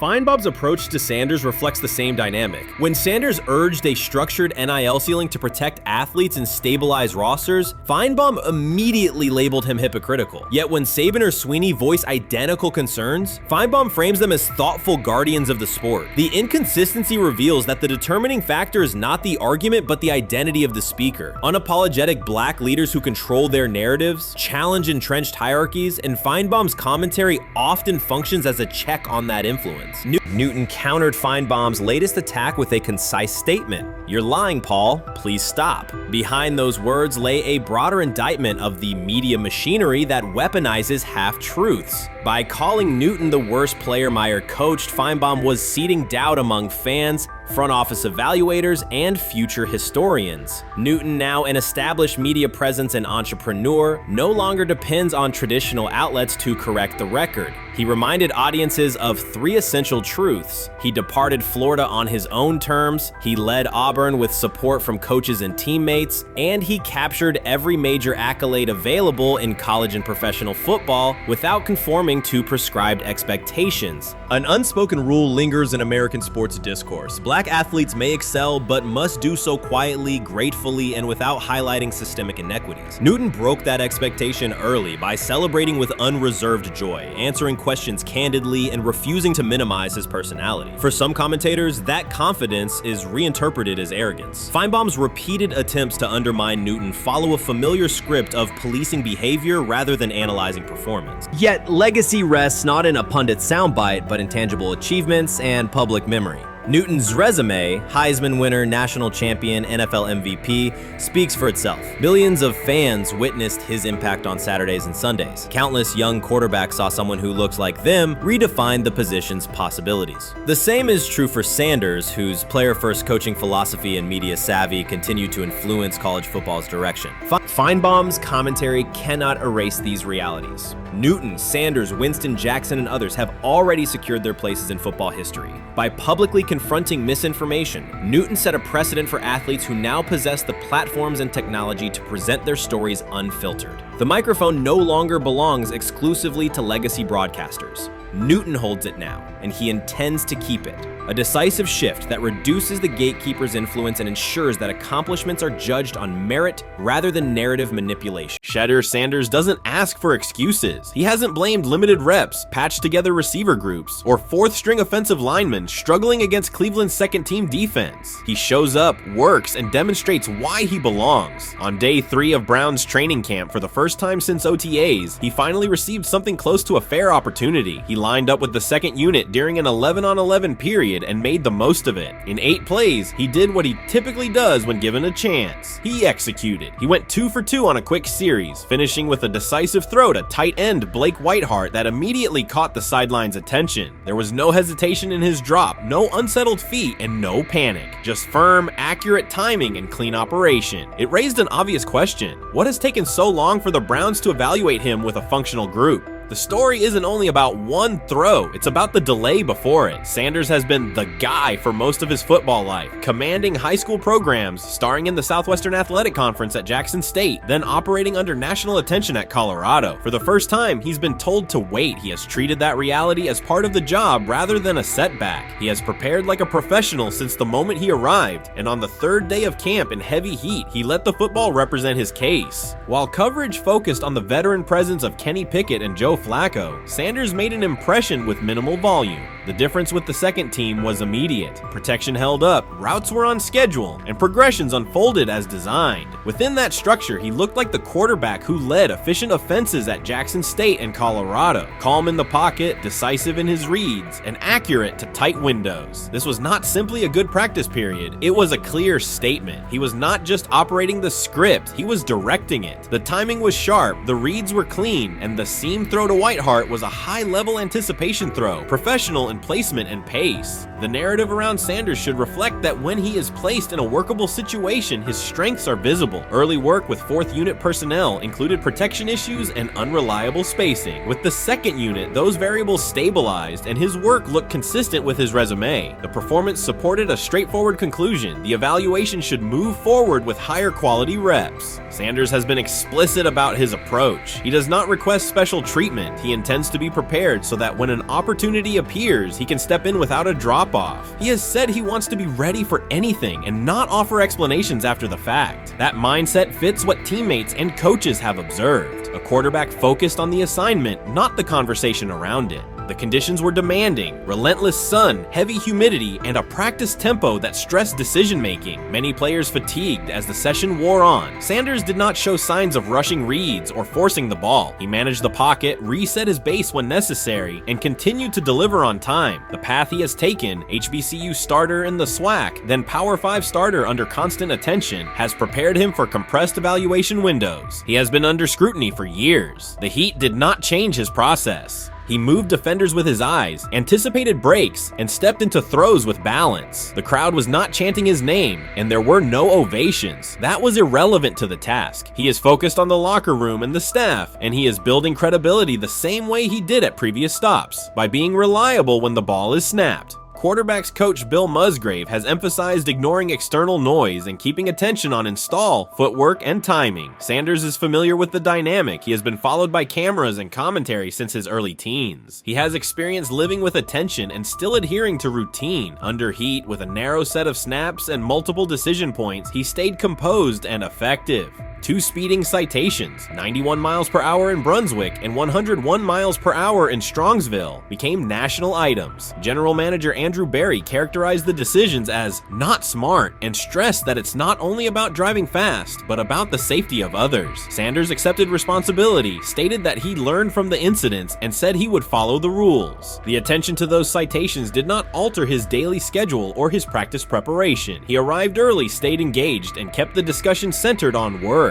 Away from the field, he spent time at Rainbow Terrace in Cleveland after a significant apartment fire, distributing supplies and checking on families affected by the incident. There was no formal media rollout around the visit. It was an instance of direct engagement with the community without publicity attached to it. That reflects the same approach he shows inside the building. Do the work first. Sanders treats each rep as if it might be his last for the day and his only chance to show a specific element on tape. He prepares for protections, cadence variations, route adjustments, and timing with a level of detail that compresses the learning curve. When he is not under center, he studies coverages from the sideline, charts plays, and reviews video before and after practice. He writes down the next day's calls so he can anticipate checks. He has referenced using virtual simulation tools to replicate snaps he does not receive physically. That is not a passive stance, it is an active attempt to reduce the distance between classroom and field. He is building relationships across the roster, not just with projected starters. He communicates with defensive backs to understand what they see and how they react to certain stems. He spends time with offensive linemen to align on cadence and protection calls. He connects with newer players away from the facility so that communication improves in practice. That is practical leadership, consistent, low visibility work that becomes obvious when the ball is snapped and the operation is smooth.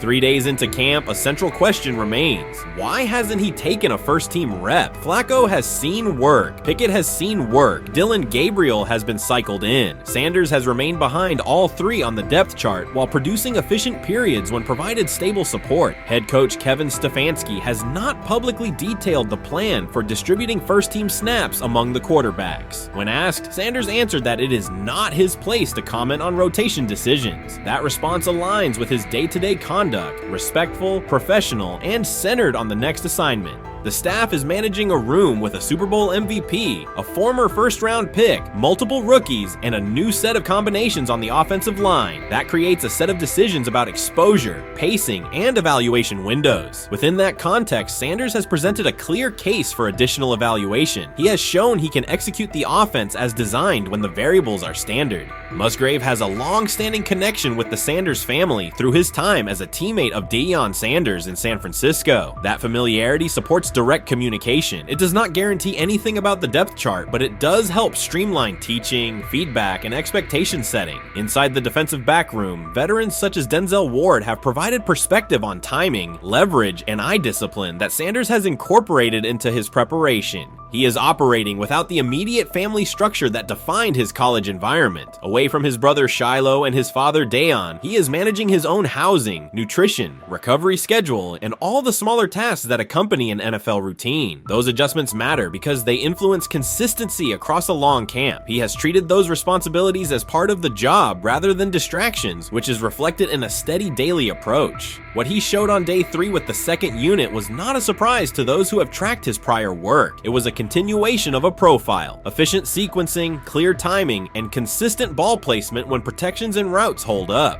The 8-play period was short, but it was enough to reinforce the point. He doesn't need a large sample to demonstrate baseline operation. He needs a fair sample to test ceiling and adaptability. There is also the matter of perception. Public attention concentrated on the speeding tickets and the general manager's response. Less attention fell on the preparation, the efficient period with the second team, or the community engagement at Rainbow Terrace. That imbalance is common in training camp narratives. Sanders has handled it by keeping his answers simple and his focus on football. He has not tried to redirect the conversation. He has done his work and waited for additional reps. The objective next step is straightforward. Expand the evaluation with higher unit personnel and standard opponents. That does not require a complete reshuffling of the depth chart. It requires allocating a defined sequence of first-team snaps so that timing with starting receivers and protections with starting linemen can be measured on tape. The staff can then compare operation speed, accuracy under pressure, red zone decision-making, and 2-minute mechanics against the other quarterbacks. That is the most direct way to clarify the competition. None of this dismisses the experience or track records of the veterans in the room. It emphasizes that the purpose of camp is to test assumptions with current performance. Sanders has provided enough evidence with the second unit to justify a broader look. He has shown that the pace of his feet matches the pace of his eyes, that he can hold safeties with his shoulders, and that he can drive intermediate throws without float. He has also shown discipline to take the clean completion rather than force the vertical shot when leverage dictates otherwise. Every day, he has addressed the controllable items, meetings, note-taking, install recall, cadence management, and post-practice review. He has not asked for public guarantees. He has asked for an opportunity to compete on comparable terms. The 8-play sequence with the second unit was a small but clear example of what he can do when those terms exist. The staff's communications have been measured. Stefanski has not laid out a schedule for first-team rotations publicly. Barry addressed the speeding incidents directly and emphasized standards for decision-making off the field. Sanders accepted the criticism, adjusted his behavior, and moved forward. Those are the relevant facts. What remains is a football evaluation that can only be completed by giving him snaps with the top group and measuring the results. If that evaluation occurs and he performs at the level he showed with the second unit, the conversation will shift from potential to placement. If it does not occur, the question will persist through camp. Why not test the full picture? Sanders has built a case based on preparation, poise, and execution. He has demonstrated leadership by building relationships across the roster. He has shown maturity in handling external issues directly and moving on. He has given the staff reasons on the field and in the building to continue the process. 3 days into camp, he has answered everything within his control. He has shown growth, discipline, and consistent operation. He turned early fourth-team disarray into learning, then executed cleanly when moved to the second unit. He kept the discussion on football when outside topics threatened to dominate. He has not tried to win a press conference. He has tried to win every rep. If he continues to stack days like this, the next step is logical. Evaluate him with the starters, document the results, and let the tape determine the depth chart. Until then, he will continue to prepare, continue to compete, and continue to present the same message through his play.